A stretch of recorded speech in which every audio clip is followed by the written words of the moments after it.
السلام عليكم ورحمة الله وبركاته، وأسعد الله أوقاتكم بكل خير. حضورنا الكرام ومشاهدينا الأعزاء، نحن معكم بانطلاقة النهائيات الكبرى MPL MENA سيزن 6 والمؤهلة إلى كل هالأمور برعاية مون. تحدي كبير أجمل راح يكون معانا باليوم، بالذات أنه اليوم راح نتعرف على الفريق اللي راح يمثل المنطقة العربية. فالتحدي راح يكون قوي مبوستي، مباراة تاريخية وما كانت متوقعة أبدا من لدى الفريقين. خل نرحب أكيد بتويستد وجي كي. طبعا الأمور كانت للغاية، كل اللاعبين راح مهم. خلونا أول لاعب سانجي من تويستد ماين.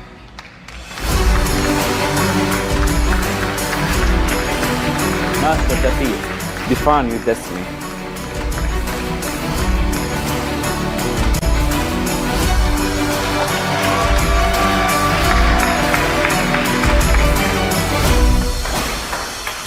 واللاعب سومو من جي كي.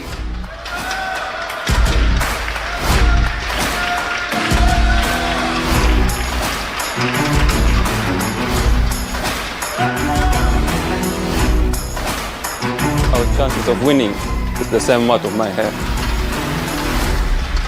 واللاعب اللي عمل المستحيل في المراحل السابقة من تويستد مايند، حودة يا جماعة الخير.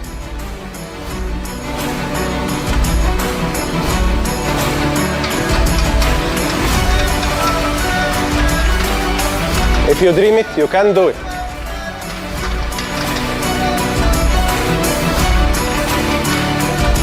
واللاعب الآخر زينو.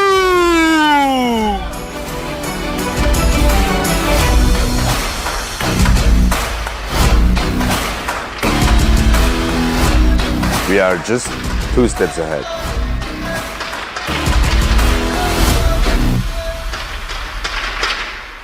واللاعب الآخر كوفين.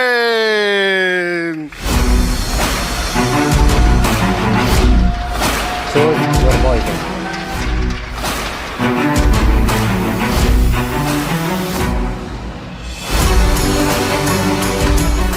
واللاعب القادم سمايل.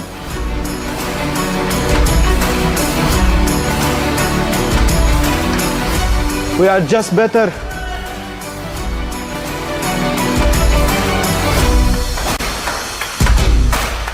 واللاعب القادم أيضا ترول.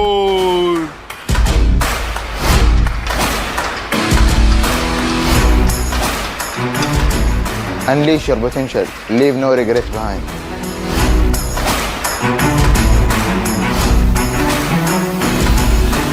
واللاعب القادم أيضا كي.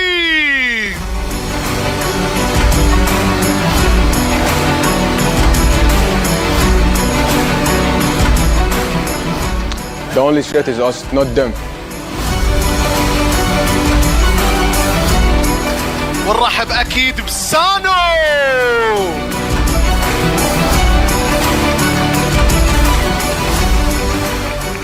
Core is one step ahead of fear.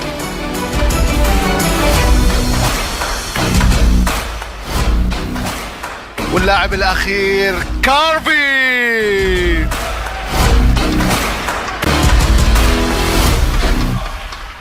The outcome is already clear.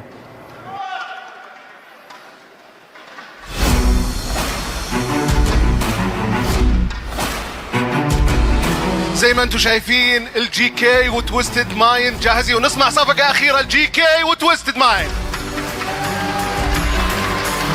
Are you ready؟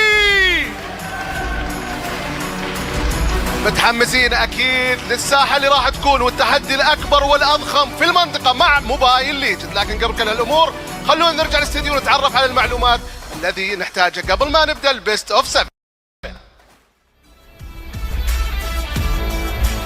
السلام عليكم ورحمة الله وبركاته يا أخي أن أختي. مرحبا في MPL MENA Season 6. That translates to greetings to all of you guys, my brothers and sisters. Welcome to MPL MENA Season 6 Grand Finals between Twisted Minds and also GK Esports here with me, Sheffin, Mirko and Rashi. Mirko, how are you feeling, man? And what do you think about this grand finals overall? What can we expect? Hey, I'm feeling great, man. I'm really excited to see the grand finals here. GK Esports, you know, their run has been phenomenal. I think it's just really cool to see GK Esports finally make it to the grand finals of MPL MENA Season 6. Twisted Minds, they're kind of always here in the grand finals anyways, right? Just barely not getting towards MSC 2024 last time around. But man, when you opened this up, I thought for a second that I got transferred over to the MENA stream, brother. Shout out to Chef in there. But yeah, man, I'm feeling great. I can't wait to see what the outcome is going to be for this amazing match.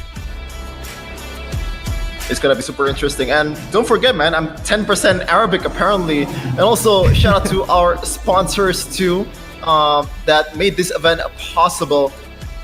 Our presenting partner, Kiria, our partner in esports, Saudi Esports Federation, and also Bigo Life. And also this event is powered by Munton. Now, Rashi, I have some interesting talking points here from both of these teams. Mainly the coaches, man. It seems like no matter where we go in the Mobile Legends world, we cannot escape the Filipinos. Twisted Minds, they have Coach Lyric as the brains of the operation. Meanwhile, GK Esports, they have Yako, that has a lot of experience in PH region overall. I mean, it's no surprise really, right? We see, you know, these great coaches with great mindsets here transferred over, spreading their influence all across the board. I think that's a bit of the positive of having the transfer possibilities, right? Having your region, if it's good enough, influence the other regions as well. Although, I must say, man, compared to the Filipino MPL, I feel like for the MENA region, it's always been a lot more all-in, a bit more exciting in a sense. So I'm really looking forward to these big clashes, right? The full-on all-ins without any real dances, you know? Because I think that's something that's very quite distinct. And that used to be a bit of an identity for the Indonesian MPL. So something I'm looking forward to for sure.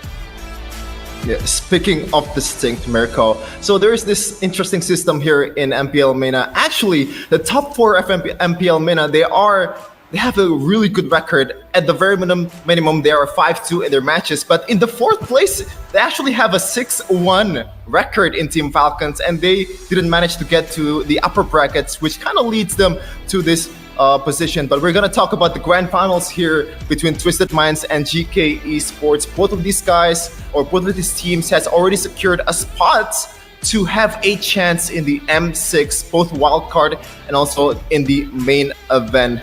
But yeah, this is going to be very interesting for these two teams, Mirko, especially this guy, man, Carvey. We have seen him in M5 in a different team. Oh, yeah. For sure, man. I mean, when he was playing for Deus Vault, right? Very cool to see him, you know, actually move over to the MPL MENA scene against R8 Esports. This is actually one of the teams that I was supporting personally throughout the regular season. They also were holding the record of 5-2, and you can definitely see with Carvey in the team, with the experience that he got all the way at M5 while he was working or playing together with the rest of Deus Vault, he's able to bring that experience down here to MPL MENA, where, you know, again, especially up against Falcon, like you said earlier, the defending champs kind of had a re-roster. No more Ding, no more Good Night as well. Those two shining stars that we had to cast for Arashi in the last season's grand finals unfortunately won't be here. It's very unfortunate not to see Falcon Esports. I would love to see them actually face off against maybe Twisted Minds or GK, but it just goes to show you how much the region is developed, right? Having a new representative already for the wild card and also for the M6 main stage. Twisted Minds, hey, I'm expecting big things for them. Honestly, for me, Twisted Minds should still be the favorite. Also, the way that they got all the way here, we can see that it's a bit different, right? It's actually GK who's managed to go and secure the upper brackets, where usually it's always Twisted Minds who are the favorites, who are the dudes that just are unbeatable.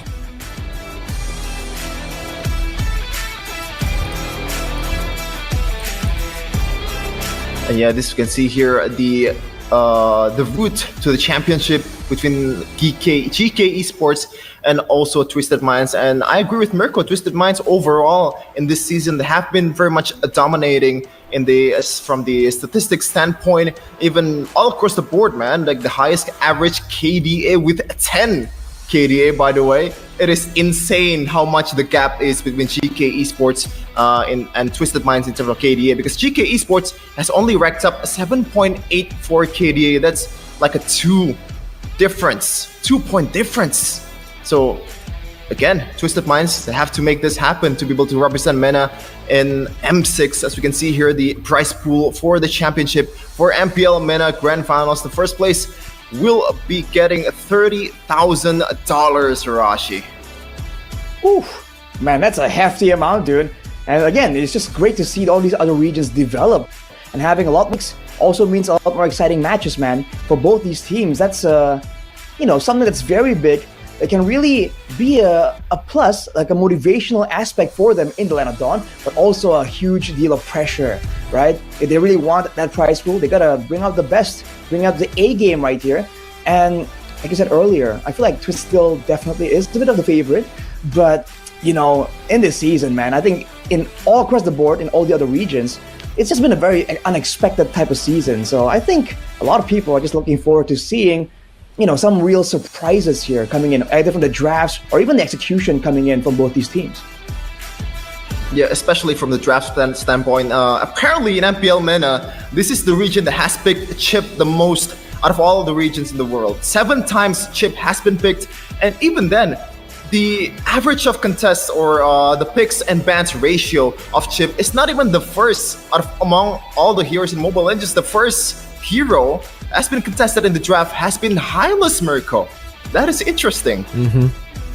It's been very interesting to see, again, the developments of Chip not being super heavy prio in MENA, but it just goes to show you, I feel like, the way that they play the game isn't really super macro-oriented. There's still a developing region, obviously. There's still a region that relies heavily on a lot of these team fights happening. And for Chip, we've seen as well, just in MPL Indonesia, teams who are very reliant on just pure mechanical skill, teams who are very reliant on pure team fighting, they don't do too well when they get given the chip.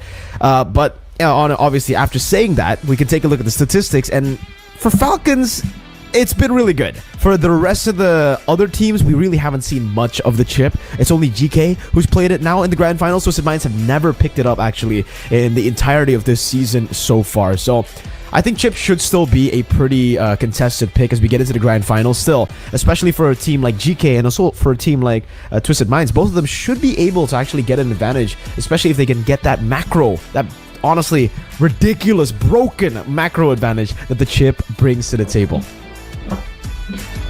But there's some counter plays, as you probably know, the audiences as well. A lot of regions has been racking up their brains to counter the chip. Even Balearic has been showing at MPL PH. And this is going to be interesting after we're watching MPL PH earlier, like how much this region has caught up to one of the best in the world. As you can see here, the starting lineup for GK Esports: Shen, Carvey, Smile, Sino, and Samo. And interestingly enough, at the introduction earlier, Samo said something along the lines of, our chances of winning is the same as my hair, That's Rashi. my hair. Yeah, man, that caught me off guard, dude. Showing again the confidence, but also a great sense of humor, man. You love to see a player just crack jokes just like that, even though, in theory, there should be a high-pressure situation. I don't expect that there's going to be a lot more AoE emphasis in the drafting phase, because again, with the chip potentially let go, there's going to be a lot more pressure to really have tools available to try and counter that. So the Hylas could be a partial reason for that. But again, in this, for what it seems to be a very front to back, just dive heavy style coming in for MENA here, Hylas just brings so much value here. A lot of sustain and also a lot of ways to guarantee that a fight can happen when you need it to happen, right? Because it's not just for you, it's for the whole team as well. So it's quite a diverse tool here in the right hands for sure. But I feel like we got to talk about the Aurora pick too, Shevin, because with all this team fights happening, those AoE crowd control tools have been so important, and the Aurora has been just spiking up in popularity, man. Yep, as you can see from the statistics, our Aurora is the 3rd most contested heroes out of all the heroes in the Mobile Legends in MPL MENA. And technically, if you want to really break it down, even though it's not really used anymore, Edok in MPL Indonesia has been using it as a roamer. Even Oh My Venus said that there is some potential.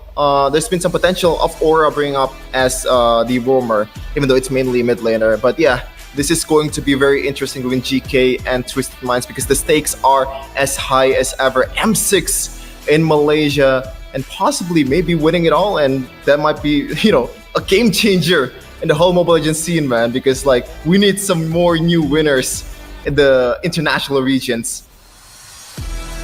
We definitely. But yeah, we do. have something that you definitely might want to watch here. We have a video for you. ان شاء الله جاهزين للفاينل، وطبعا بنجهز كويس جدا، والكوتش بتاعنا هيشيل البريشر من على التيم، والتيم اصلا عنده بطولات كتير وعنده خبره مع الستيج اكيد، فان شاء الله هنقدر نتعامل وهنقدر ناخد البطوله ان شاء الله بكره. هو التيمات طبعا ما بتوصلش لمكان بعيد في الام 6 او في البطولات العالميه بسبب ان مفيش كوتش كويس او المينتاليتي بتاعت البلاير مش كويسه. ان شاء الله احنا اتخطينا ده السيزون ده وجبنا بلايرز على اعلى مستوى ان احنا نقدر ننافس في الام 6 ونوصل ان شاء الله لمربع الذهبي. طبعا الاداء هيبقى بسبب الكوتش اكيد والبراكتس الكتير والمينتاليتي بتاعت البلايرز والسينرجي وكل الكلام ده. طبعا ده هيتحسن مع البراكتس اكتر، وان شاء الله هتشوفوا مننا حاجه كويسه. اكشلي اتس تيم سبيريت، تمام، عشان ده كان معانا كارفي كان بيلعب في تيم سبيريت قبل كده، فاحنا حابين ان احنا نلعب التيم ده. السلام عليكم، حياكم الله، معكم اخوكم عبد العزيز مهنا ومعروف بالرياضه الالكترونيه هنكي، متواجد مع تويستد مايندز كاداري لهذا النادي، واكيد اللاعبين اللي راح يمثلون ان شاء الله المملكه العربيه السعوديه والمينا بشكل عام باكمل صوره. صراحه استراتيجيات كثيره يمكن تدور في اذهان الجميع، لكن بالنهايه هي اغلاط حصلت معنا في ريجولر سيزون في بدايتنا، لكن اكيد الفريق قاعد يتحسن خطوه ورا خطوه، والاهم اللي شفناه في اللور براكت في البلاي اوفز، الاداء اللي كان بعودة تويستد مايندز وإعادة الروح مرة ثانية يعطي صورة كاملة لهذا النادي إنه بالجراند فاينل راح يقدم أفضل ما عنده، وكذلك إن شاء الله بالإم 6 راح نحط صورة ومعنى كبير للمينا. إلى الآن صراحة ما في فريق بالمينا أخذ المركز الأول في أي بطولة عالمية، لكن أكيد إحنا كريجن الآن قاعد يطلع إلى الأفضل وكل مرة قاعد يتحسن من سنة ورا سنة، وتحديدا لما تشوف لعيبة خارجيين فلبين أندونيسيين وجميع المناطق الغربية اللي كانت متواجدة معنا في الريجن حقنا، يدلك أن التنافس قاعد يزداد عندنا، وكذلك اللعيبة المحترفة ازدادت، فهذا يدل ان احنا سنه ورا سنه خطوه ورا خطوه ما راح نضمع على طول مركز اول، اكيد احنا ودنا مركز اول، لكن اكيد نتمنى نشوف يوم من الايام التنافس هذا يستكمل الى المراحل النهائيه في الام 6 تحديدا هذه، حتى ان شاء الله في المواسم القادمه نشوف نفسنا كمركز اول ونحتفل معاهم لاي نادي عربي. نادي تويستد مايندز يعني تعب كثير جدا من سنتين قاعدين يحاولون اللاعبين نفسهم اللي كانوا في منظمه اخرى ثم جاءوا تويستد مايندز هم طامحين انهم يمثلون الريجن المينا بشكل عام على اكمل صوره. اللي صار معاهم من عقبات في هذه كل الانديه اللي متواجده معنا عالميا او محليا، فاليوم نشوف لاعبين قاعدين يضحون باوقاتهم اوقات دراستهم، قاعدين يحاولون ينظمون الاوقات اللي بين الدراسه واللعبه المفضله عندهم موبايل ليجندز، فهذا يدلك كوتش ليريك وكل من كان وراه كذلك داريو الاسيستنت كوتش واللاعبين المتواجدين كلهم قاعد نشوف تغييرات حصلت معانا في البلاي اوفز، هذا يدلك ان الفريق راح يضحي باي حاجه عشان يوصل للمراحل النهائيه في الام 6. بدون وايلد كارد خلونا على الام 6. قبل ما اجي مع هذا الفريق كان يتنافس في بطوله سابقه النادي تويستد مايندز مع فريق فايرفلوكس، خسر 3-2 بعد ريمونتادا من فايرفلوكس، فانا طمعان كاداري اني اشوف مره ثانيه فايرفلوكس يتنافس معنا عشان نهزمهم ونفوز عليهم، وتحديدا اللاعب روزا بالمد عشان كوفن راح يرد له الصعصعين.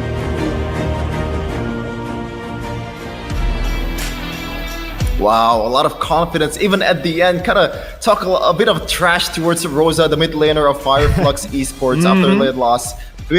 It's bitter, man. But yeah, I like the mentality of these players. I'm not saying that they are, deluding themselves, but as an athlete overall, you have that kind of I'm the best mentality. I can take on any guys that I want to take on, Rashi. I think that's something that Mirko can very clearly relate to, I would say. Because, Mirko has that confidence, man. And you need that confidence if you're going to be making outplays in the Land of Dawn in front of all these players. And I think what really strikes a note with me is the fact that they highlighted the amount of sacrifice that both teams have really gone through. And the fact that this means so much to them that they're willing to go all the way to the end, man, to ensure that they can make something amazing out of all of their efforts and their concentrated cooperation. I think it's just really cool to see, right? Especially considering, especially for GK. For Twisted Minds, we've kind of seen these players grow. We've kind of seen these players in the international scene many, many times before. But for GK, this is such a new thing, I think, in MLBB, because for the most part, we see a lot of imports, yes, but like Sheffin said at the opening of, the MPL MENA Grand Finals, we see mostly Filipino imports. For Twisted Minds, their coach, we actually used to have a lot of different Filipino players coming in, playing in MPL MENA. Falcons, again, to say a few names, it's Ding and Goodnight. Now we see a player from Mongolia, Rauzino, actually into the lineup of GK Esports, and a player all the way from Norway in Carvi. It just goes to show that MLBB is growing, not just in the Middle East, not just in Southeast Asia. I can't wait to see what the picks are going to be and what Carvi and Zeno can bring to the table as imports from a nation and a region that not a lot of people paid a lot of attention to. So we're gonna take it into the draft for game number 1 of the grand finals of MPL MENA Season 6. And right away, the chip ban, even though it's not really, it is still very much prio in MENA region. A 98% contest both picks and bans for this hero, as the third ban from Twisted Minds is going to be the Harith. A very mobile heroes, and also the Jushin. As you can see in MPL PH earlier, the Jushin has been one of the most picked heroes for some of the teams that really like to play it, Mirko. It really is. I think looking at the first phase bans, though, it's actually quite interesting the fact that the Suyo has been left completely ignored. Don't know if they actually want to give Twisted Minds Hoda, someone who's very agile on these assassins, very skilled on the assassins, a chance to pick off a Suyo. Where, I've just literally watched MPL Philippines just earlier today, and we can see that the Suyo pick, the contention rate on that pick is ridiculous. Every single team wants to go and pick it up in the first phase, or they would ban it out. With the Juicin banned out, though, it does leave a few other heroes open. Like you said, the Hylos is a top prio pick here, but also, if we take a look at other regions, the Gatot Kacha has been finding so much success. And I think for MENA, it should also be a top pick considering how teamfight reliant they are. I mean, as expected, the Suyo comes through right here, though. And man, yeah, the Gatot Kacha, it's been so good because it's so flexible, so many different uses. In theory, right? If the Hylas can be finding that much success, then the Gatot Kacha, in theory, should also find the same, if not more success. There are more ways to use it, macro-wise, and even teamfight-wise. You're not just tanky, but you're also doing a lot of damage if you can get that 1v1 against your opponent's main damage dealer. So now with this, with the Suyo actually banned away for Twisted Minds, it's got a lot of potential here, but you have to wonder what exactly is the plan. Do they want to try and establish the control first, some strong laners, or do they really want to hide some of those matchup reliant picks for later on, Shevin? Okay, so Gatot Kacha comes right away. As you said earlier, the flexibility both in the draft and also in the gameplay, and you can play a bit aggressively and use the Avatar of Guardian not as an engage tool, but just to get away from the dangers. And combined with the durability, it's just gotta be so much trouble that this guy's gonna bring to the table. Meanwhile, on the other side, it's still going to be the Hylos, the most contested pick in the whole MENA region, and also a Faramis right away after the Gatot pick, Mirko. Yeah, that's an early Faramis, man. Not too big of a fan of the Faramis this early. We've seen kind of a fall off in the Faramis pick rate and also the Faramis win rate across the different regions here, knowing that it can be countered by a lot of the big picks like even Yves here, especially considering, again, you have the Gatot Kacha, so technically you already have a frontliner that can help and enable someone like a Yves, a front to back from happening. And we've been seeing these box to box kind of compositions work in MPL PH even. And not to mention, with the Gatot Kacha, this is still a flex pick, right? I mean, that's the same thing for the Hylos, but I think they can still go for an alpha pick here to enable the Gatot Kacha and go for more. But hey, that's Hoda. That is Hoda, Arashi. Oh man, dude, the Aurora, the pick we were highlighting just earlier, finding so much success, having so much more control in these big team fights, and the Fanny, dude.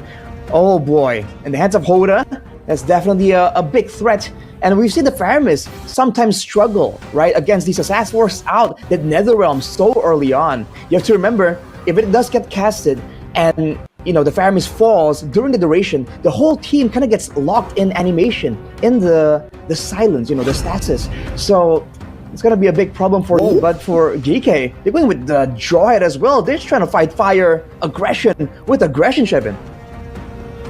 Okay, I wonder what's going to be like the specific interaction that they're looking for here. Is it just a counter for the Fanny? Is it just an unstoppable force, which is literally unstoppable towards Aurora? Or Because this is a very peculiar pick, Mirko. You don't see a Jawhead being picked after these kind of picks from Twisted Minds at all in any region.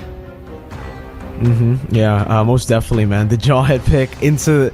Not even using the high-lows as a flex technically here, right? So definitely giving Twisted Minds an easier route, I would say, in the second phase of bans. And it does seem like for Twisted Minds, they're setting up perfectly for something like a Harith too. Going up against a Jawhead, a Faramis, a Harith could really get a lot of value there up against a composition that is a bit too all-in. And especially with the Purify that the Harith can bring, oh, they ban out the Edith and the Taunt, so Harith left open. Perhaps GK might want to go for the Harith themselves here, but Twisted Minds, they actually surprisingly banned out the Julian, which is, again, interesting to me. It seems like for the Julian, it's a good pick, especially up against a Fanny, especially up against a lot of these lockdown heroes. You have a lot of untargetable abilities, but still, with the Julian, you kind of lock your gold lane to only physical damage rushing. The Julian, huh? For both teams, they have a 4-1 record so far with that Julian, so it seems to be a pick that really works well. If they want to go for that scrappy brawl composition, we know that the Julian can be flexible, can be quite surprising in some cases as well. And maybe in the clear speed, that's also something that the Julian has over the Fanny, sort of. But the fact that there's now the Natan and the Edith both banned away by GK, if they go for the Harith here, I feel it's going to be not enough damage to deal with the Gatot. They go for the Moskov. But again, in the 1v1 against the Fanny, there's a bit of outplay potential there. But against the Gatot Kacha, I feel like that's where the real trouble is for GK. Oh, I might be thinking that they're a bit tunnel visioning on the Fanny here, not knowing that the Harith is still open for the taking for Twisted Minds. And yeah, this is going to be interesting. I think the main idea for Twisted Minds in the second banning phase was to just kind of eliminate the combo from the Jawhead and also a potential assassin that can burst down the Fanny with Ejector as well. So yeah, both teams are kind of thinking to kind of counter the specific picks of these two teams. Yeah, I think the Alpha would actually be a pretty solid pick to go for now for GK Esports to round up their drafts, having a bit more of that utility later on. But we do get to see the Claude first and Xborg actually show up. So the Gatot Kacha will be sent down to the roaming position, and there'll be an Xborg in the XP to go up against the Hylos, which has already been confirmed with the Jawhead pick, right? No flex potential on the Hylos. It will be going to XP. And for GK, I might have to take that back. I don't think you want to go for Alpha now, especially after the Xborg, after the Claude. You can't really target anyone, so they go for an Assassin, and it's going to be the Joy. There we go. The Joy pickup, a little bit of magic. They needed that with the Moskov physical damage in the gold lane, and now they have a full rounded up draft. Let's see. I mean, there's a lot of potential right here, but dude, with all the AoE available for Twisted Minds, I really do question the impact that the Nether Realm is going to have in this game from GK. They can't force the engage with the Glorious Pathway and the Jawhead ejected combo. We've seen it attempted in our own region actually, but with all the follow-up available and with the Gatot Kacha being potentially the main frontliner they have to target and burst through, it's going to be a tall order. They got to try and outmaneuver Twisted Minds from the macro to get those setups to find success in those team fights, Shevin. Yeah, and this is it. Game number 1. The decider on who's going right away to M6, the grandiose stage of Mobile Legends esports in Malaysia. Both teams are looking for that glory in this very stage. With the confidence, with the mentality, and with their picks. So far, it has been nothing sort of amazing, nothing sort of outside of my expectations. The Joy, the Jawhead. This is something that you don't really see in other regions out there, as we are going to go in the Land of Dawn in a second. Here it is, folks. Ladies and gentlemen, welcome to the Land of Dawn for the Grand Finals game number 1. GK Esports with an early game-centric draft with Xeno. A lot of pressure on him to snowball, but Twisted Minds, it's just classic Twisted Minds MLBB in game number 1. So a lot of pressure, a lot of clear, and a lot of ways for Twisted Minds to really push their will onto GK Esports, honestly. With the Fanny, though, in the hands of Hoda, there's a lot more danger for GK Esports, so they gotta be a bit more calculative in how they want to play this out. I mean, they're already sending the Jawhead to try and help out with the clearing speed so that Xeno on the Joy can maybe get a bit more time to really farm up, to really match up to the EXP difference. But we have a pause right off the bat. Yeah, we're gonna try to figure out the problem here that we have, and let's talk about the regular season matchup between these two, because so far in the regular season, the only loss that GK experienced, or two losses that they experienced, was against Team Falcons and also their counterpart right now in the grand finals of MPL MENA Season 6, Twisted Minds, with the score of 2-1. Like, do you think this is gonna be something that comes into play here, or like give Twisted Minds kind of a mental advantage, Rashi? Oh, I feel like for Twisted Minds, yeah, they it's kind of an assuring thing that you've beaten them already. Changes, right? I mean, the last couple of matches is kind of so far long ago that they don't really know what they're up against, right? And in fact, being in the shoes of GK Esports, you know that this is a team that beat you, so there's a bit more drive there to try and find something, to try and maybe avenge that loss. So that is something that I think can work both ways. It all depends on how the coach kind of frames it for the players. But looking at the drafts earlier, I mean, there's a lot of good deal of respect for both teams, man. The Purify is definitely still making it through, and with the Revitalize still on both the quote-unquote main tanks, I feel like with the Hylos being in the EXP lane and with the Garukacha being in the roaming position, that kind of sets up Twisted Minds to be able to actually do more in the early game. And the fact that they have a Fanny on top of that, that's where I think GK Esports at least need to be a bit more cautious here, at least for the moment, for the early game, Shepard. Yep, and into the early game we go in the first game after the pause. And don't forget, to all of you guys out there, there is a giveaway here for you to have a chance to win 1,000 diamonds. Just predict who's gonna win this match with the exact score in the comments, and also your ID as well, to have a chance for 1K diamonds in your account. Woo. And now, Mirko actually Joy in this regular season for Zeno. He had a 2-1 record on this hero, so maybe it's kind of a signature as well for this guy.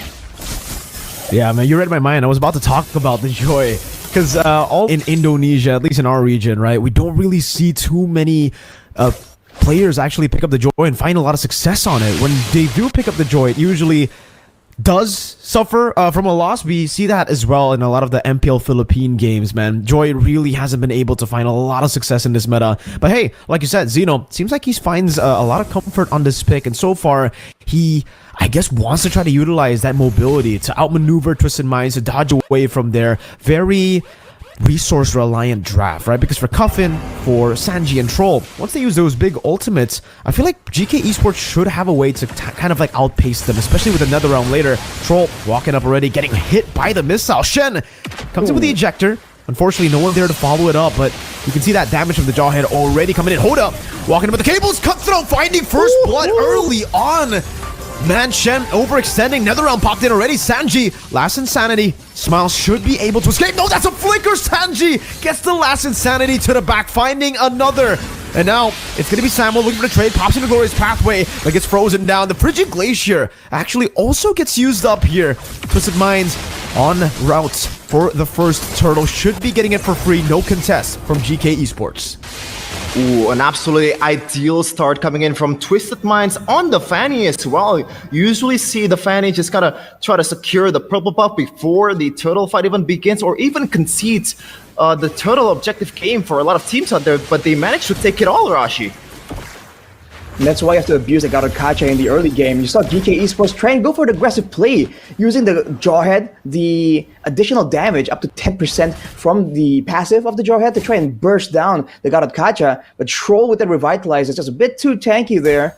Now, being on the back foot, Hoda trying to assert his dominance right here. He still has to be careful about all the crowd control. Single target crowd control that can be landed onto him on that Fanny. But for GK Esports, they're definitely feeling the pressure right here. Even in the laning phase, you're seeing that there's an advantage in clear, but Zeno. Just with electrifying beats, forcing out the last insanity. Hoda coming in as well, but I think it's the wrong targeting here. Sanji will be caught by the rhythms. Zeno going back and forth, finding the kill. Cuffin with the flicker to freeze, not finding anyone. The Avatar of the Guardian able to catch onto Zeno to taunt as well. Cuffin, Frigid Glacier, Zeno still able to dash out to safety, and GK Esports were able to just outplay that big play from Twisted Minds. Finally, some retaliation from GK Esports. Not the greatest of layering of CCs coming in from Twisted Minds there. As we're gonna go into the 5th minute of the game. Arashi, what do you think what's gonna happen in the mid game here compared to the early game where Hoda definitely has the advantage? As we can take a look at the items here.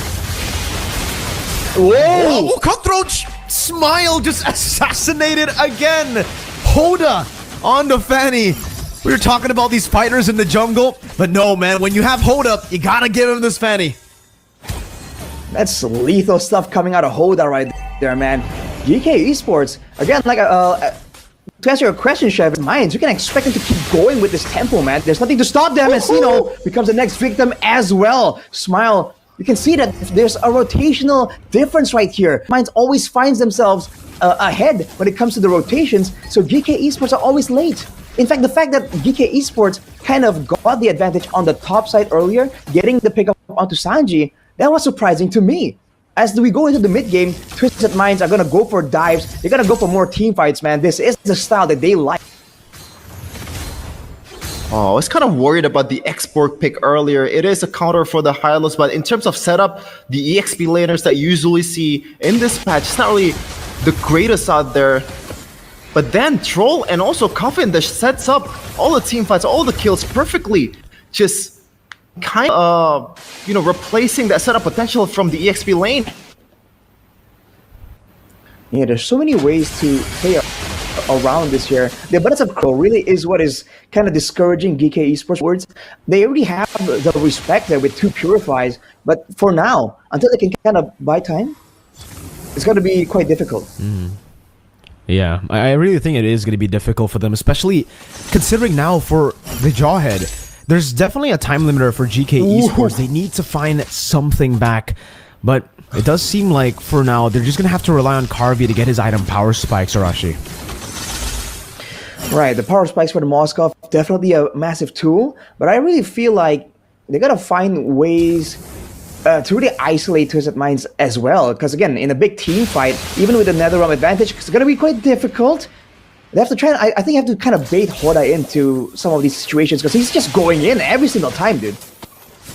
He doesn't stop, man. He really doesn't with those cables. Even when he has 0 energy, man still finds enough to go and put on one more cable for the show. Man, it's just so hard to fight against this composition from Twisted Minds, because when you think about it, the Gatot Kacha from Troll and also Hoda can cover a lot of grounds.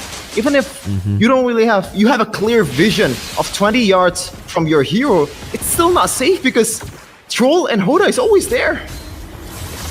Yeah, Hoda, even though he got stunned there, still able to pick up the turtle for free. Only just a bit of the Faraga armor chunked down from Xeno. And it's not often that we see this, man. A Fanny actually control the neutral objective. 3 turtles for free to Twisted Minds. Sheffin, what is this? I just don't know, man. When I see in other MPLs out there, the Fannies always, might have just conceded the objectives. Might have just taken the safe route and used my purple buff to further my advantage in the team fight. But right now, Twisted Minds, I feel like they're playing these setups perfectly from Troll and Coffin. So that way they have all the pressure in the world. Meanwhile, in top lane though, okay, Spirit of Misery actually catching him. Good to Stampede as well. Now the Force chasing him all around. Hoda still able to get the cables to get out. Now Shen forced to use the conceal defensively. Ooh, that could have been a big blunder. Troll finding the taunt. Frigid Glacier to full stun and lockdown to get Xeno out of there. Ice Cold and Fire from Sanji. when you finally thought, it's still going on after the Guardian. NetherRealm as well. The freeze not connecting. Forcing Smile to get the Purify down. Man, Twisted Minds, they're not stopping Arashi. It's non-stop, dude. Every single time. What is that interaction, dude? The Unstoppable Force chasing down the cables. Hoda's got to calm down a bit here. GK Esports definitely looking for ways to try and punish him. They gotta kind of coordinate better here. They're spending some of the resources occasionally, but they have to try and spend it together.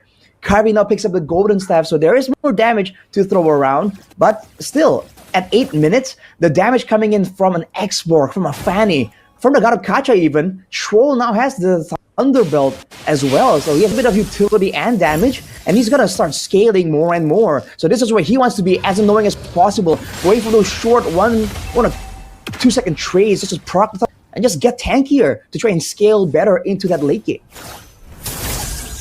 They have to use all the tools in the world. GK Esports have that far lane pressure on the Moscow, but I feel like Twisted Minds right now, they're just gonna take this one no problem at all, unless the Joy wants to go in. So far, doesn't look like it. Does look like they're still going to play this Lord Dance again with the resets. They have the way to actually utilize the Fanny to clear out the side lane, so no pressure at all for Twisted Minds. It's still a 3.5k gold lead that they're holding on to. It's Hoda, as long as he keeps farming, that Hunter Strike is building up as well. They're going to hold on to this Lord, man. Good news though from GK Esports. Zeno already secured the Holy Crystal. That is a big power spike item at this point of the game. Can burst down anyone he wants to. Glorious Pathway. Good Glorious Pathway, but the Frigid Glacier actually stops him now. Hoda walking in, getting the cutthroat, but it's only onto the Netherrealm. Avatar of the Guardian finding three, blazing duet coming down. Able to find a whole lot of damage. Zeno taken out. Good Purify out, but the horse does a bit too much damage. Troll will punch him back to the ground though as Sanji tries to burn Smile down. But he's still able to walk away from this one. It is a 3-4-1. The gold lane traded for 3 big members. And it seems like Twisted Minds will be able to get the first Lord of the game for free. Man, it's kind of a lose-lose situation from GK Esports. If they don't group up, they cannot execute the Netherrealm perfectly. But if they do group up, that's what's gonna happen, Arashi. The Avatar of Guardian, the stuns coming in from Coffin as well. Yeah, everything just landed really well right there for GK Esports. Looking at the replay here, there was a big dive towards Sano, and in the end, they were able to actually get him. But look at what cost wise. They were all funneling right into that small hallway there, small corridor in the jungle, and Twisted Minds wasted no opportunity, just gunning him down, shredding them through with all the AoE. Now with the Lord available, they can kind of push the tempo here onto GK Esports. Man, oh man, continue the siege, man. Yeah, mid-game or mid-turret. It's already secured by Twisted Minds, and they're about to get another one in the top lane. And this is, so far, has been going quite perfectly for Twisted Minds as they already got the Holy Shield as well. Oh, Avatar of Guardian. Oh, interesting one by Troll with the Avatar of the Guardian. Now going on to Samo, who still has the Revitalize. Will be able to pop it in time. Troll right there to clean up shit. Oh, lethal ignition not even necessary. Sano guns him down. Now a blazing duet. A good stun, or freeze rather, on towards Samo and Smile, but both of them will still be able to escape. No base turrets taken down for now, but there's a big wave coming down in the mid lane again. And for you guys back at home, Soar Beyond Limits, go and check out that key to go and take maybe a skin for yourself. Sano able to pick that up. Cutthroat over Hoda. A bit too overzealous. Caught under the base. Taking out Zeno. Now the electrifying beats. It's also the Spear of Destruction coming out. Zeno taking down a freeze over from Cuffin. And Carvey will fall as well. Even with the Glorious Pathway, they're unable to really threaten Sanji or Troll. That looked really good right there from Carvey with a Spear of Destruction, but unfortunately the damage is a bit too much coming in from Cuffin and crew. And my goodness, Hoda gotta pump the brakes a little bit at this point, man. Definitely being a bit too aggressive right there. I mean, the whole team is just going in YOLO, because you saw how Troll just use the Avatar of the Guardian, just go and dive the base with a real reason, right? Just to zone, just to assert dominance. Definitely having to, calm themselves down a bit. But for GK Esports, it really seemed like the moment for them to capitalize on. Carvey catching them off guard with the Spear of Destruction, but gets breasted down in the end. A bit too behind, too much damage in the hands of Twisted Minds.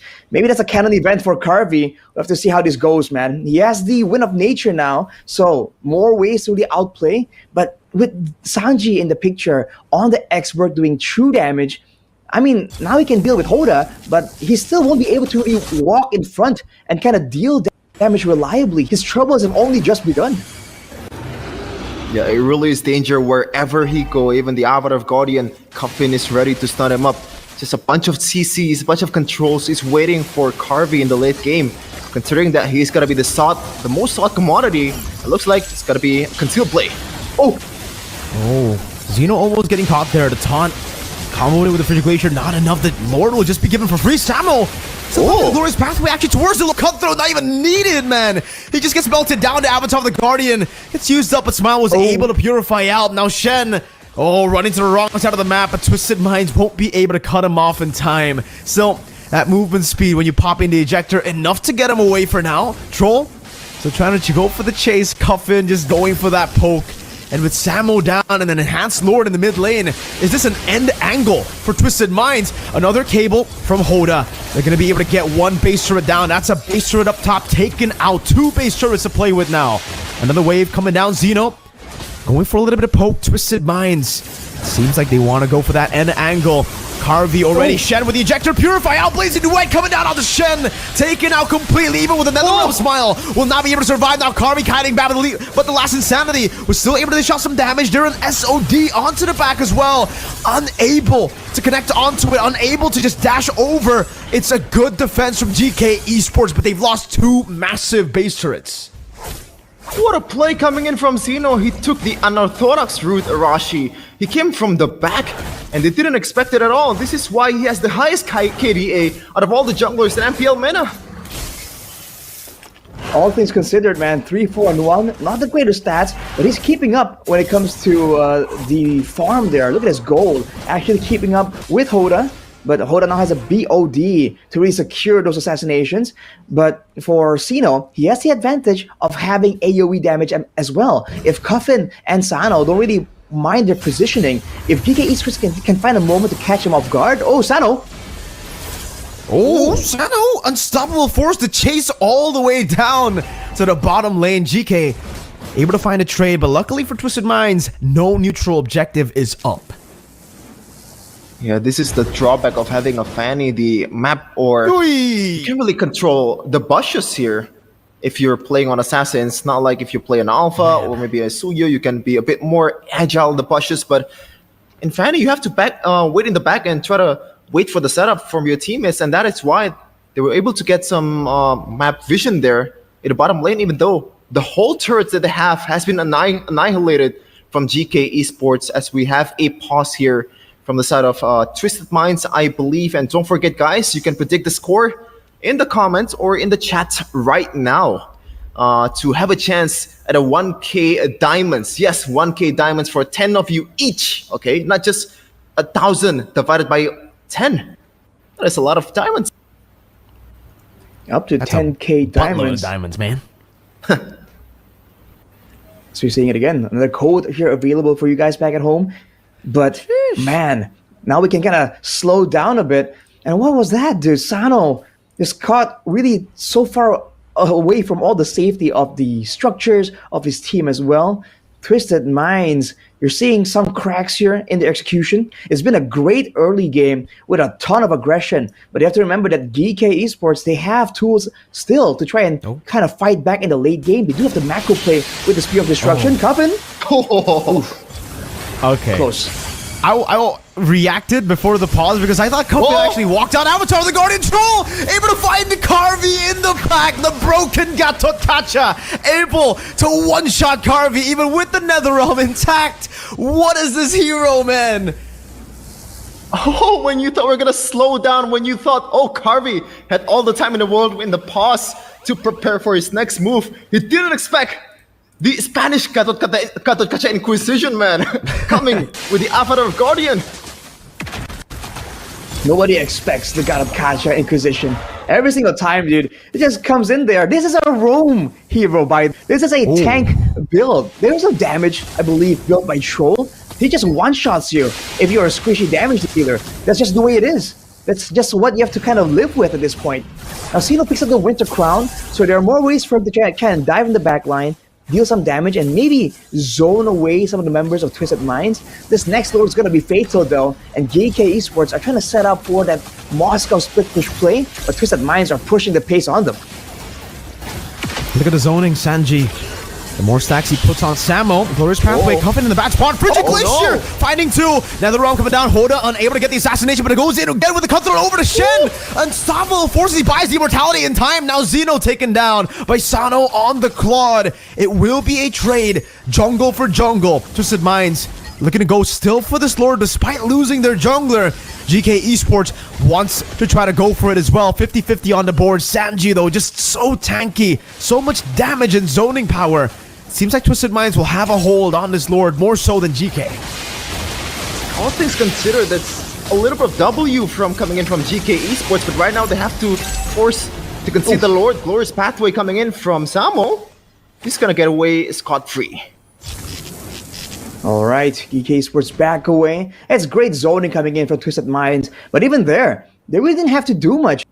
Even if they allow both, the situation to kind of revert back to neutral, GK Esports still had to get that wave on the bottom side. That's where the Moscow can come in handy. But now against the Lord, against an 18-minute AoE teamfight composition in the base that has a lot of open areas, but technically GK Esports, to kind of clump up together, they have to position so well right here if they want to have even a slight chance at beating Twisted Minds at their own game. Xeno walking up, now Ejector over towards Cuffin, still has a passive blazing duet, getting rid of the nether realm instantly. Cuffin still able to walk away, the cutthroat and the assassination from Hoda. Taking one down, Sano still able to kite away, Avatar the Guardian able to connect onto the back, McCarvey pops in a Purify, now it's Smile, will just be disintegrated off the land of Dawn. Sano buying immortality, base turret number 3 in the bottom lane should be falling down to that cannon minion. Smile, part of the Ghost Bursters down on Sanji, he still has the immortality, but it doesn't get popped in.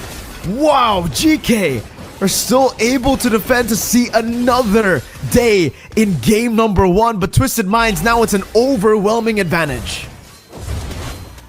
The light at the end of the tunnel is shining even brighter right now for GK Esports, knowing that at that team fight earlier, they had the Lord, as you mentioned, Arashi, but somehow GK were able to defend that one, knowing they have that penetration coming in from Carvey that just goes through the minions in the back. I think it's a great way for GK Esports to kind of walk around, kind of bait Twisted Minds to try and make a play happen. They know that they are the ones who, Twisted Minds are the ones who really want to go for that big combo. So for GK Esports, all they have to do is play patient and ensure that the right members get to avoid from the bulk of the engagement. And especially with this dive coming in from Xeno, it was really aggressive. It was kind of, they tried to save him using the Netherrealm, but even afterwards, it really seemed like it was over when it comes to the usage of resources from Twisted Minds. But afterwards, it's just a lot of damage coming through, the dive coming through from the Xborg as well. But at that point, the targeting, right? You have to remember that there is a Moskov that, in theory, has a lot more presence in the late game, more ways to try and stay safe. So for Twisted Minds, they have the damage. We've seen them blow people up, but they have to try and focus on blowing the right people up at the right moments right now. Uh-oh, Shen. Also Carvey a bit sussy here in the bushes. They knew that Hoda was somewhere in the bushes. They try to do something here.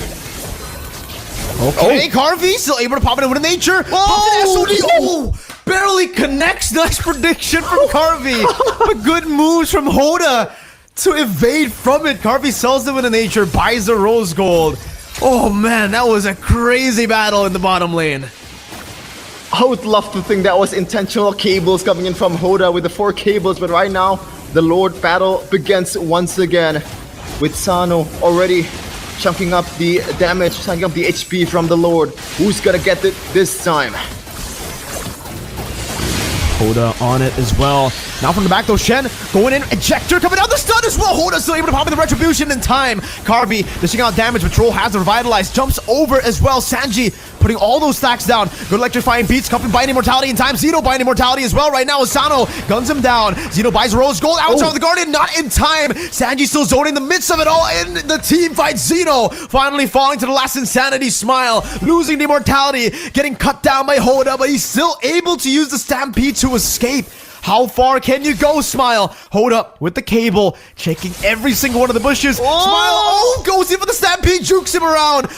How's he gonna shoot this one? Goes over from the wall. Hoda doesn't have the cutthroat. Meanwhile, in the base, Sano gonna go for the N angle together with the evolved Lord of the Game. Now the blazing duet, Carvey, no wind of nature, has the immortality, has the kite, has the bling, but it's not gonna be enough for game number 1. It's Twisted Minds getting it. Twisted gameplay indeed from Twisted Minds. What an end after that whole fiasco in their own base. They're just chasing around like Tom and Jerry, but on the other side of the court, Carvey cannot do it all, man. It's just way too much. The waves are coming in. The Lord is crashing. And Twisted Minds strikes first. in this grand finals to further their chances to take the M6 berth. And this is the pattern we've been seeing, man. You get an advantage, you get an aggressive composition that wants to move forward again and again, and it's a slow and steady progress built from there on. There was no moment where GK Esports were able to actually turn it around. You get a big, massive moment. The team fighting is just so crucial in this region so far, and you can see that there's a great deal of fun moments in the first game. It's a great opening. We've seen great big combos, long chases, and even interesting interactions just like that, setting the pace, setting the tempo for the whole rest of the match. That's definitely a great pickup for Twisted Minds though. GK Esports are the ones that have to try and go back to the drawing board, figure out how they want to deal with this strategy, with this front to back that's just so deadly coming in from Twisted Minds. But it's definitely not the end for GK Esports. There's still a lot of times. It's a best of 7. This is the time where the coaches are playing the part of the game. The adjustments are going to be made for game number 2. And to be fair, in game number 1, Twisted Minds does look beatable, even though they are dominating in the kills department. Even at one point, they were doubling the amount of kills that GK Esports has. But when you look at the economy, they were not that far behind GK Esports. They really weren't. There's definitely moments there where Twisted Minds, despite all the advantages, the structural advantage, the EXP and gold advantage, they still seem beatable, right? There were a lot of close call moments there that really could have swung in favor of GK Esports. So I think it's a loss for GK Esports for sure, but in a way, it's a bit more reassuring because now they know they have a fighting chance, right? Even though people are talking about Twisted Minds being the favorite, GK Esports can kind of pose a real threat to them. Which is very interesting to say the least, in my opinion at least, right? Because if we take a look at the upper brackets, it's actually GK who made it to the grand finals first, who made it through the upper brackets. And now we're seeing a whole different kind of draft, I would say, as well, from the side of GK Esports. They're going for a bit more of a, gamble? I would say, going for the Jawhead, the Joy as well, even though, it's kind of a signature pick for Zito, you mentioned, Sheffin. I personally think it's still a big gamble to take, to go for these big picks that are very reliant on early game snowball. Yeah, I think you're seeing a bit of that. Indeed. For sure, man. You can see that. 22 to 9. 22 to 9. I mean, the idea, right, for GK is to actually truly win it out in the early game. Use the Jawhead to set up traps, perhaps, to stop Hoda, and maybe to get a Xeno just that much further ahead. Whereas you can see that from the stats, at least in the post game, Tutura and the Lord, none given for the side of GK. But you have to remember, right, the buffs. We've seen a lot of teams when they start to win, they really shut down the buff game for the opposing team's jungler. But that's just not the case. And when you bring a game like this, right, when you have a composition that is snowballing that hard from Twisted Minds, and you take it past the 16-minute mark and take it to the 20-minute mark, you're seeing moments there where GK can kind of persevere and hold on. And if they can kind of do so better and maybe tweak something in the composition, in the draft, they can get some success. But for game 1, it's going to be Twisted Minds with the MVP here for the grand final. Game number 1, Sanji on that X-Borg, dude. Just always in the front, stoically taking all that damage, zoning everyone away, getting the pressure and control, but also getting the information. Because now the Garad Kacha is also free to stay all the way in the back line and threaten a potential avatar of the Guardian. So the fact that the X-Borg becomes a secondary wall there in the front, and even a secondary dive threat as well towards the backline members, I think it's a great composition from Twisted Minds to be able to be aggressive, moving backwards and forwards as well. Yeah, shout out to Sanji, man. I was kind of questioning the X-Borg pick because not a lot of region utilize it, especially when you're trying to think of a counter for a Hylos. It is a counter, to be fair, in X-Borg. But when you look at the bigger picture, though, there's not a lot of setups. There's not a lot of CCs that this EXP laner is gonna bring to the table. But you know what? Sometimes the simple solutions work wonders, Mirko. Exactly. Yeah, exactly. But we're gonna throw it over to our host first for a bit.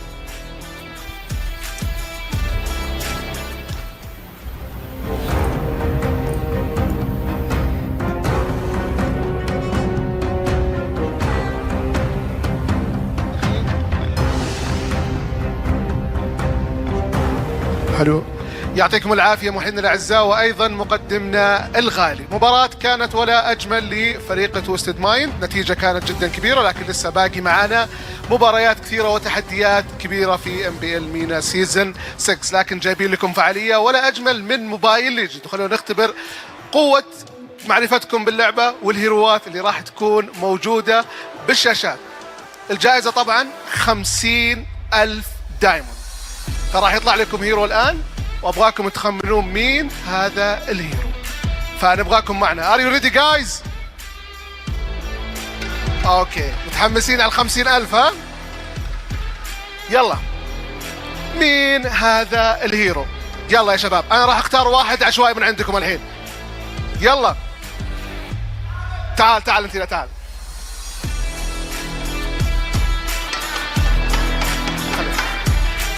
اهلا وسهلا يا حبيبي، كيف الحال؟ ان شاء الله انك مبسوط مره. مين الشخصيه؟ بطل خالد طبعا. يعطيك العافيه، صفقه يا جماعه الخير.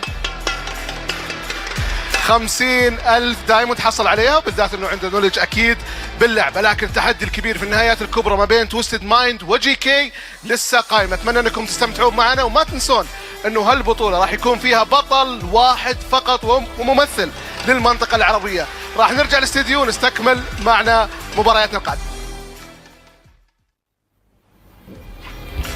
Yeah, and that is it.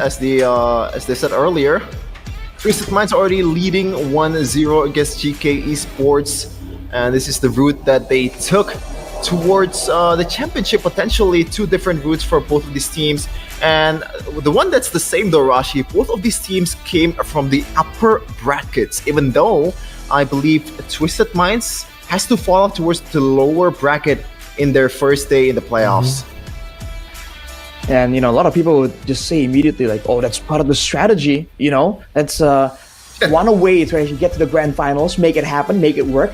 So we'll have to see, man. Twisted Minds having a great start right here, but GK, again, there's still so much time here to adjust. That's the benefit of whole best of 7. That's why we're giving him so much time, because we know that in the top level, it's not just about playing the game, right? It's also about adapting, not just even in the drafting and in the execution, but also in getting reads onto your opponents.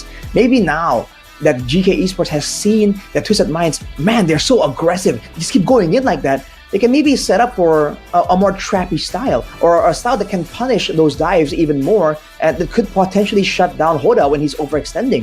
You never know. Yeah. I think we've seen that many times before, right? I mean, Hoda got punished a few times. Even Sano on the Claude, someone that you don't expect to be punished, was punished. But we do have a prediction match result here for you guys, especially you guys who think that you guys can actually get the correct prediction. Go ahead and predict down below. Sheffin, what's your prediction? Of course, there's a geek there, even though it's not spelled the same or pronounced the same. Oh, man. I'm gonna go for GK Esports right away. 4-1. 4-1? Wow. Okay. So expect that one game to be the only game that... Alright, okay. Okay, what about you, Arashi, as we take a look at the stats? I gotta say, especially with gleaning some info from game number 1, I really do feel like the draft becomes so much more important. I think Twisted Mind still has it though, but I think it might get more competitive as the game goes on. Because again, when the drafting phase is that important, you know, with more games comes more experience, more information. I feel like it could be like a 4-2, I would say, for Twisted Minds, I think. Interesting prediction there, Arashi. And you know what? Let's talk about some of the drafting earlier, man. That Jawhead, let's just talk about that again. Because it was a very early pick for a Jawhead. Usually you want to see those pocket picks in the second phase, but it might be a signature pick for the roamer of GK Esports. But what do you think? Because in that performance earlier, I didn't really see a solid ejector towards an unstoppable force gameplay or like pickoff. Not even a single one of them. Yeah, I mean, it seems like there's one moment where the Jawhead kind of found some kind of play, but it really is so far and few in between. And when you're at this level, when you're in a region that's so aggressive, you gotta have just more activity, man. You know, have a higher work rate on the roaming position. I mean, on the other, right, you're competing against a Gato Kacha, and you're seeing how difficult it was for the Jawhead to kind of keep up.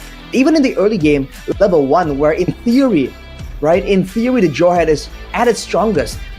With the passive, with the way that your skills kind of do damage, it still wasn't enough to kind of bully the Gatot away. So in that sense, if you want to go for something that's aggressive, at least for him.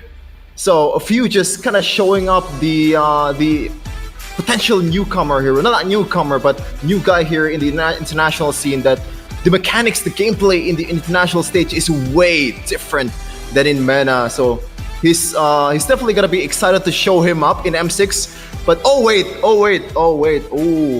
I spoke too soon. I just realized that. Why you gotta do that, he's man? not gonna be there. Why you gotta open up wounds that are just new? Like, bro, a Falcon Savior Ben just lost, right? You don't have to do that to them, bro. Okay, but yeah, unfortunately, they won't have to. It's kind of personal. That's very unfortunate. It feels kind of personal. What do you got against Falcon Savior Bren here, Chefin? What do you have against them, bro?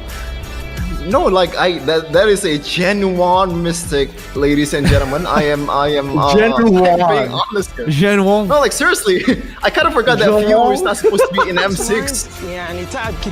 Let's talk about it, man. Like it's crazy that both TLPH and Falcon CP brand didn't manage to go into M6. If you told me that before MPLPH started, I would call you crazy. That is just, oh man, Arashi is just. It's gonna be very different without both of them in the international stage. It's gonna be different, but it's gonna be exciting as well. And at the end of the day, it's a tough situation to be in, but overall, it's still a net positive here because we can get to see a whole different style, right? A whole different group of teams coming through to M6. So it's still definitely an event to look forward to.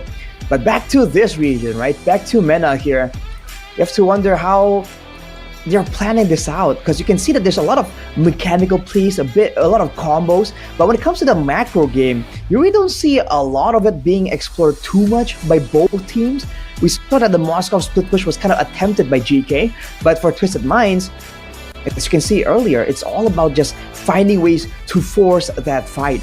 And if that is the idea, could this be the angle that GK can kind of go for, right? Go for that macro angle and then deny all of these great initiation tools that Twisted Minds have been able to abuse for game number 1. Yep, it looks like from the sound effect that I heard earlier, we are going to go into the draft in a second. So let's see what's going to be the choices here, especially in the bans, because I am very interested if Hoda will get the respect that he's already earned in the first game. It seems like both respects are given Mirko, both Gatot Kacha and Fanny banned from GK. Yeah, they gotta do it. They honestly have to, right? Especially the Gatot Kacha, I feel. Because the Fanny, I think it's more of a... Well, to be fair, yeah, the Fanny is, especially on users like Hoda, special users who can execute the Fanny to perfection, you gotta ban it away. But this does leave a lot of other heroes up for grabs. You see the chip ban as well, but I don't know about MPL MENA, right? Because technically we haven't really seen a lot of the Loyi, but in MPL Philippines at least, the Loyi is such a hot commodity right now. Every team that gets a Loyi, 100% win rate. I think throughout the playoffs of MPL PH so far, it's been one Loyi loss. Every other game that we've seen the Loyi, it's been 100% win rate. So maybe GK might want to try to do that later on. Maybe even this game. Who knows? They banned out the Edith as well, by the way. So a lot of pressure on Twisted Minds now to go for a big pick, because again, GK are going to be on blue side, which we kind of know as well, even in our league, has had more success getting those big prio picks before the red side. Well, we do know that the Edith is a pick that really resonates well with Twisted Minds, but banned away again. If they want to go for that Loyi play, Mirko, I mean, in theory, against a team that is kind of dive heavy, kind of headstrong like Twisted Minds, the kit of the Loyi itself can be a great asset to have, right? More survivability for your mid lane. We saw that earlier. The mid laner, right, was finding it quite difficult to just smile, was just getting targeted. But the Suyo, I heard the groans, man. The Suyo was left open, immediately sniped away by GK, Chevin. Yeah, absolutely. I would rather not face this hero in ranked games or in pro scene at all, man. Like, even Mirko said it in one of his streams, it's a hybrid of Nolan, Julian, Lee Sun-shin, whatever, even Alpha. But right now, Yeah. on the other side of the court, Mirko, this is the forbidden combo in ID. Oh yeah, it is a forbidden combo for sure, man. That's the 100% win rate combo in MPL ID. The Phobias and Mathilda. You have someone that can continuously just go in, stay in the team fights for such a long time. And usually, the big weakness for the Phobias is you don't have mobility. You don't have, the flicker. Usually, you go for Vengeance. Especially with the Mathilda, you would want to go for Vengeance. You would want to just go all in even more. But what the Phobias plus Mathilda early shows is the fact that they can't really go for the Alpha anymore. Or at least it'll be a bit tougher to try to pull off the Alpha together with the Phobias and the Mathilda. I think that'll be a bit too greedy, especially considering there's a Harith on the other side. I think Twisted Minds, they might find a lot of value just by picking up the Lunox here first, right? Getting a solid lane to play around up against the Harith, and then utilizing the large hero pool that you have for Hoda anyways into the second phase. So basically play it safe in the first phase and actually bring down the hammer in the second phase. I like that idea. As we're gonna see what's gonna be the option here. Twisted Minds have a lot of time to decide what's going to be the third pick here after that Mathilda and also Phobia's pick. Alpha, as that Mirko said earlier, not really the greatest of idea, but it's going to be a Nolan, a hero that has a lot of mobility in his hands. So Mathilda, the prime priority is still gonna be the Phobias, and Nolan can be a bit more non-reliant towards the Mathilda because he has a lot of potential on its own without the guiding winds. Yeah, I'm not a big fan of the Nolan pick, if I'm being honest with you here, Chef. And I was in a call with Wolf just earlier today, and we were talking about Suyo, how yeah? Nolan against the Suyo isn't really the best of matchups. I mean, it's not bad. If you perfectly execute the Nolan, it can work. We've seen some teams make it work. But yeah, it's not really a 50-50 kind of battle. I would say it's 70-30 towards Suyo. On the Nolan, you have to really execute this hero perfectly. You need to get the farm, and you need to get that kill pressure down. So just like that, I feel like the Nolan, again, like I said earlier, could have been used up in the second phase. I don't think GK would have banned it out anyways. And now you can see the vision from GK. With the Nolan pick on the other side, you need to have someone that can enable the Nolan kill pressure. You need to have someone with kill pressure in the individual lanes. And I think the easiest lane to bully is the gold lane here, with the Harith left vulnerable very early. Because with the Khalid, it's still a flex pick, and it's really kind of an unkillable pick in the XP anyways, right? So the Clint taken away, I believe the Lunox shall be taken out next, because if it doesn't, it does give the gank over to the Harith, especially early on, knowing that that matchup has been the counter for the Harith. They actually are going to be banning out the Aurora too, which is really good stuff. You need to take some actions to respect that pick, who's been getting so much successes. I saw a comment earlier. The comment was basically saying that the Aurora has been carrying a lot of teams to M6 recently. Oh, interesting.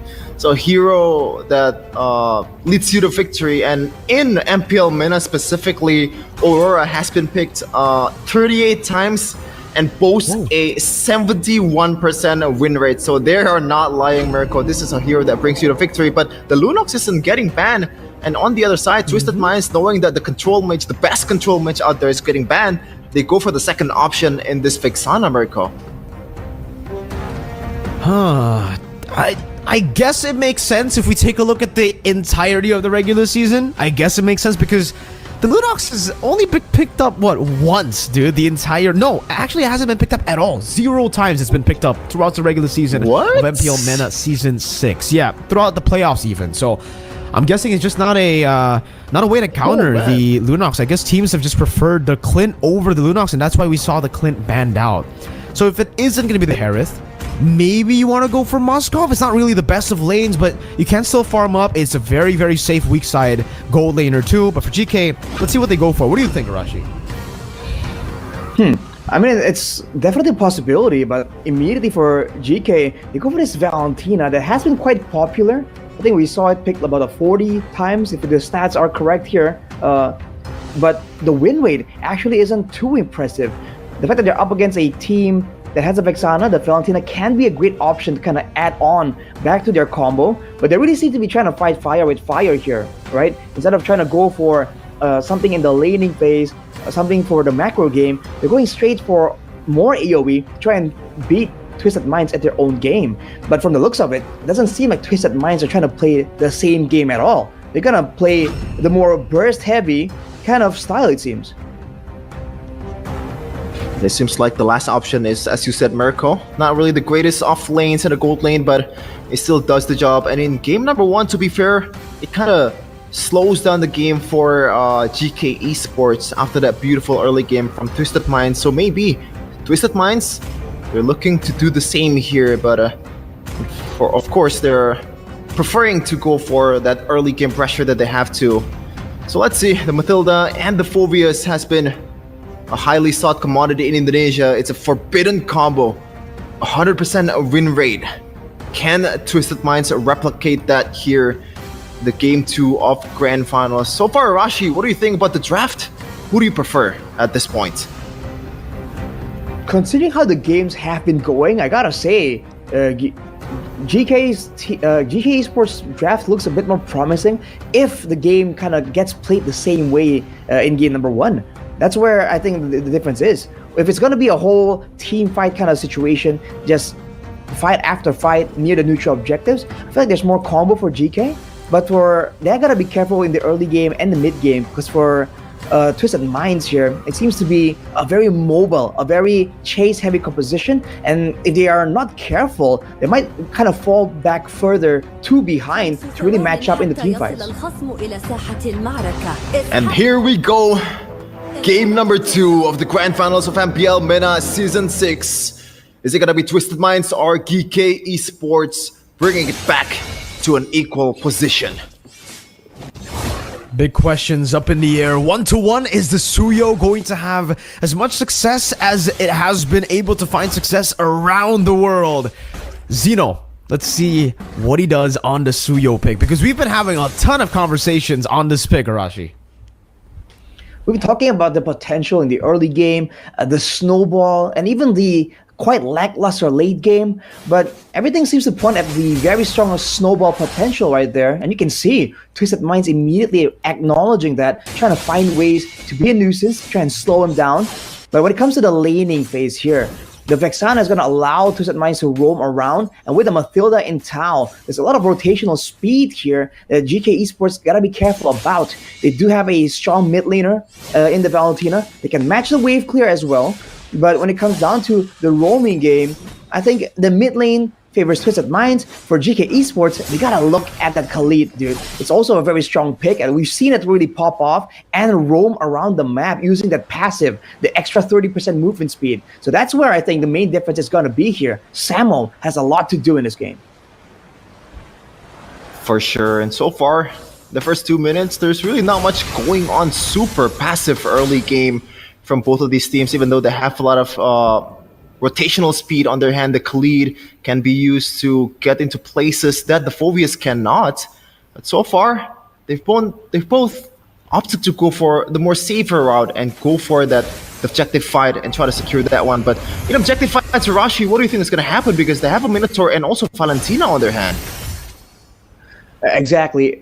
In there, I feel like as long as Sanji can get bursted down, the Phobius can get bursted down, then it's all good. But otherwise, look at the damage though. Yeah, Samo placing the damage down. Raging Sandstorm already used up. Eternal Guard unable to connect now. It's gonna be the Infernal Pursuit. Retreat Battle. Zeno getting it down. Sanji in the midst of it all. Popping a Vengeance as well, putting out some damage, but Smile is able to isolate everyone from Sanji. And the rest of the team just disengages. They'll take that turtle and they'll be happy with it. I was gonna say there was kind of a mistake with the Raging Sandstorm from Samo way too early on the team fight, just to kind of choke down some of the HP that Hoda have. But at the end of the day, it's still a victory for GK Esports, a victory that they're very happy to have. As predicted, man, the Phobius is going to be a big problem, especially with the Vengeance as well. You can't really deal with him this early in the game. But if you slow him down, if you distract him long enough for your jungler to kind of steal away that neutral objective, it can work out just fine. That is exactly what they did, GK Esports. But look at what they are doing now. All right, it's still a lot of waiting happening around. With the Minotaur as their main roamer, they can't be as aggressive as they kind of want to be, especially against all of the mobility and the safety that Troll can bring on that Matilda. It's going to be so hard for GK Esports to find fights unless, Samo is the one initiating it, roaming around, or it's actually a big neutral objective. That's why without the neutral objective on the map, this is where Twisted Minds can be a bit more crafty in their movements. But now there's a bit of a break here. good time for both teams to kind of strategize, Shevin. Yeah, for sure. And it looks like they've been strategizing, man. They've been watching MPL PH. In the first 4 minutes, there's no kill whatsoever, just one objective, a true Filipino style from both Filipino coaches.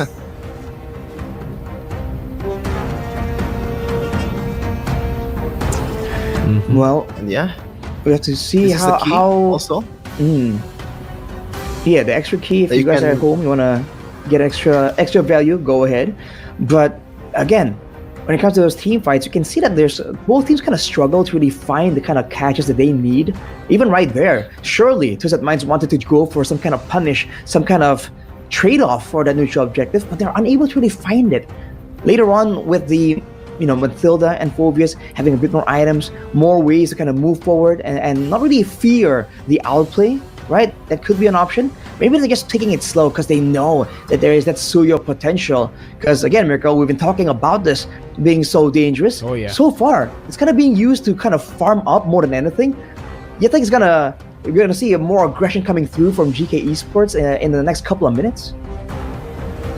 I think so. I think for GK, they're definitely gonna have to push out the pace. But the thing is about the Suyo is the fact that you technically don't even need to rush, right? Because your mid-game power spike hits super hard. So as long as you do get those neutral objectives, as long as you are able to get at least like a 1,000 gold lead, that's already enough to take the skirmishes later on. So right now, I think for me, for them at least, they're just gonna have to focus on farming, getting to those item power spikes. And the item power spike against Twisted Minds has got to be the Dominance Ice, has got to be some anti-regen, because it really is all about Sanji and Troll. If Sanji and Troll can sustain long enough in these team fights while dealing damage, it'll be scary. But it seems like we're just gonna be jumping back into the land of Dawn. Let's see what GK do with this early lead.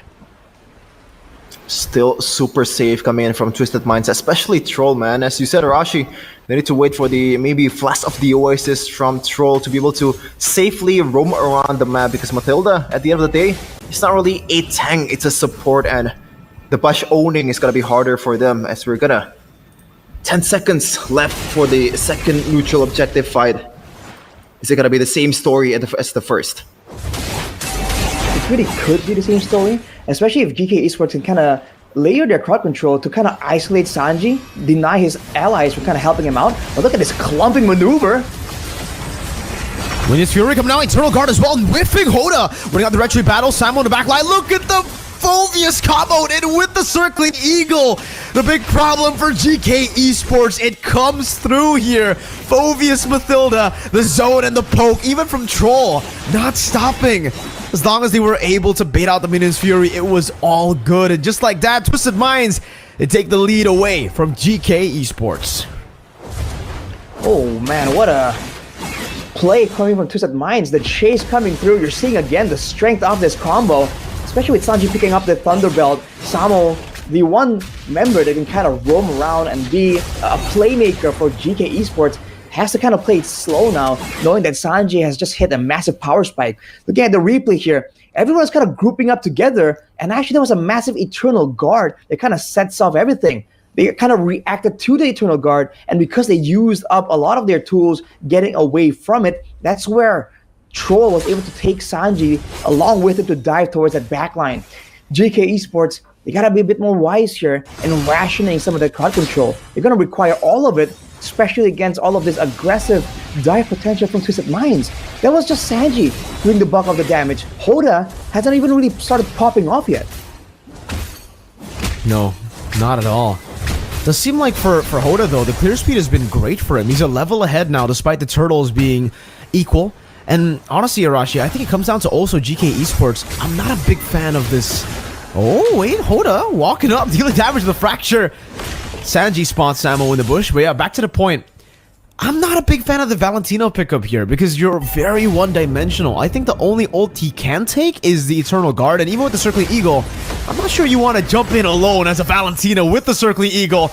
Pops in a Circling Eagle, and just like that, that's a Big ult wasted down. Raging Sandstorm to the back, not able to find anyone. The Vengeance down as well. Patrol has a Circling Eagle. Will be able to give a little bit more HP towards Sanji. Guiding Wind, he doesn't take it. He's actually too far away. Carvey with his Zaman Force. That's a kill over GK. Punishing Twisted Minds. We're definitely way too overextended. Hold up. Finding the assassination. Sam was trying to go for the zone, but Sano is able to go for the Spirit Misery. Retreat battle. Zeno wins it out with that second skill, man. The mini Bauman ultimate built in Suyo.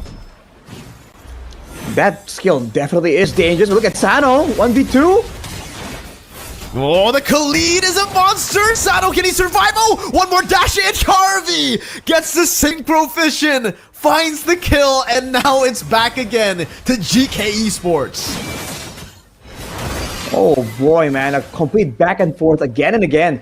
Twisted Minds, though, they're doing a great job using all this mobility, but they gotta be careful. They're relying on Sanji being too tanky, regenning through all the damage. But, you know, with the Suyo in the picture, Mirko, like you mentioned, mini Bauman ult can be quite deadly. And here, the chase coming in from Samo, like we mentioned, not a lot of crowd control tools, but the ones they got definitely are great when they need it. It was a great win for GK Esports, getting the neutral objective on top of kind of winning in the fights, but Twisted Minds were able to get that mid-lane turret, so you gotta keep being aware here. But look at that damage coming in. Carvey barely survives with the flash of the Oasis available. Man, they gotta be a bit more careful there, because Hoda, he's gonna start doing a lot more damage here past the 8-minute mark. When we were saying, you know, when we saw the Nolan, I was not a big fan of this matchup, the Nolan into the Suyo. Last time I saw this, it was literally just earlier Aurora versus FCAP, and the Nolan went 0-0-0, while the Suyo dominated all the way in the late game. Let's take a look at the items, though, Arashi, here, because even though Hoda is dishing out damage, it does seem like GK are actually getting to a comfortable spot, too, with their items. Hitting quite a few power spikes, but it sure seems like Twisted Minds have reached the more substantial ones. I mean, the head to see is on Hoda, like we were talking about earlier. You can see that if you just miss up even a little bit, you can get picked up, but look at this, whoa! Yeah, you can still escape with the Guiding Wind, still all good. Twisted Minds, though, they gotta be very careful going up against GK's mid-game power spike, because this is what I was talking about. Earlier, second turtle, they were able to utilize their maneuverability and that combo Phoebus Mathilda to get in. But now, even if they go in, GK have that mid-game power spike, meant Carvey is gonna deal a buttload of damage. Just be aware of the potential there, right? Carvey for sure is gonna be bursting everyone down, but Sano has been doing a great job splitting. He got the mid turret as well earlier, and he's at 2 items, I believe. So he's definitely getting there, but he's kind of capped because he has no idea where is Samo, right? That's the power of the Khalid. So much damage, even if you don't build damage. Now with Sano showing up, you can see GK Esports looking for a chance to go for a pickoff. Okay. Just poke around. Seems like the Lord will be held down by GK. Up top, though, you can see that Sano is already going for the cut, or going for the split push, rather. Hoda to get a good angle. He should be able to find the angle, but no, man, they burst it down way too quick. The bot force used up. Carvey assassinated by Hoda, who comes in last second. And now Sano, too, finds the sod. Over to Smiley goes. Zeno won't be able to escape another assassination. Twisted Minds! They twisted the gameplay of GK Esports. They completely dominated that team fight. Now, there's a difference in priority right there. Twisted Minds, it seemed like they were trying to go for the neutral objective, but technically Sanji was the only one diving. Let's take a look at it one more time here in the replay. Sanji diving in, but everyone else, look at that. Even Hoda wasn't really diving in along with Sanji. It's almost like they kind of called it, right? Hey, they have a mini Bauman ult on the Suyo. We can't really contest that easily. Might as well make them pay for going for that neutral objective. And they got a massive wipeout right there. The Lord got cleared out, and a lot of the base turrets, the base turrets are still available, but all the other turrets are taken. And look at this, Sanji once more.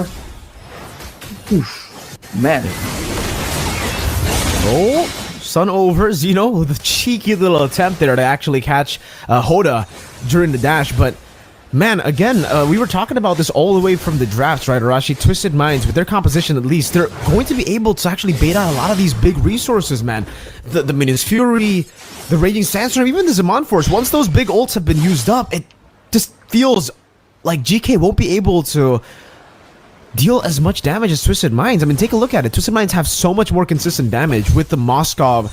I mean, honestly, even if we take a look at the Phobias, that's way more consistent damage with the Recess and the Infernal Pursuit. Samo, Raging Sandstorm, good flicker out by Cuffin, and that is an amazing Circling Eagle. No, Guiding Wind to get help. Now we re-engage with the Circling Eagle. Sanji still in the midst of it all. Pops in, avenges, soaks in so much damage, even with the Midas Fury. Sanji keeps on going, and now Hoda able to go for the cut, able to go for the assassination. Clean up crew for Hoda, as Sanji was able to bait everything away from GK. That's 4 for 0. Sanji didn't die. That is insane, dude. He is the danger, man. You cannot take this guy out. Twisted Minds with that big play. Is this an end angle? Samo, can he do it? Oh, Raging Sandstorm. Samo goes in for the healing, but that's a bit too much burst to heal from, buddy. Shen spawns in again, Carvey and Smile as well, so no end angle. But Arashi, that's a 7,000 gold lead for a composition with a Phobius Mathilda, man. This is already a deadly combo if they didn't have a lead. Heck, if they had a 3,000 gold lead, it would have been a deadly combo. What's a word more deadly than deadly, man? Because it's a 7.3k gold lead for a snowballing late game weak side pick in the Moskov and a monster combo in the Phobius Mathilda. Let's not forget that Hoda is still in the picture, man. 6-0 and 2. We know Sanji is stealing the show right here, but the jungler for Twisted Minds is absolutely lethal, and GK Esports haven't really had an answer for it. They have all these AoE tools, but they are forced to use it in an aggressive fashion. And that way, Hoda just waits for it to get popped, the Minion's Fury, the Raging Sandstorm, and it just goes and makes a beeline straight for Sino, for Smile, for Carvey. And again, he's been able to find the mark. They go and get that Lord just like that immediately. With the base start on the bottom side taken, Twisted Minds, there's so many ways to play this around. They can kind of sit around, wait for the freeze. They can kind of play around the Moskov as well. Man, it seems like they're going to be waiting for that Lord and then go for a decisive engage. One weakness that they have right here, Twisted Minds, is a lack of clear-cut AoE playmaking engage. But I guess that's where Troll comes in. If he does land a massive Circling Eagle, that could be what they need to try and go for a fight. Otherwise, it's just Sanji walking up, dude. He does not care. Alright, then another siege attempt. Arashi, another end angle, possibly. Hoda walking up, going for the Retribution as well. Popping the Fracture. It's a bit early here. The wave's actually dealt with quite well by GK. Up top, there's no more wave, but in the mid lane, it will shove into the base. Sanji dealing a whole lot of damage over to Samo. Going in for the Infernal Pursuit. Good poke over from Zeno. No more waves to deal with. GK able to clear out the Lord in the bottom lane. That's the enhanced one. Twisted Minds will try to look for a base turret at least here. 9,000 gold lead, but I think it's a bit too aggressive. They actually want to go for the dive, but they still go for it. Sanji in the midst of it all, jumping with the Infernal Pursuit. The Circling Eagle earlier. Big roundabout over from the base as well. Now Twisted Minds trying to go for the base. Sano going for the piercing damage. Oh, what happened to Zeno? Still able to blink out to safety. Sano just on the base, man. Turret locking to a 2-0 lead. Twisted Minds twisting the favor. They were the ones to come through the lower brackets. They weren't the ones to qualify to the grand finals first, but now they're 2-0 up. Well, there's a reason they've been dominating these statistics.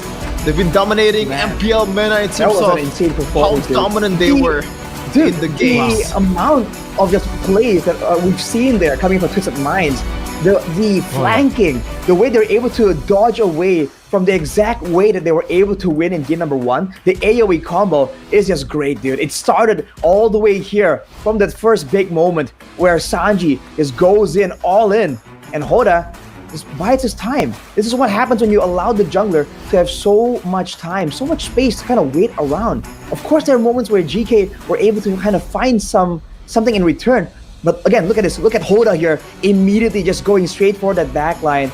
I think the backliners of GK Esports also just could not find ways to deal with it. And the fact that they were clumping up together in these fights, they're trying to make use of their combos. They're all short range, but that way it allowed Sanji to just go to town, dude. Regenerating from everything, deleting everyone. He might top off the damage numbers too, dude. He was just an absolute monster this game, buying time even in this end sequence here for Sano to go straight for the end. Phenomenal stuff, man. Really, really just Well played. If Naisu was here, a good friend of ours, from the Philippines, he would say, Twisted really twisted Geek's minds off. No, he would literally just say, they practiced their minds off. But, man, super well played. Hey, we got a good view of our boys there in the MPL MENA studio. What's up, Yasu? We got Mr. Big as well, man. Oh, man, I'd love to actually meet up with them again here. Hey, Shevin. How you doing, Shevin? You doing good, man? I'm doing pretty bad actually after the whole fiasco. Shevin, listen, I'm happy to see I know you're excited. I know you want to try to give excuses for GK because you predicted Geek to win because they have a geek in them apparently, but Geek just lost. GK just lost a second game in a row. It's about time for some changes here, Shevin. Arashi, what changes do they need? I think they have to kind of think more about how they want to go for the fights, because it seems like it's very template the way they're kind of approaching some of these fights. Earlier it was more of a dive, of a back and forth. Now they kind of doubled down and went straight for a combo, an all-in. But again and again, it seems like Twisted Minds sees their composition and just goes, okay, we know how to deal with that, right? So I think they have to kind of double down in the drafting phase and understand what exactly is their win condition and how can they approach these fights. Because again, if they're clumping up together like that, when they don't have ways to deal with the Phobias, it's just too difficult. And look at the numbers, dude. Yes. That is, oh man, that is insane. Sanji though, definitely somehow, some way doing everything on that Phobias pick. It's just too much to handle, but Shefton, did you hear that? Did you hear what Arashi had to say about GK? Do you agree? Do you agree with what Arashi had to say about your team, man?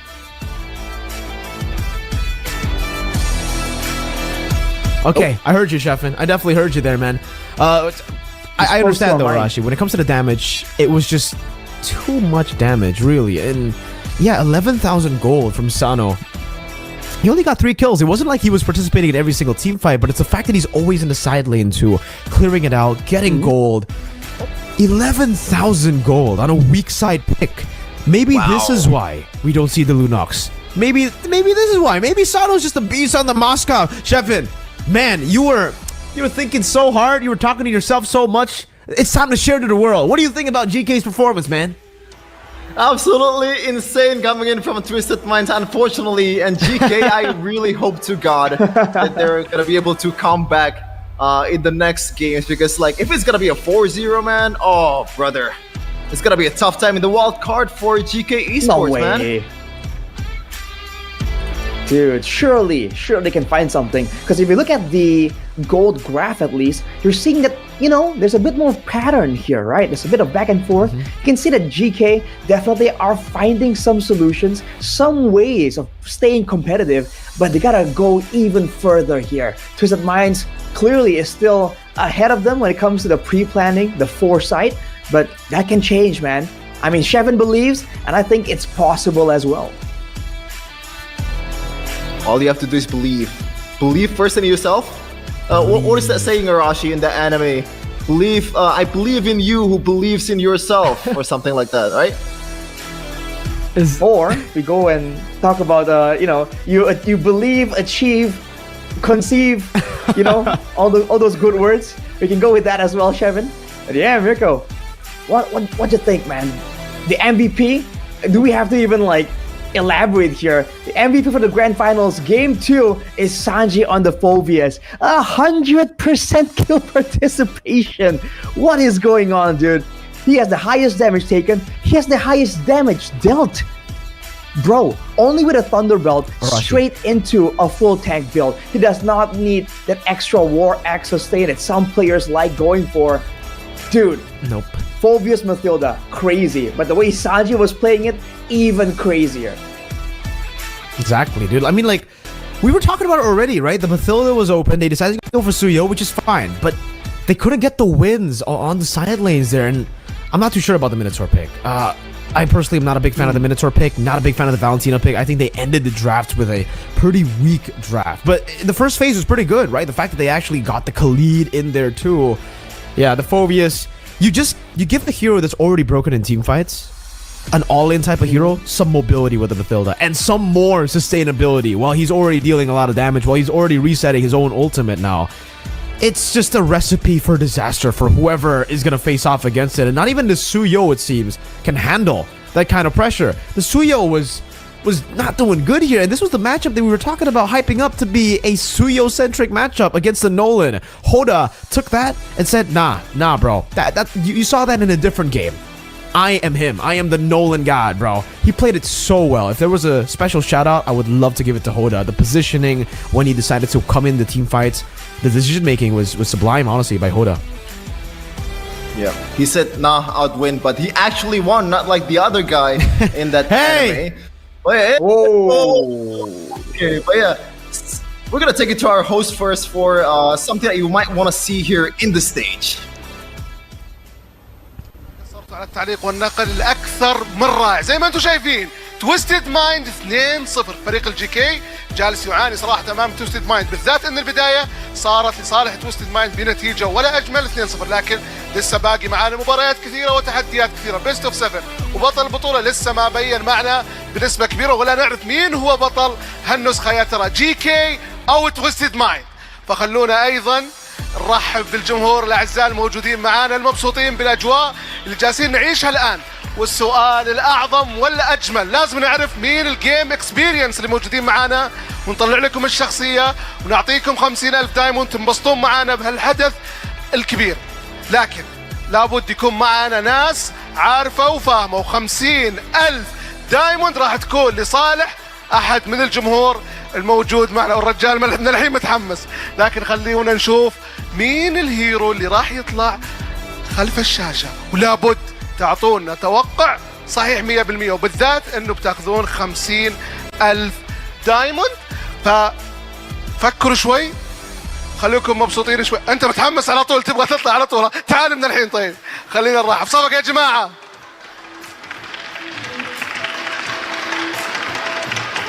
لازم تاخذ نظرة ثانية. طيب شلونك اول شيء؟ الحمد لله بخير. قبل تجاوب، وش رانكك داخل الجيم؟ كيف؟ الرانك حقك. مثل جلوري. اكيد. مين الشخصية؟ ازمرالدا اكيد. اكيد. صفق يا جماعة الخير. يستاهل صراحة. After that forbidden combo in game number 2, I'm sorry. After that haram combo in game number 2, Twisted Minds were able to secure the second game, and they are halfway. They're halfway to Malaysia. What is gonna be the solution here, Rashi? Because I feel like in these 2 games earlier, they brought out the first game, Twisted Minds brought out the Karukacha. It's banned in the second game. Now, they've done it all. Yeah, I think there's definitely things they have to adjust here, especially game plan wise, right? How they're gonna play the early to mid to late game. I think it's there, right? But it's gonna take time for them to really solve that issue, Shevin. Okay, we're gonna take it out to break first to further prep us for game number 3 in MPL MENA Grand Final Season 6. Don't go anywhere.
Welcome back to the grand finals of MPL MENA Season 6. Once again with me, Sheffin, Mirko, and Arashi. And after their loss last season in the grand finals, Twisted Minds lost 4-1 to Falcons Esports. But right now, they are on route to take it all the way, even sweeping GK Esports in this grand finals and go to M6. Now, Arashi, they need a needle mover, a move that pretty much caught the opponent off guard. At this point, like, what's gonna be the move? Oh man, it has to be something that can set up, right? Because we've seen that. I think a big problem is in the playmaking. Again and again, Twisted Minds have been the ones to actually make the plays happen, engage on it, and even when they do have a better initiator, when they have more chances, it seems like GK kind of takes it a bit easy, and I feel like they should kind of, wrestle the control away from Twisted Minds, because it really seems like that's something that Twisted Minds are completely abusing to really get ahead of GK in some of these games. And from the looks of it, I mean, what do you think, bro? Because the predictions, right? There's that prediction mini game going on. We can get 1,000 diamonds if we can predict the right score. With the way things are going, dude, it's looking kind of one-sided for Twisted Minds. Shevin in particular, bro, do you think GK is gonna mount some kind of comeback? With that kind of strategy, right? Do they want to go with something more aggressive, maybe, right? Ooh. Well, we're gonna hold that for a second here because we have a comment here from Kyrie to one of the best junglers in MENA, Hoda. Hey Hoda, I've heard about your impressive playoff run with Twisted Minds. It's not easy stepping up like that, but you made it happen. Keep pushing yourself, and maybe we'll meet at M6. Let's see who dominates the jungle. Good luck and soar beyond limits. Wow, that's a whole lot of praise from one of the best in the business out there, Mirko. I'm a big fan of Kyrie. I think all of us are here at Indo-English casters, right? We're a big fan of him. Let's really hope that they can actually do what Twisted Minds have been able to do all the way from the lower brackets. It looked like coming into the grand finals, GK were the ones to be, maybe the new champs here, taking over from Falcons, who were able to beat Twisted Minds. And Twisted Minds sticking to the same lineup. We know that it's very hard for a roster like this, for a roster that has been together for more than a year, to stay consistent. But it does seem like Twisted Minds has actually gotten better through the lower bracket run, through the losses and through the mistakes that they've made in the playoffs. They have learned from that, they've adapted from that, and now GK, they're the ones left to kind of adapt and improvise themselves, right? And I think for them, going on with a lot of these overthinking type of picks is not the best choice to go for, right? The Valentina and the Minotaur. We got to talk about those two picks, man, because I think for the first phase, they won it with a Suyo, a Harith as well. A Khalid, they were looking good. And the fact that there was no Lunops to counter it, they took away the Clint as well. No kill pressure for the Moskov lane. Yet they didn't go for a roamer that can actually rotate fast enough. They didn't go for a mid laner with Pryo. It was up against a Vexana, by the way. So it was auto Pryo to the Vexana Mathilda, who already had a mobility advantage. It sure seems to be the case right there. So again, being more proactive here could really help GK with how they want to really get an advantage, because they're able to find some things, but again, when they are forced to kind of wait around, it seems like for Twisted Minds, they're able to find these weird angles. They're able to actually make the surprise play happen. So I think getting more control will be a great idea, and having more flexibility when it comes down to how you want to play it out. Because again, we highlighted that issue all the way from the beginning of game number 2. They were going with a roaming Minotaur, but they wanted to go for that combo. Unlike Twisted Minds in game number 1, where they have the Garadkacha, where they have a lot more tools to throw out to kind of like interchange with each other. In game number 2, I mean, GK were struggling to find the right fights, and eventually everything just became about the Minion Fury. And the moment the Minion Fury doesn't really land as ideally, or it wasn't as impactful as they needed to be, everything just starts crumbling, man. Like, so I feel like they gotta figure something out here, pick and choose, maybe coordinate between the EXP lane and the roamer, right? Who wants to be a playmaker, who wants to kind of be the front line. Something like that can really serve in their favor, Shepard. Yeah, I think also the fact that quite literally there is no purify at all in the first or the second match earlier. When you have that much control, it kind of signifies that you don't really execute it the right way. So I think maybe the main problem still is the execution part, because even in game number 1, they were not really behind by that much in the late game, there is still some kind of outplay that you can think of. But at the end of the day, it really comes down to the way you actually execute the plays, man. Like, it's not just about the drive, it's not just about what the coach already presented to you. You have to somehow cook the ingredient to your favor. As we're gonna take a look into the third game draft. And right away, GK ban still the same, that Gacha and that Hoda Funny. Okay. Same bans across here. Honestly, the Fanny and Gatot makes sense, but the fact that GK's esports still decided to go blue side means that they can actually try to just correct the little mistakes that they made in the drafts previously, right? So they should be able still to get that Suyo. I think especially after that win, Twisted Minds will be comfortable to leave that open. So far, they're going for the exact same route. Fanny, Gatot into the Edith. So again, setting up for the Suyo pick. So do you agree, Arashi? Do you think it was just a problem with the second phase draft for GK esports? I don't know if the second phase draft was the fatal mistake that ruined everything, but I do agree that the first phase just looked so much better compared to the second phase. But look at this. Yo, they're going straight for that Phobius that were giving them so many issues, but now they're going to be letting go of that Suyo. And technically, a hero like the Phobius that wants to sustain, that wants to stay alive with low HP, you can struggle against the execute mechanic coming in, the mini Brahman ult coming in from the Suyo. Yeah. It's gonna be super tough, especially Matilda is already picked. The thing is, right? Yeah, the Matilda gets picked up, so what? They go Suyo here for sure, right? There's no way they don't go for Suyo unless they want to combo it together with the Alpha. Yeah, it has to be Suyo, and then GK will be put in a tough spot, and then yeah, for Twisted Minds, they can still pick up the Vixana, which still would be amazing, by the way, right? The reason Twisted Minds went for the Vixana in game number 2 was because it is one of the counters towards the Phobius. So we'll see if GK actually try to do the same thing here by taking away the counter to the Phobius before the opponents can. Super tough. And now GK, as the second game earlier, is looking to close out the first phase of the picking phase here with some solid picks. Now, the Matilda Phobius is already gone because the Matilda is already picked by Twisted Minds. And generally, there's really no like a good counter towards Matilda, but it looks like it's going to be a lead and also a Julian. So bye-bye towards the flexibility of that Khalid. It's gonna be a Khalid Volmer maybe, even though in MDL Indonesia I believe earlier Khalid has been picked in the mid lane, but I don't know if that's gonna be the option here GK Esports. But yeah, to be fair, it's a global ban, it's not like this. Right, but man, Khalid in the roaming position, I feel like it's slightly underrated, right? You have so much pressure being roaming around. Your kit as a Khalid kind of allows you to kind of stay on the map constantly. You don't have a mana bar, you can kind of have a built-in sustain tool, and you move fast, right? What more do you want? And you have decent damage, by the way.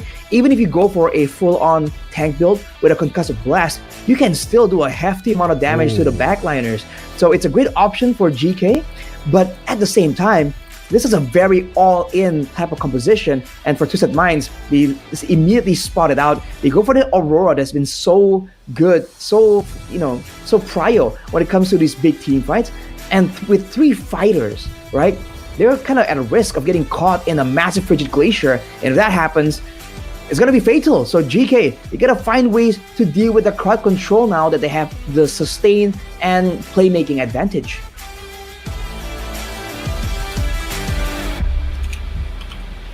Honestly, at this point, I think even next bird pick for Sanji again, it's not really a bad idea because when you think of the heroes here, Phobius and also Khalid, the frontliners, it's gonna be there mostly in the objective fights also, and Sanji can just repeat the process again, especially when you have that Matilda in your favor.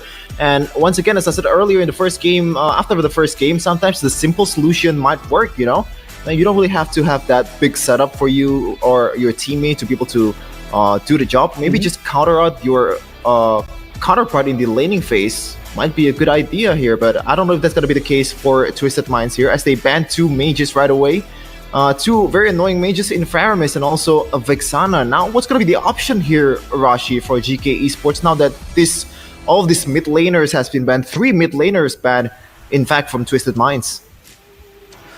I'm thinking something like a Yeve can work. It's been rising in popularity.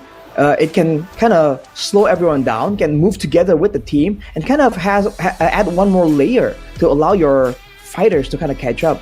But yeah, if they do go for that, there is still a risk of getting dove on by the Suyo.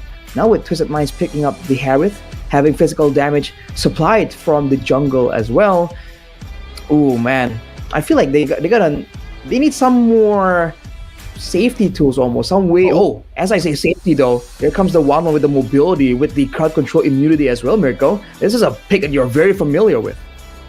Oh yeah, that's a really good pick up against the Harith too. Love it. The Valentina, technically only the only real mid laner they can take now, right? Other than the Vexana, Faramis, Juicin, all of those banned out already. The Aurora taken away. Really smart move from Twisted Minds. I guess they saw what GK played just earlier with Smile and the Valentina, wasn't able to really create an impact. But the thing is, that's why I feel like, oh wow, they go for CC here instead of a tanky boy.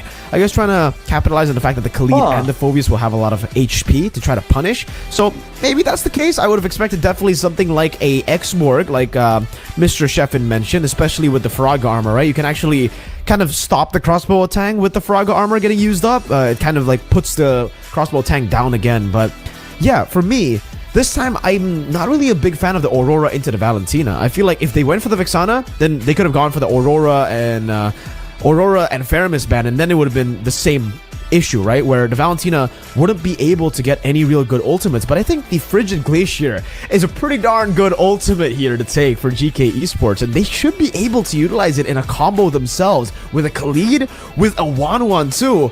GK actually have a pretty strong composition now. Yeah, a lot of burden on towards Troll's shoulder here, trying to cover his teammates, heal up his teammates, pretty much doing everything that Mathilda can do in the Land of Dawn. Look at that match. Look at that, man. I like the color scheme, bro. Like the greens and all that stuff. It looks pretty peaceful. I don't know why. Oh, peaceful.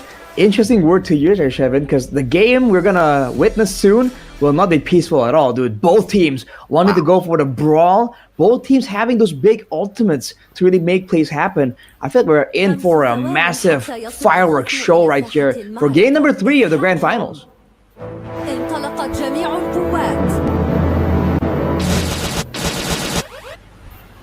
And right away, it seems like we're just gonna get into the Land of Dawn.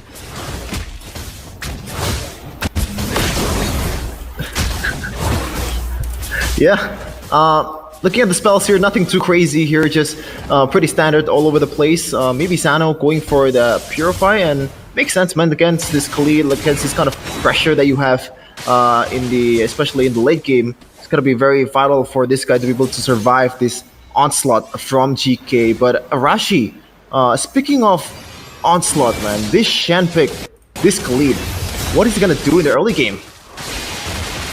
He's going to be an absolute nuisance, as we just saw right there. Moving in the front line, being tankier than you were going to expect. And if he plays the pesky style, by all means, the Suyo is strong, but it's still an assassin. The Khalid can be a massive problem for him to deal with. But otherwise, he can just do this. Help out with the clearing, the same way a Jawhead would.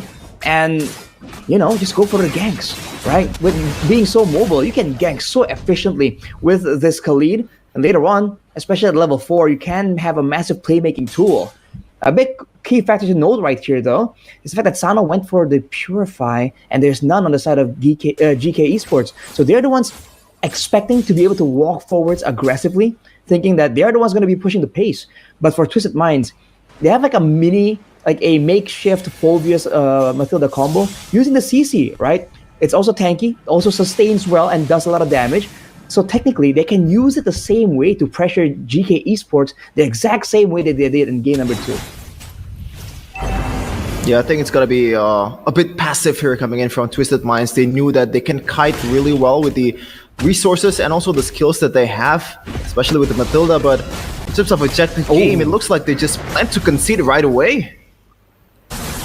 Yeah, no real setup here, honestly, for the side of Twisted Minds. That's why not a big fan of the CC pick again, right? The fact that you're not really a full bully against the Phobias, the fact that he's playing it just to shove as well, that gave GK Esports an option to go for the turtle. And remember, we in Arashi already kind of spoke about this previously. If the Suyo doesn't get snowballing, it becomes a pretty tough pick to actually pull off. Up top as well. Whoa, Carvey. Whoa. Already dealing a lot of damage. Sano falling back, and yep, Carvey winning up with this matchup. Shen already rotating up top. Smile walking forward too. Stole away the Frigid Glacier. There's going to be some rotations from the side of Twisted Minds, but Carvey will just get a few shots in on that turret up top. Finally, an ideal game in the early game for GK Esports to build from, especially when you look at the 1-1. This is a marksman. They can scale better than their counterpart in the Harith with the magic damage. And this might be the first blood here, especially Sino is already in top lane, Berko. Might be. No kills just as of yet, though. And up top, it is just going to be the respect over from Sano. He knows he can't do anything here up against Zeno and Carvey.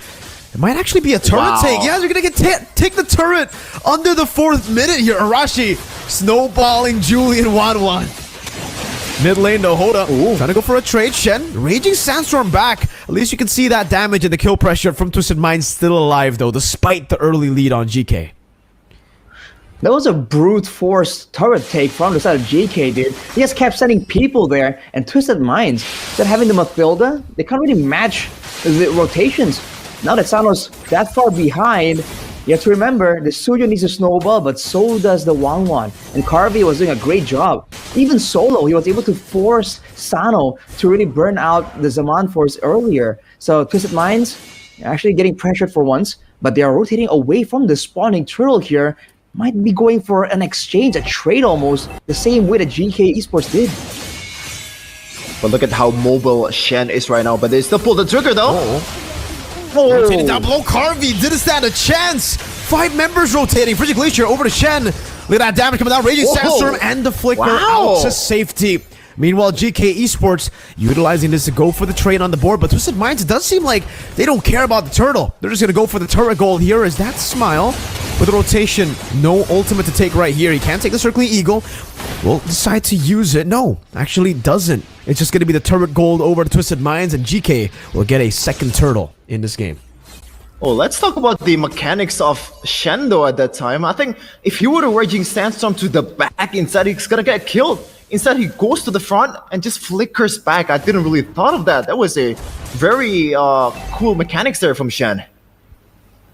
And it's great plays by GK there. In addition, Smile also rotated, kind of denied Twisted Minds from equalizing on the turret advantage. Now with the Thunderbell picked up by Samo, you can expect more fights to be forced out by GK. And if Twisted Minds won't give it to them, they might go for dives. They might even go for a play onto the purple buff, which we haven't seen so far, but look at this roam pressure, dude. The gold lane zoned away by the roamer. It is absolute insanity. Yeah, because this is what you expect from early game Khalid, man. The mobility, also the early game damage. Troll has to wait for the item to stack up if he wants to be a bit more of a difference maker here, because so far, if you were to check on the bushes, he's gonna get punished right away. Meanwhile, in the top lane, sneaky Hoda straight takes the turret. Interesting turret take right there. So Hoda definitely isn't snowballing, but he's also getting out-farmed by Sino. That's a surprising part. We know Julian can clear really, really well, but you can see that Hoda somewhat getting pressured. There's a lot of aggression coming through. And once again, that's a Raging Sandstorm baited out. GK Esports, they're not getting a lot of big plays with these Raging Sandstorms, but the fact that they are forcing Twisted Minds to kind of react, you know, to their movements. Oh, look at this though. Circling Eagle. Oh, Flicker from Cuffing getting the freeze down and the Frigid Glacier. Hoda was just a bait. Well played from Twisted Minds. They get a pickup onto Zeno. And look at the rotation. They go straight up top instead of the neutral objective. So trying to stagger a bit of the timer for the neutral objective. Twisted Minds is trying to go for the reset. Carvey will have the crossbow attack. Will decide to pop it in. The Vengeance gets used up. Sanji able to escape for a bit. Smile actually stole away the Circling Eagle. Carvey, no crossbow attack, no Inspire. Might be the opening for Twisted Minds to go for the turtle, and it is going to be that opening. Shen Let's see if he can find a massive Raging Sandstorm. Guiding into the front with a Circling Eagle, zoning Xeno. No, smile away. Xeno decided to just go for the purple buff. And just like in game 2, Twisted Minds are... He lost the early game. They get control. Stun over Shen. Bursted down. Raging Sandstorm Flicker. Hoda unable to get the snipe down. And Twisted Minds recover after being down 2,000 gold just with a fight and a pick. Insane coming in from Twisted Minds, and now the game is just a whole 180 difference here. The gold lead is almost non-existent from GK Esports, and I expect that to be different in the next 30 minutes. Meanwhile, curtain call. Samo forced back Frigid Glacier and the freeze. Just for the vengeance. Now, Xeno walking up. Hoda getting the stun down, canceling out a bit of the sword. Sanji, no vengeance. Gotta respect this. Able to escape the triple dash there. CC plus the guiding wind. It seems like Twisted Minds will still be able to escape from that situation. But GK, they're still holding on to that very small gold lead. Alright, so for both teams, it's still kind of equal for the most part, right? When it comes to the turrets, when it comes to the control, and the gold even, there really isn't a massive disparity just yet. The longer the game goes though, I think it kind of favors... interesting. I think it kind of favors Twisted Minds just due to the fighter priority for the side of GK Esports. Twisted Minds will have more damage to swing around the longer the game goes, and technically in a 1v1, that CC is an absolute problem to deal with. So even later on, Samo on the Phobius might have more teamfight presence, but that might be it. Walking up, that's a back combo. Hoda! To be caught by the Raging Sandstorm, smile with the execute. Just with the dashes forward, GK. To get back one boar on the board. Toughness gonna go for the clear. Xeno is on it. Has the enhanced sword, I believe, to escape. Yes, Sana pops in Zaman Force, but gets zoned away by Carvey. GK still showing that their composition has what it takes to win these team fights. good map recognition from GK Esports. They realize that Harith is no longer inside, is not in the vicinity, and they pull the trigger with a numbers advantage. Now they're gonna take the Lord without any retaliation whatsoever, coming in from Hoda. That might be the first neutral objective so far in the series for GK. Ooh. Interesting moves there. The trade of Frigid Glaciers, it seems like. But for Twisted Minds, definitely falling behind. GK Esports did a great job playing with this fighter priority, right? The idea is that the fighters are tanky, they do some damage, but you know, jack of all trades, master of none. So if they can jump in together and get the prior member from Twisted Minds, in this case it was Hoda earlier, or maybe Sano, the longer the game goes, then GK Esports still come out on top, even though they trade equally. So Twisted Minds have to kind of respect that and make sure that they have solutions. They only have the Frigid Glacier as a way to stop the full-on charge. Hoda maybe, with the fighter mode, can kind of do some crowd control, but aside from that, it's only about maneuverability. Look at this up top. They're already kind of struggling to clear this Lord up, it seems. You know, they're going to have to use a lot of resources. Shen corralling around. Sanji going to be caught by the sword. Sano waiting for the pursuit. That's a Frigid Glacier. Over to 3. Actually fighting 3. Whoa, Sano with a burst. Taking him out. Hoda coming with the side. Raging Sandstorm connecting on Hoda, but damage is going to be enough from Troll to find that kill. Shen getting the slash down. Now escaping Hoda with the execute towards Smile. Carvey, one more necessary for the crossbow tang. Finds it. Hoda blinks away. Still gets taken down. Crossbow tang over. Sano with a dash forward. Unable to get the kill, but it's a 3-for-2 trade. And Twisted Minds, they didn't even lose a tier 1. They didn't even lose a mid lane tier 1. That's crazy. How the hell did they do that? That defense was immaculate. They knew their weapons and they used it the right way, man. They knew that they need to be the one on the responding end, and they did just that. And so far in this game, it's always, you know, they're pulling the trigger first, and Twisted Minds always respond in the perfect way. Shen, though. Okay, Raging Sandstorm defensively, no flicker to save him. Oh, not enough. Shen surviving with 1 HP, just barely getting out of that skirmish. And Xeno, I believe he took that purple buff away too. So, hey, that's a dub by Mr. Shen. For sure, man. I think it's the 3rd time so far in this game the Raging Sandstorm plays. It's not really raging, it's just back down and calm and collected and try to regroup with the group. And he's escaping all the deaths that's coming out onto him. Hoda now with the BOD though, is going to be doing a lot more damage. but he needs to kind of wait and choose. He's playing this Suyo so much more impatiently compared to the Nolan. Earlier, he was able to kind of wait around, find the right moment to go in. But we were seeing earlier, right? Hoda was the one chasing, being the one in the front. And he kind of has to understand that it's still an assassin. You want to be a bit more careful when it comes down to it. With the Lord coming up, with the wave kind of favoring Twisted Minds though. Let's see here. There's outplay potential for GK Esports, but Twisted Minds can definitely make a play. Let's see. It all relies on how they can actually bait Samo in and kite back away. Twisted Minds have the CC to do it, but do they have the damage to burst them down? Is the question now. They're still gonna have to just go for the resets overall. Twisted Minds have the advantage, by the way. Slow push down to the bottom lane. But they're not going to try to go for the commitment. They want to try to reset him with GK Zeno. Takes the aggro back. Oh, Sansa with a quicker combo. Troy able to get out Carvey though. Now dishing out some damage. Won't be able to go for the crossbow attack. And Sana with his Zaman Force. Back and forth. Shen getting the execute down. Now as in front of pursuit comes down. Sanji out of the fight already. Hoda with a big forward. Zeno with a chase throw. Surviving, guiding win away. Just 1-for-1. Both the gold laners down. It's 1-for-1, but the neutral objective battle still gonna be a tough one for Twisted Minds. Hoda, can he go in? Oh man, goes in for the Sun Smile, almost executed down. Curtain calls Chen and Samo down as he goes in for a little bit of the yo-yo hits. It's going to be the Lord going over to GK Esports for the fight. Samo will just be taken out. Sanji go for the chase. Zeno with the enhanced sword, escaping away, but the chase is too much. A flicker from Cuffin to take the kill over. 3 kills for the enhanced Lord. Twisted Minds going for the turret in the mid lane. They're gonna give Sano the chance to go for the clear up top. They don't care about it. They want to go for some more turrets. Smile. You gotta respect this. Hola's coming over as well. Carvey rotating forward. Hoda trying to go for the stun.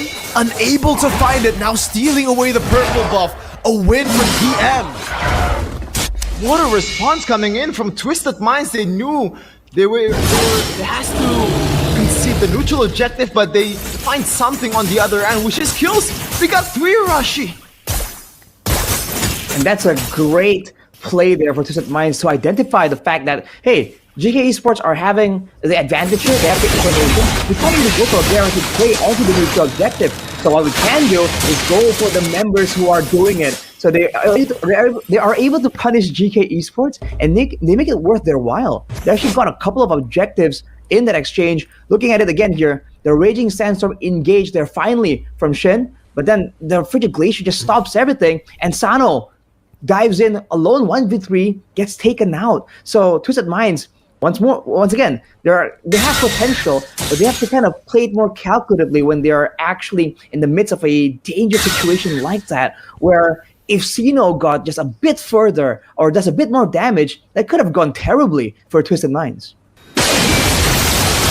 Almost getting to execute Hoda, a bit too aggressive. Carvey turns it around. Just 2 more, actually 1 more weakness point over to Cuffin, and that could have been brutal for Twisted Minds. Hoda's gotta be careful, man. On the Fanny, we saw a bit of this, and now on the Suyo, we're seeing it too. Now going for the siege, tier 2 taken down in the mid lane, just down to their base turrets, Twisted Minds. Man, what was that coming in from Hoda? I mean, on the Fanny, I get it. You're trying to get kills, but at that time with the Suyo, I feel like that's more than just naive. That was just bad, man. Exactly, dude. You gotta understand it. You have a fighter mode where you take less damage, but at the same time, you know, you're kind of stuck out there if you go in, right? It's not the same kind of in and out like a Nolan can possibly do. I think it's a lot wiser for them to really just allow Sanji to do his work. Like earlier, all these good engagements that Twisted Minds haven't been able to get has been off the back of Sanji making the play. The pick up on the top side towards Samo, the dive to the backline earlier in the Lord, near the Lord pit as well. You gotta play around that, right? The strong EXP lane that they picked for this extra bit of damage. Now already 16 minutes has elapsed in this game. The Lord's gonna come up, and once again, looks like Twisted Minds. What's going on here? GK Sports, they want to blitz this? In front of pursuit, Winter Crown used up by the Suyo. Hoda, can he do it? He walks in forward, blinks forward, but will be caught off. Lord also going towards GK. Carvey unable to get the crossbow tank. Shen still. You can see they're healing up HP with the Khalid. It's a jungle traded in for nothing, and the Lord went to GK. Twisted, can they go for the defense? Can they defend against GK's composition? This is an enhanced Lord, second one of the game. Or third one, rather. It's super hard. It's super hard. It's Harith. It's not a Moskov. And what was that coming in from Twisted Minds, man? They're supposed to be better at macro game, but at that time, it's not just terrible, not horrible. That's terrible. A combination of both. They showed up in the bottom lane and they just blitzed the Lord right away. GK Esports on the onslaught. Enhanced Lord charging the mid lane, finding one. That's another in the bottom lane. Like you said, man, wave clear is definitely questionable for Twisted Minds here. It's all about burst with their composition. Only the CC really having consistent damage. Frigid Glaive coming down. Oh, the execute from Hoda as he blinks forward. Zeno taking down Carvey. Still going with the kite. One more weakness point. Unable to find it. Just one more on Sanji. Now kiting back again. Samuel getting chased down. Comfort very low. Passive already brought down. But somehow Twisted Minds find an amazing team fight off of a pick from Cuffin. And they live to see another day, another defense from Twisted Minds. Hold up, Carvey. Walking up Sanji. Trying to survive now. Crossbow Tang ready. Win a crown though. That's the weakness. Now Carvey going to be executed down. Circling Eagle not ready just yet, but the guiding win will bring Hoda back again. Smile with the flicker backwards, baiting on Zaman Force. Now the Circling Eagle comes in and Sato gets brought into the back, finding the kill as well. No crossbow Tang. That's a winner crown bought in by Troll just in time, but he will be able to find a kill. Pops in the winner crown, but still that trade isn't worth it. It's only the roamer traded in for Samo, and the fact that Twisted Minds can now use this to look for another fight, another pick to set up for Lord is massive. It is massive indeed. Back and forth in this point of the game for Twisted Minds and GK Esports. But so far, even though they have the economy advantage, GK, it doesn't look like they have the pressure in Twisted Minds' hearts. I mean, Twisted Minds has just been hitting back every single time, harder and harder. The next Lord is going to be on the side of the map, where fortunately, on the opposite side, Twisted Minds has the base tower still available, so they can still have an edge in the macro department. Let's take a look at that fight earlier. Sino, with no cooldowns, gets stuck with the Frigid Glacier, and you're seeing that Suyo damage. Now, fortunately for GK, they're able to hit back, still do a lot of damage. But with so many members already taken down, they're forced to run away, and Troll made this great play to buy so much time and at least force GK Esports to kind of commit to this fight, lose 2 members, but now it's a 5v5. And technically, I think the wave is still favoring Twisted Minds though, so they can play it slow. But GK, we've seen, have been more aggressive, so Twisted Minds have to kind of expect the unexpected. They're trying to chunk him down now. Again, this time, it does look like GK have actually done a lot of their homework. Up top, it's a slow push building for them. So Twisted Minds will be the ones struggling to get control over the Lord. Sanji still trying to scout the situation here. He's a fighter, not a tank, so it's gonna be harder for him. But thankfully, though, it's Troll on a Mathilda, so the healing is always there. They can stay as long as they can, but I don't know if that's going to be the same for GK Esports. They do not have a healer, but so far, the members of GK Esports, they have some kind of heal built into them. But now, what's going to happen? Will they pull the trigger on this one? They're going to have to send Hoda up top there. You can see it. Hoda going to have to clear the wave. And this might be an opening for GK. They see it. Carvey on it. Smile walking forward. Has a Frigid Glacier. Pops it in. No one gets caught. Circling Eagle still ready, but Hoda is way too far away. Zeno just retrieves it and secures it for the team. Zeno going to be caught by the curtain call, still able to use it. Enhanced sword to escape. A Smile goes into the back. Going for the chase. Raging Sandstorm towards it. The Purify as well. The crossbow Tang not ready just yet. He's unable to utilize it. Twisted Minds. The communication needs to be better if they want to send Hoda up top to clear. And they burned the Purify on the Harutharashi. Sano is much more vulnerable now. Definitely, Shen looks for a play, looks for a chance to engage right here. GK Esports, this is their window, but they gotta be careful. The ultimates are available for Twisted Minds. We've seen this play out before. So far, the waves are quite staggered, so Twisted Minds actually have a chance to go for the defense here. Frigid Glacier already used up, though. Big resources, Hoda low.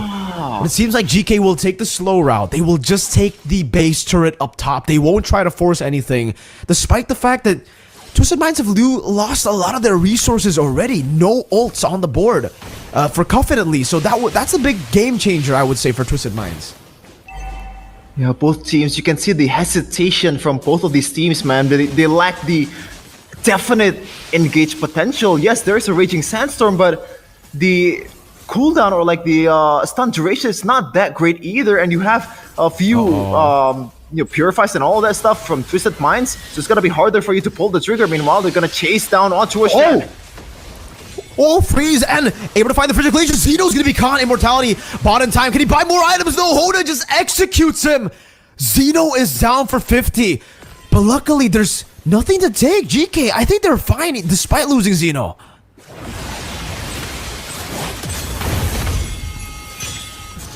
Alright, it's gonna be hard for them. Twisted Minds. They're trying to go away from Mathilda. Super hard, and now they have the advantage here and try to siege down on towards the mid turret. Even though the turret is still favoring hard towards GK Esports Arashi, but so far in the wave department, I don't think Twisted Minds have a lot of problem before the neutral objective. Yeah, Twisted Minds can kind of play it safe right here. Technically, if you want to think about it, man, Twisted Minds can kind of scale out, but Sanji has kind of been forced to be this queen frontliner. But look at this, whoa! 5 to 10 from GK. Nah, it's still the guiding wind. That's why the Mathilda always comes in handy. Anytime you get picked off, you can always just call Troll for the getaway or get out of jail free card there. Yeah, now Smile got the Frigid Glacier, so already a good resource that he has at this point in the next neutral objective fight, a big one. This might be the last neutral objective of the game that both of these teams gonna secure. But let's see though.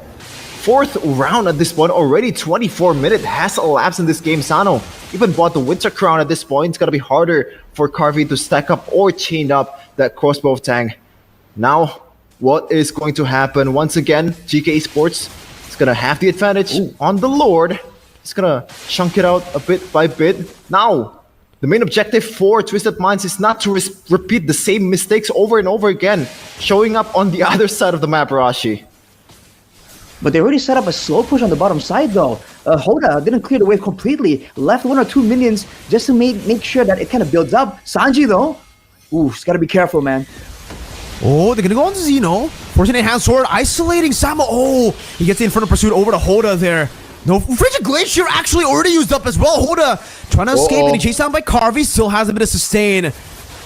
They're still able to keep the waves down below in a safe position. But man, Cuffin's got to be way more clinical when it comes down to using the Frigid Glacier. Sano also. Zaman Force for the Khalid. I think it's gonna be tough for Ashi, especially when you think about it. There's no far lane hero out there in this game, so they're gonna stay at this Lord Pit as long as they want it to be, man. It's gonna be not just a Lord dance, it's a Lord... it's whatchamacallit, a dance that lasts for a long time, but now... Whoa! Flicker forward, Frigid Glacier, good winner crown to escape it though from Samo. And for pursuit to re-engage, Frigid Glacier from Smile finds them, and now it's just everybody falling down. GK, they might have gotten their first win with that team fight. Only Cuffin left to defend, no Flicker on him as well. There's absolutely no way you can defend this alone. Shen zoning him in the back, and now it's gonna be GK just targeting the Crystal to bring us to another game. It's 2-1, not a clean sweep for Twisted Minds. Finally, some sort of retaliation in the score department for GK Esports. They're not done just yet. As Samu said earlier, their gameplay is gonna be as strong as his hair. And now, you're definitely gonna get a game 5, but how far can GK take it? Man, oh man, because even in that game, it's not really the most convincing showing, man. A lot of blunders from both teams. But yeah, still a good victory to start off the comeback. Great moment for sure for GK. Going with a more aggressive approach, and it really has paid off. Looking at some of the highlights right here, you can see that the Khalid pick, right? Of course, the Phobius was doing great. Sino the Julian was great, getting great retributions. Carvey on the 1-1 was an absolute menace, very elusive as well. But at the core, on the core level, it was Shen on the Khalid that was just such a nuisance all the way from the beginning of the game and even late in the game, able to bait out several spells, several ultimates coming in from Twisted Minds, and they really didn't do as good of a job in those big team fights, even in the macro department. So is this a sign that GK Esports have found a winning solution, has kind of read through the pattern? Because Twisted Minds, we have to see now, how do they react when they're not the aggressors? When they're on the back foot, what's going to happen? Because if they show vulnerability here, GK Esports can take this template, take this blueprint, and apply it to the next couple of games and set themselves up for a clean, for a reverse sweep. So you're telling me 4-2 is not out of the table, Arashi? Oh, my prediction is looking strong right now. Wait, hang on a second. I thought you I changed it to something 4-2. else, Kevin. You changed it to Oh, 4-2 I as Twisted Minds got the second game, but hey, Sheffin, listen, the one time you kind of, didn't talk, they got a win. But the two times you said it was going to be GK getting the dub, they got 2 back-to-back games. Now, I don't want to say that's a pattern, Sheffin, but we have had patterns before. This could be another Twisted Minds 2 back-to-back, and that could be a 4-1 prediction to the other side, Sheffin. Oh my goodness. Speaking of prediction though, don't forget that you guys can predict the score and get 1,000 diamonds for free. Yes, 1,000 diamonds for 10 of you. It's not divided by 10. It's 1,000 times 10 for all of you guys. So don't forget to predict it as we take a look deeper into the stats, Arashi. What can you, decrypt from this statistics? I think you can say that the Suyo definitely is still strong in the late game, but I think the maneuverability, right? Because Hoda was doing damage, and even in that final fight where it looked so bad for Twisted Minds, he was still able to get a complete assassination, right? Just delete someone from the side of GK Esports. But afterwards, right, what happens there? And looking at the post-game stats here, you can see Samo, with all the pendants, making a statement. He was definitely a massive problem on the Phobias. So 2 times we've seen the Suyo, and twice we've seen it lost, actually. So, is this a sign? Do both teams just want to double down for that late game? Because throughout today's match, this particular grand final, not a lot of games have been ended below the 18-minute mark, I believe. It's been super long games here in MPL MENA Season 6 Grand Finals, so definitely looking at it, maybe the snowball kind of composition might not be able to get the job done, but also, it honestly just feels like the composition for Twisted Minds was not really fully to enable the Suyo, right? For the most part, it's kind of like everybody's doing their own thing. The CC, I'm still not a big fan of it, right? Even though we were talking about how the CC can counter the Phobias and also the Khalid, a lot of HP there. You can try to go for the shred and, maximize your passive or your damage dealing there with the max HP percentage damage. I still think they should have just set up for the Suyo. They should have made Suyo the main carry to get that early game and to win it out, because despite them actually having the counter matchup, Twisted Minds having their matchups actually countered by GK, they still brought it up to 24 minutes, which is very impressive in my opinion. The 1-1 against the Harith, the Phobias up against the CC as well. They had so many losing lanes, yet they were able to force it out. So if they got the early game, I think things would have been very different. Yep, and this is the MVP of that game earlier. The man from I believe Mongolia, or one of the imports of Norway, I'm sorry. So Norway. He's the brother of Magnus Carlsen and playing chess in the Land of Dawn. Carvey with 327 KDA, and also the Hosklos as well, to kind of respect the damage dealing output from the opposing side and to kind of heal up in the process, because they do not have a healer. So I like the itemization there coming in from Carvey import. I feel like, there's so many factors going on right here. And on the point of the CC, I feel like they also really, it felt like they lacked the frontliner, right? Because you see Hoda again and again kind of try to frontline with the fighter mode of the Suyo. Ain't gonna happen, bro. Just not possible. But for now, we're gonna send you off to the host because there's something spicy happening in the MENA region. مباراة كانت ولا أجمل، ومباراة كانت طويلة جدا فيها فائز واحد فقط. اللي هو فريق الجي كي اي سبورت. لكن جت الفقرة الأجمل والأفضل معنا في MPL مينا السيزون السادس اللي هي فقرة الهيرو. راح يطلع لكم هيرو الآن على الشاشات وراح تحصلون على جائزة 50,000 دايموند. ففكروا، نبغى الناس اللي تحب موبايل ليجند وتلعب موبايل ليجند كثير وتعطينا توقعها بعد قليل. لكن نتمنى انه الاجابه تكون سريعه جدا، ونتمنى انه الموضوع يكون في افضل ما يكون. خلونا ناخذ الاورنج. كم صفق يا جماعه الخير؟ صفق كم صفق؟ هاي هوز ذا هيرو؟ كفرة. شور؟ يس كفرة. 50,000 دايما. صفق يا جماعة الخير. لا يا جماعة. اوكي زي ما انتم شايفين اجابة ولا اجمل. زي ما واللي 50,000 دايموند راح تكون لصالح الاجابة الصحيحة. وما ننسى انه لسه باقي معانا مباريات كثيرة وتحديات كثيرة. اللي هو مين هو بطل هالليلة؟ البطل اللي راح يمثل الريجن العربي افضل تمثيل في الام 6. لكن خلونا نرجع للاستديو نتطرق لاجمل معلومات اللي راح تكون معاهم. That is it for Game 3. It looks like it's not going to be a sweep for Twisted Minds just yet. They kind of pump the brakes down and also play a bit more safely in the next game to secure the spot to M6. But GK Esports, though, they're not going to back down just yet. There's still a lot of games to uncover in this series. Best of 7. The adjustments is going to be the name of the game. This is kind of the difference, I guess, between regular season games and also playoff series, man. The adjustments mid-games or like in between games, Arashi. This is where the coaches are shining the most.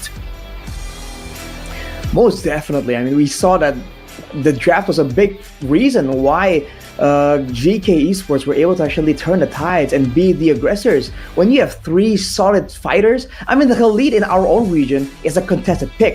That, along with the Phobius, along with one of the places escaping me right now, but 3 massive fighters can just walk forwards there. It's allowing them to just go aggressive. It's allowing them to go for those dives. Where we saw earlier, some of those dives were looking kind of risky, you know, right? A bit forced. But with 3 fighters, man, we have more than enough HP bars to kind of tank the tower, to try and do some damage. And we talked about it, right? Even in the end, if they all just dive in and they lose one member, but they're able to take out the main damage dealer from the side of Twisted Minds, then they still come out on top. On top of that, the 1-1, relatively independent, not really relying a lot of attention from the rest of the team. So you saw Carvey just kind of do his own thing, right? And doing his own thing, he was doing a lot better compared to the Harith, who has to play around the Zaman Force, who has to play around his team as well, and still have to keep in mind, you know, the guiding win, who's taking it and all that. So, like Shevin was mentioning in game number 2, it really feels like simplicity becomes the best idea, right? Occam's razor, the simple solution generally becomes the best.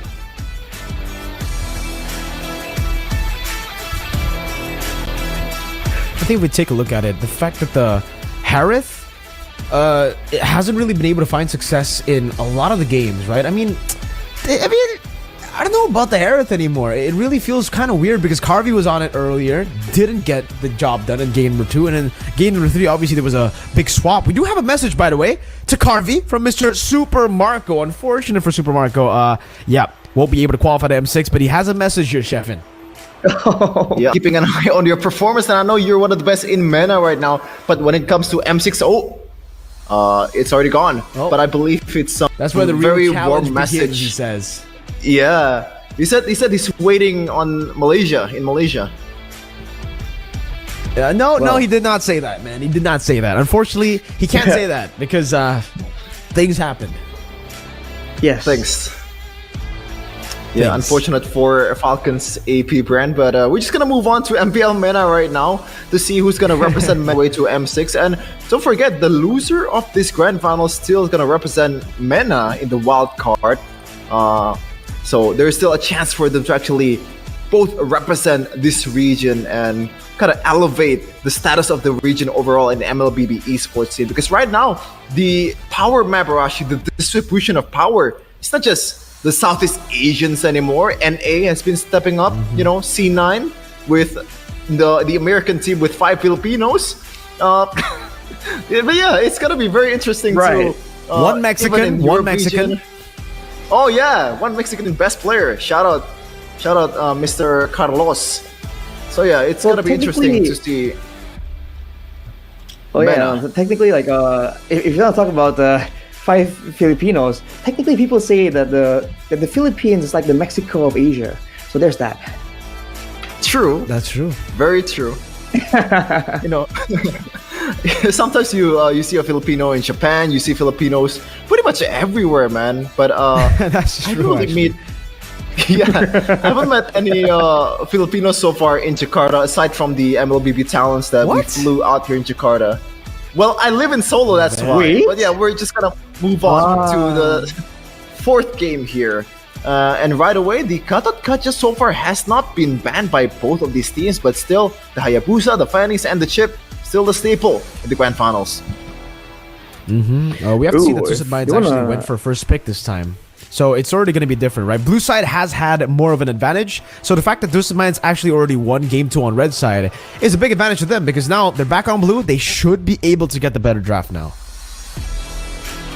Well, should being the underlined word right there.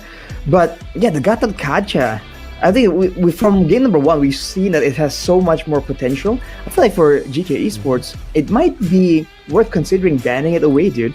It just does too many things too well.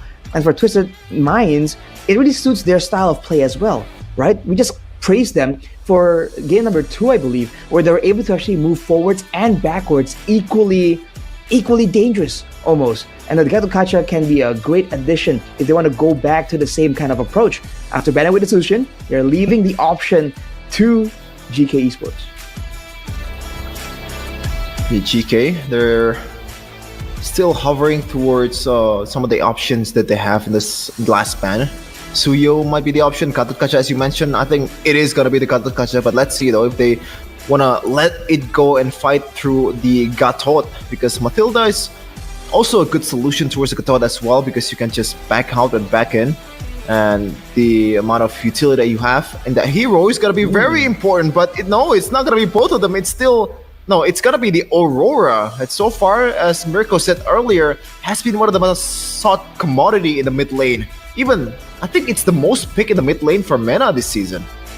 It certainly is, but unfortunately, I mean, Twisted Minds didn't really get the dub with the Aurora anyways previously, right? The Suyo ban, I think, would have been a bit better. Having the Suyo left open now, especially with the Gatot, with the Mathilda, with so many different picks open, it leave GK in a tough spot. So I think for sure they take the Mathilda, right? But my question is, do they go for Mathilda? Do they want to go for the Mathilda and the Gatot Kacha? That's the big question. Or do they go for the safer route, which is Mathilda Edith, right? I think both can really work here. Either way, Twisted Minds will be able to get one of the big boys. And even then, even if it's Gatot Mathilda, I think Twisted Minds could just go for Khalid and Edith and just flex that all the way to second phase. Oh my god! Wow. Wow. Okay. You talk about the 2 big boys. It's not the big boys we're thinking about. So the Mathilda is open for Twisted Minds, but the Hylos and the Gatot, you know, looking at the stats, the Hylos was very popular. The Gatot, not as much, but of course it's a different situation now. JK, we just talked about how they were able to be dominant, to be aggressive. And now with both these very beefy picks, Twisted Minds, they gotta think about having someone equally beefy, but also enough damage and card control to stop them from just stampeding over the backline. They picked up the CC against the Khalid just earlier. If they don't pick up the CC against the Gatot and Hylos, this is literally the most value out of the CC, right? If you want to pick it up, you got to pick it up now, the CC, okay, or the X-Borg. At least we've got something there, right? At least we have the X-Borg to try to counter this crazy setup of the Gatot Hylos. Yeah, a bit too much testosterone in the front line there for GK Esports. A bit too much muscle, man. But now what's going to be the pairing for both of these guys, man? Because you need some kind of damage to pair it also, because so far it's only been set up, and it looks going to be the Nolan against the Suyo. Mirko and Wolf seemingly doesn't really like this, but so far in this series, it's not going to be the case. Nolan has been winning out against Suyo in the jungling area, so we can't really rule out the possibility of this Nolan winning this game. Mirko.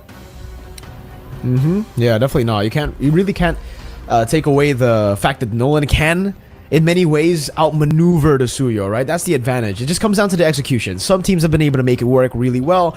Most haven't. But so far in the series, yeah, the Nolan actually does have a win over the Suyo. That was when Hoda was on the Nolan. Now he's on the Suyo, and it seems like, honestly, I personally like Hoda more on the Nolan than I do on the Suyo, based on the playstyle, right? He gets more value out of the maneuverability and the movement of the Nolan compared to the Suyo, which is a bit more all-in. So if Twisted Minds don't get, for a second time, a composition to enable the Suyo, I think Twisted Minds should just stick to what they're comfortable playing, which is just the Assassins for Hoda instead of the Suyo that is kind of a mix fighter/assassin.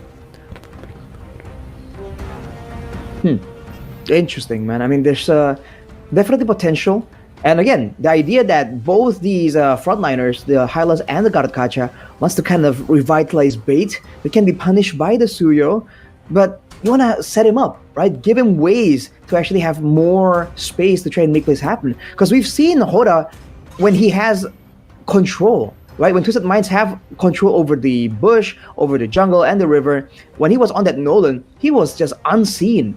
He always knows where to position himself. So if they can kind of get better frontliners, the X-Borg is already a great addition to their composition, especially with the safety that he brings by being a strong frontliner. So if they can get some more of that, right, to really muscle against the Hylas and Garrett Kacha, I feel like there's great potential for Hoda here. Space, I think, is one of the main things that kind of dictates how the fights have gone for all three games here between Twisted Minds and GK Esports. I think it's very weird so far that Mathilda has not seen any light of day so far in this draft pick that's been contested in both PH and ID. I don't know if it's still gonna be the option for Twisted Minds right here against this kind of beefy boys in the front line. I guess a counter for testosterone is some estrogen, and Mathilda definitely has some of them. Okay.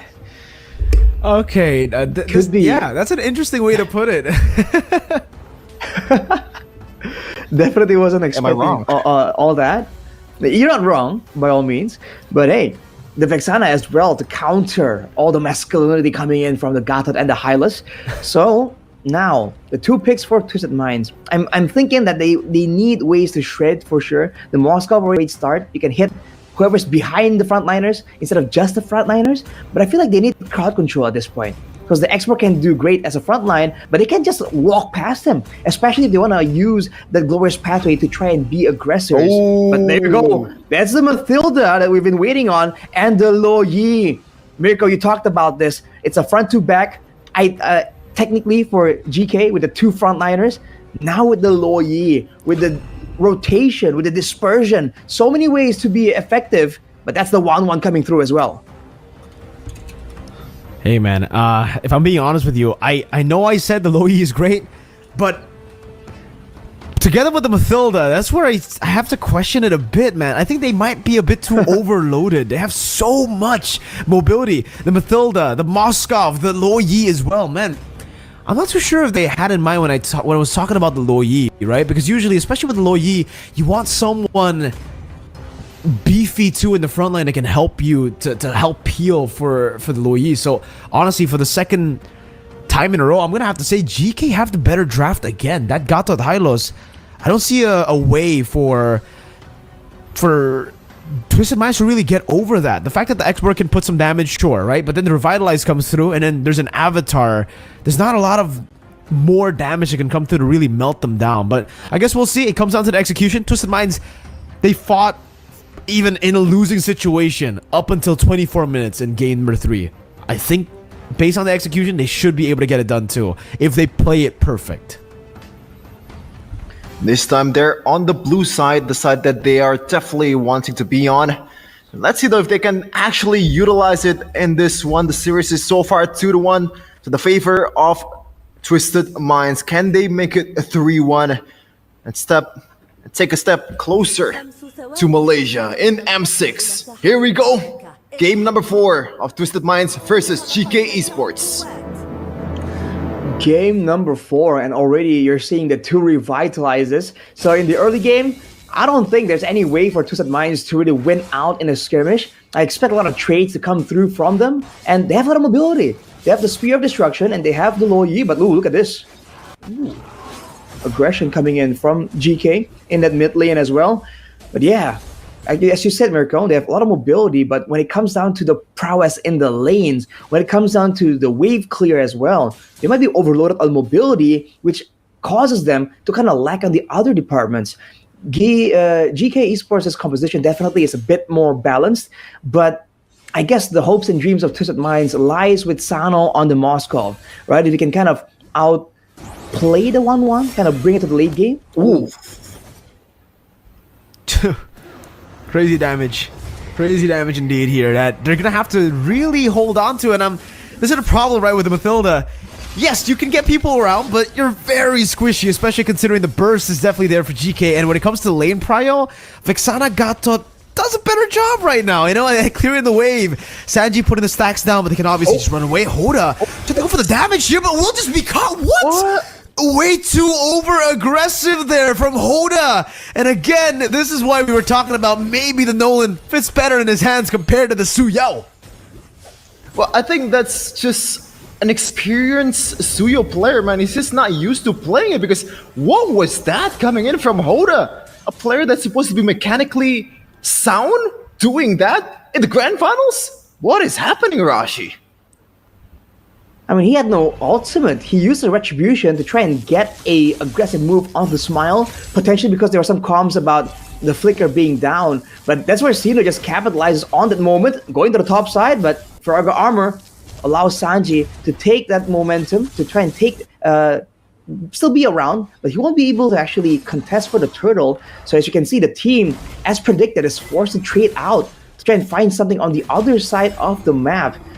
It's so almost like Twisted Minds are playing with multiple losing lanes here, multiple weak sides, and that's just not in line with what we're talking about, setting up the Suyo for victory.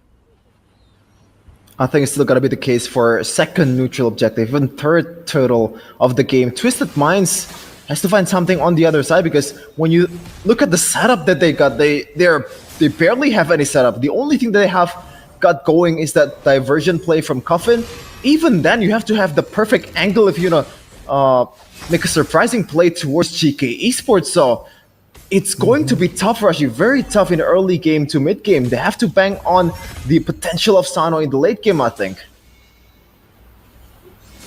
I think they can bank on Sano in the late game, but again, would that even be enough? A single lone Moskov against two beefy frontliners? Not to mention, if Shen can get his hands onto Sano, then we've seen it before, right? The marksman getting 1v1 by a full tank out of Kacha. The passive is just that deadly, that lethal. So for Twisted Minds, it has to be a concentrated effort. The Mathilda and the X-Work has to go in together as well. And man, despite having a strong laner, Sanji definitely is feeling the pressure here. But look at this diversion. Hoda not finding the stun. Zeno should be able to escape here. Doesn't have the fracture though. Now the Sun Eagle coming down. The Yin Yang reaction catches him. And Zeno gets caught. Good usage of the diversion to finally get a pick on the map. But GK Esports, look at that, punishing the mid lane instantly. Hey man, they might not have the setup, but the chase potential of this composition is absolutely insane. Hoda, even Troll and also Coffin can stun up some of the members in the front line for GK Esports, and they very well make sure to use that in that instance. Okay. I mean, yeah, they can chase, but with the Glorious Pathway later on, you know, mobility is going to be augmented for GK. It's going to be slowed down for Twisted Minds. Coffin now picks up the Glowing Wand, so a lot of that regeneration is going to be finally curbed down just a little bit. Now, when it comes down to this move back and forth, neutral objective dance, Sanji can do so much more compared to Samo and Shen. Well, Glorious Pathway gets placed down. Zeno walks up, but Hoda is able to secure a Circle Eagle onto 2 Smile.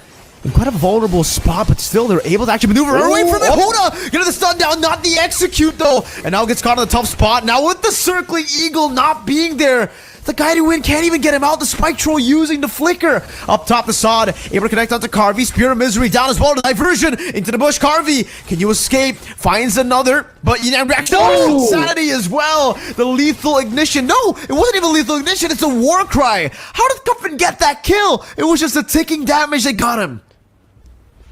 The ticking damage from the AoE skill from Cuffin. That sliver bit of damage secure a very important kill on the other side for GK Esports. They might want to defend this one, but they can they do it? They can. No Oh, they chance, cannot. man. Tower does fall to GK Esports, and you're saying Twisted Minds have the chance to make mobility happen, but look at that. Troll deleted immediately, and the purple buff is immediately targeted by GK. They're just pushing the pace right here, and with the diversion still, Twisted Minds can't really match up to the movements. Uh-oh, Shen stunned down under the turret, but even then, this is a Gato Cachazino coming down with the assassination again, finding the pick. Hoda is 0-3-1 on the Suyo. I just don't know, man. Hoda looks lost, like an Indonesian looking for a bidet in Singaporean toilets. They really look lost, man. Like they don't know what he doesn't know what he's doing. It seems like he has a vague That's actually idea quite relatable, of the potential. Yeah, good call, Shevin. But yeah, he really seems to have a general idea on how he can move around, what he can do, the damage numbers. But when it comes to making a split-second judgment on whether or not this play is possible, whether or not the play is even feasible or advantageous to his team, it really seems like they're at a disadvantage. Now again, with the mutual objective and play, Troll can kind of zone out Xeno. The fracture is already used though, and that's an immediate, easy secure for GK. Twisted Minds, dude, they gotta find something. They gotta find more diversion plays. Find the diversion, the Spear of Destructions, and I think when you're trying to use that to the utmost potential that that skill has, you have to wait until the late game, right, Arashi? Because when the waves are not crashing, oh, Coffin! Oof, my goodness. Thankfully, the Flask of the Oasis is there. But once again, seeing this position from being pressured, the gold and being pressured as well. Diversion though, will this pay off? Oh, into the bottom lane, circling Eagle as well with the Sod, but this is the thing, right? When you have a diversion, you need someone to catch. The circling Eagle isn't really something that you can use to catch Xeno though. Going in, getting rid of the Frigid Glacier, basically a Glorious Pathway. No minions, no problem. They get rid of the Glorious Pathway, and no one is able to threaten Samo. Meanwhile, Xeno on the other side just clearing it out, shoving the wave in, and again, it's gonna have to be Troll to soak in the wave. Man, GK are just having fun at this in this game with the draft. So far, the Guiding has been used to be a passive tool, not an aggressive tool at all, because when you try to chase down or maybe get away from the horse, you can't really do it on this kind of bird. It looks like they're just riding on a kiwi instead of a falcon or something. Definitely not enough mobility. And looking at the items, the Thunderbolt completed for Shen. It's only going to get more difficult as time goes on. But you can see that Sano already on the golden staff. With more items, he's going to need a lot more though. But look at that. Ooh. Almost taking him down. The Avatar of the Guardian used up already. Smile with the flicker out. Hoda unable to get the assassination down. Troll with the guiding wind, just trying to bring Hoda over to the Lord. But remember, for GK, this is still a 4,000 gold lead. Still very much solidly to build on, especially once the Lord comes up. The first Lord, now there's no setup whatsoever from Twisted Minds. How the hell does Hoda get into the vicinity? Well, they can try to go for Samo first, that front to back, but even then, Shen walking up alone has the Avatar of the Guardian. No, actually he doesn't, so he's just gonna fall. Xeno tries to go for the pick. Troll is the one that takes the damage. Uh-oh, big blunder, GK. Xeno taking very low, Cuffin looking for the damage, able to find a little bit more to take him down. GK, go for the fight. Whoa, Sod into the back. Harvey falling as well. GK just blundered big time, and Sano's here to pick up the scraps. One more dash forward and the spear down the heart of Smile. They're just greedy, man. They already have a lot of gold in their hand, a lot of pressure in their hand, but they just decided to gamble for more. Remember, kids, gambling is bad for you. Ooh, certainly did not pay off. Looking at the replay there, Samo definitely taking too much damage. And the low Yi strength we were talking about earlier, Mirko, it wasn't in the big diversion moments, but in these big team fights where everyone's clumped up, the same way we've seen from game number 1, both teams clumping up together. And that's where Twisted Minds find the big moment. And of course, Sano landing the Spear of Destruction after getting 2 turrets definitely was a value moment. Just like that, the gold disparity almost equalized. And Twisted Minds don't have to do anything too different. They can just go back to the same default, zone using Sanji, threaten the big team fights using Coffin, peel for their backline members with Troll, and play that split push game. It was something they were struggling with in game number 3 earlier. Now they can use it against GK. And instead, GK Esports, despite having the avatar of the Guardian, we haven't really seen those massive macro plays happen from them just yet. Really comes down to the execution of this long lane plays coming in from Twisted Minds, man, because even in the 3rd game, they know like what to do. They know what the winning condition is, but they weren't able to execute it properly. And this time around, the composition is almost exactly the same, with the difference on these diversion plays that they can execute. So now it's a test. Has anything changed for these guys in game number 4? I think you have to wait and see for sure. Look at the real-time victory here. GK definitely having more of a vote. But this is where it gets tricky for GK Esports here. Against a Mathilda and an X-Borg. Oh, hang on a minute. Oh, crossbow tang already used up. Sanji walking up. Good stun over Carvey.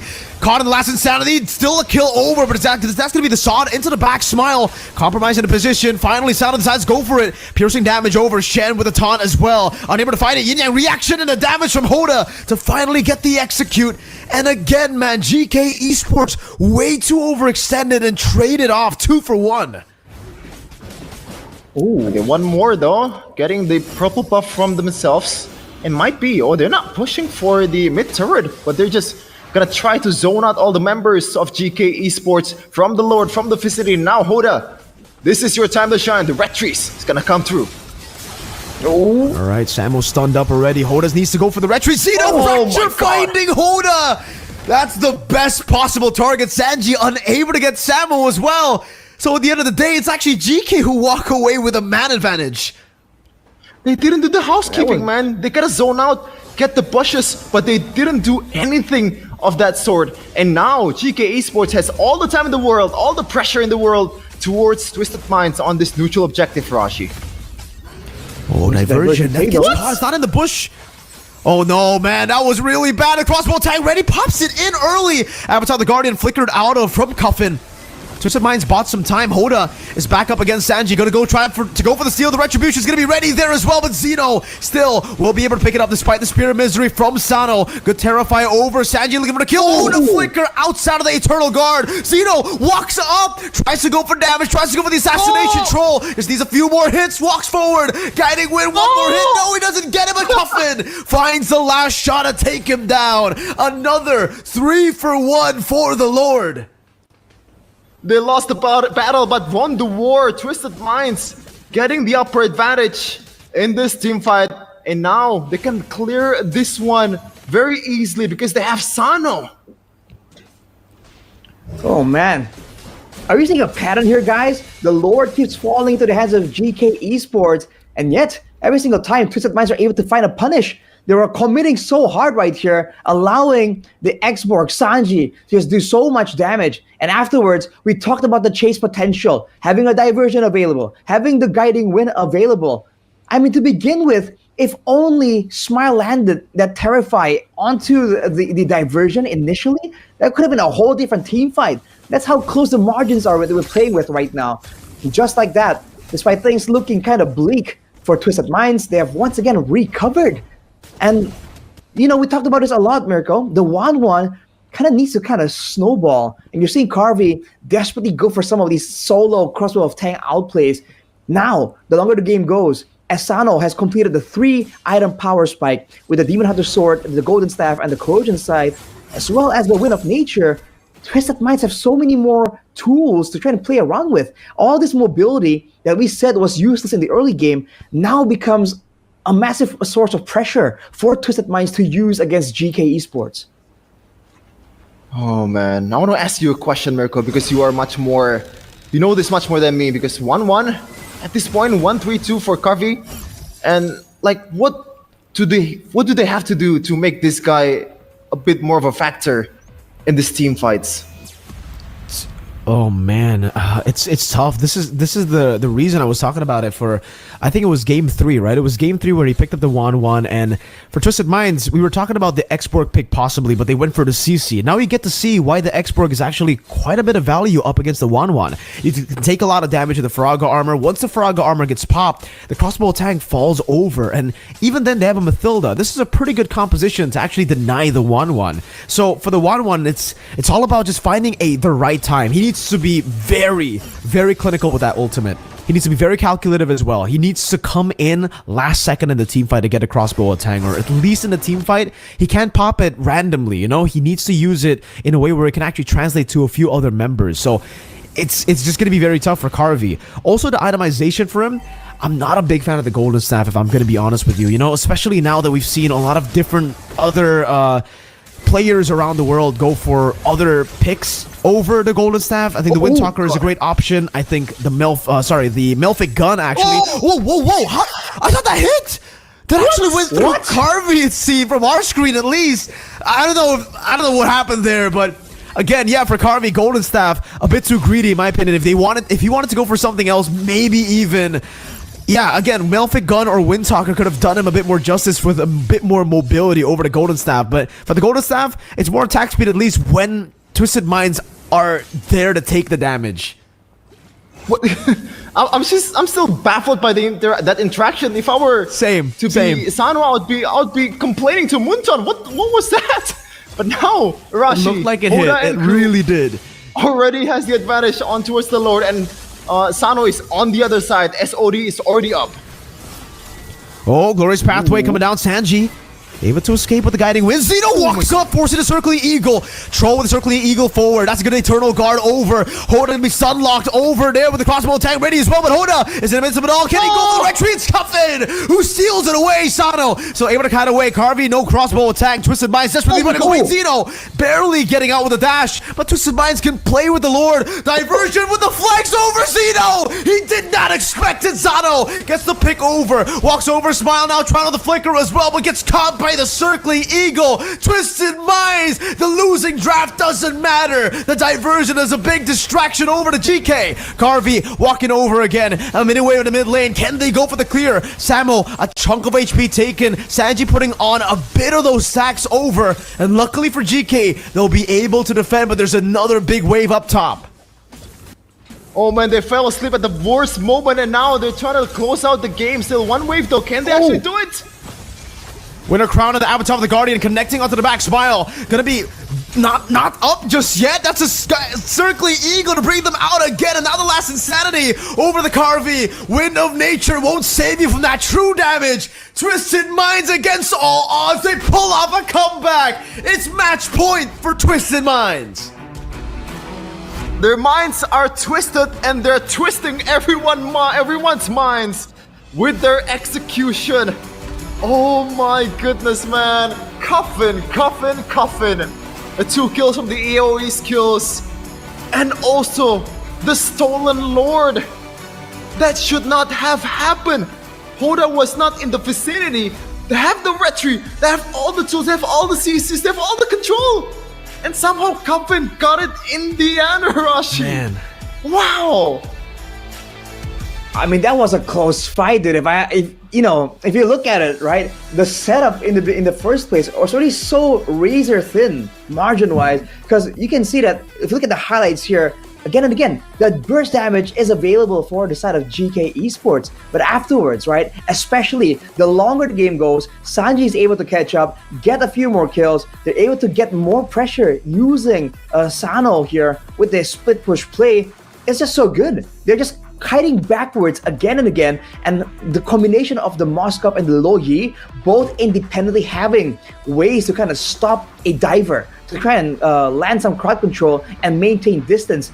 They just work so well together, either individually and even together. And because of that, that chase and mobility we talked about, the fact that the glorious pathway is so one-dimensional and the guiding wind can be used in a variety of different ways, it just allows Twisted Minds to kind of play the back and forth game on so many more levels there. The guiding wind and even the diversion there to really seal the deal after that fight at the Lord Pit, dude. That was a great usage of the composition that we were doubting, right? Everything we questioned initially, all the way till the mid-game, happened in that final engagement, in that final sequence. What the heck is going on, dude? That's not gonna lie, man, that is a hard loss to recover from, man. The locker room is gonna be, oh man, why didn't you do that? Why didn't you blah blah blah? I hope to God they're not doing that and instead focus on the mission to reset and try to take this one home from themselves. But right now, 3-1 lead, it takes a miracle, man. Whether it's esports, sports, in any kind of best of 7 series, once it's 3-1, it is super tough to come back. Okay, some of the stats just for now, before we continue on that point, Shevin. Coffin on the Lo Yi. I mean, this is why Mirka was hyping it up. It's what we were talking about earlier. It's just so strong. I personally was thinking that maybe it's gonna do well against the backline members, but against Samo and Shin, you know, the two beefy boys, surely the Lo Yi won't be able to kind of, you know, be a real threat. But in the end, it's a combination of the yin-yang effect, as also of Sano able to just scale up to the late game, even with the Malefic Roar, just for good measure. You're seeing the amount of damage coming through for that Moskov, and this is the difference between a normal tanky frontline like the Gatot, like the Hylas, and the Xborg. The fact that you have a second chance at life with the Firaga armor really lends itself to great moments in the late game, right? Because for the Gatot and the Hylas, once you're taken out, you're done. But for the Xborg, Sanji, he can kind of walk up even more impudently, take some damage, and worst case scenario, Firaga armor gets popped, and he can get out. And look at this valley, dude. Literally. The valley, dude.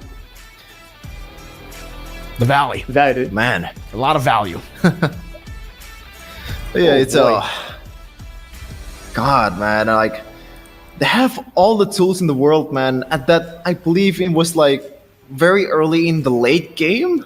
They kind of threw it all away once they got the Lord. They forced out a fight, and then where it all went wrong in that 10th minute mark, man. And this is the MVP of that game number 4, Coffin. And I believe so far in game number 3 and game number 4, Coffin hasn't died a single time despite losing in game 3. So shout out for this guy, man. One of the best, probably the best mid laner so far in MENA. Wow. I mean, that's a very impressive stat. We've seen this match just have all-out aggression, and yet 0 deaths still. That is definitely impressive. But again, it's also a whole team effort. The fact that Coffin was able to kind of position well, stay safe, it also kind of is due to the fact that GK, they're really forced to kind of use all of their efforts and early game aggression, the duo Hylas and Gatot, to shut down the Xborg, you know, to shut down the Moskov, because they were concerned about that mid game, right? The playmaking, the frontline advantage, the split push advantage. But in the end, they forgot about the Lo Yi as well. If you're gonna shut down Twisted Minds, you gotta do it all the way, dude. You leave one running around, you know, sometimes they can come to bite you in the back, and that's exactly what happened there. That Lo Yi, out of nowhere, was so quiet, so, you know, passive until it's time to go hard, and he absolutely did. Okay, Mirko. So we've talked about the bad, Mirko. Now, we talk about the good from Twisted Minds earlier, which is Coffin. Now, let's address the bad, because you've been the one who's pointing this out the most. The Suyo on Hoda. Should it not go away in game number 5, or do they still want to actually use it to gain W's? I would personally say, right, despite the fact that he has been underperforming on the Suyo, he hasn't really been living to the expectations that we set for the Suyo. I think because of that, he needs to change, right? I mean, despite getting the win, I think it's about time to change it up. Maybe ban the Suyo, no problem. Get it away from the opponents, no problem. But it's very clear to see, at least for Hoda, he's a very assassin-centric player. He does well on the Fanny, amazing on the Nolan, amazing on Assassins. But when you force him to play a fighter in the jungle, it's kind of like last season, Arashi, if you remember, right? In the Grand Finals against Falcons, where he was forced to play utility because it was the utility meta back in the day. It doesn't feel like it's the right Hoda. It doesn't feel like it's him, you know? It feels like it's a completely different player, and we saw that from Hoda here with the Suyo. So my answer, get off the Suyo. Try to go for something else. That's the answer from Mirko. But yeah, we're gonna take a break first to charge us up for game number 5, which is potentially... Wait, is it game number... Yes, game number 5, which is potentially the last game of the series that decides who's gonna go to Malaysia. So stay tuned, do not go anywhere for the next game.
Welcome back to MPL MENA Season 6 Grand Finals. Back again with Shefin, Mirko, and Arashi.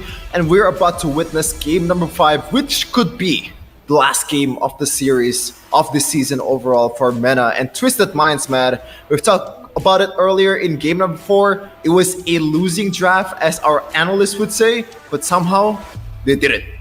Now, what makes it possible for them, Arashi? Oh man, where do you even begin? I feel like really, right? If you want to really look at it, I think it's not an overstatement to say that there were mistakes on both sides.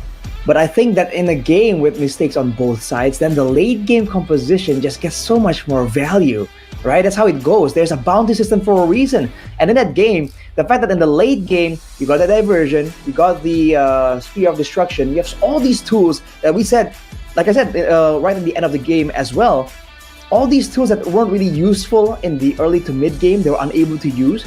Everything just came together in that late game because DK just weren't able to actually end out the game earlier. And then it allowed all these quote-unquote scaling heroes from the side of Twisted Minds to just rise to power and, you know, shine in that late game that we're talking about. So is that the solution here? Is that the idea? Go for that late game pick and then get immediate value? That because like that's how it's looking, at least so far.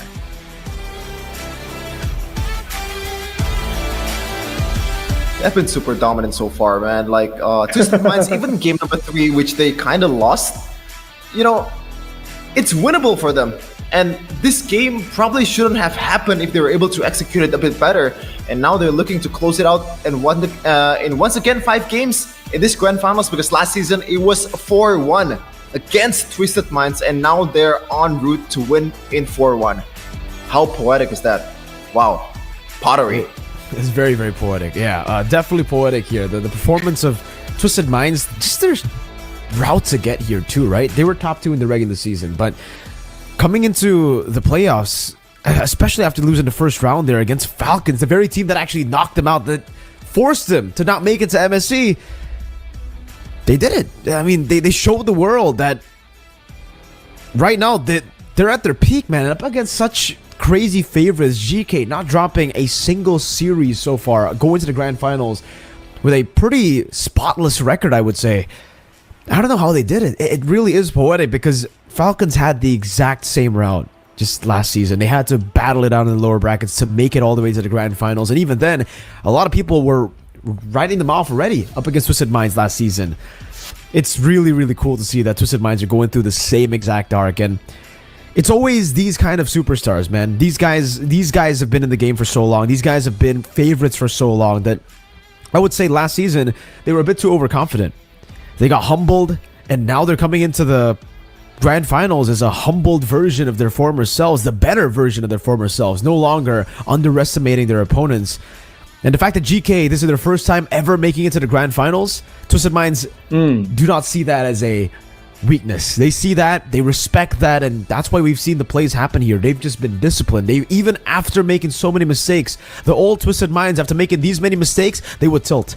But the new Twisted Minds, I think it's safe to say they've twisted our minds, our expectations on what they like to do. Ooh, maybe they twisted their minds for the better is also the right thing to say for them. A bit more mature, a bit more experience at this time of the game, and they're looking to close this one out in 5 games.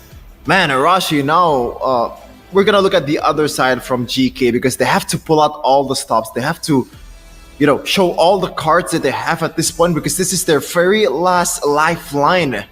Like, what's gonna be the main solution here? Is this just purely better execution? Because, like, what's gonna happen?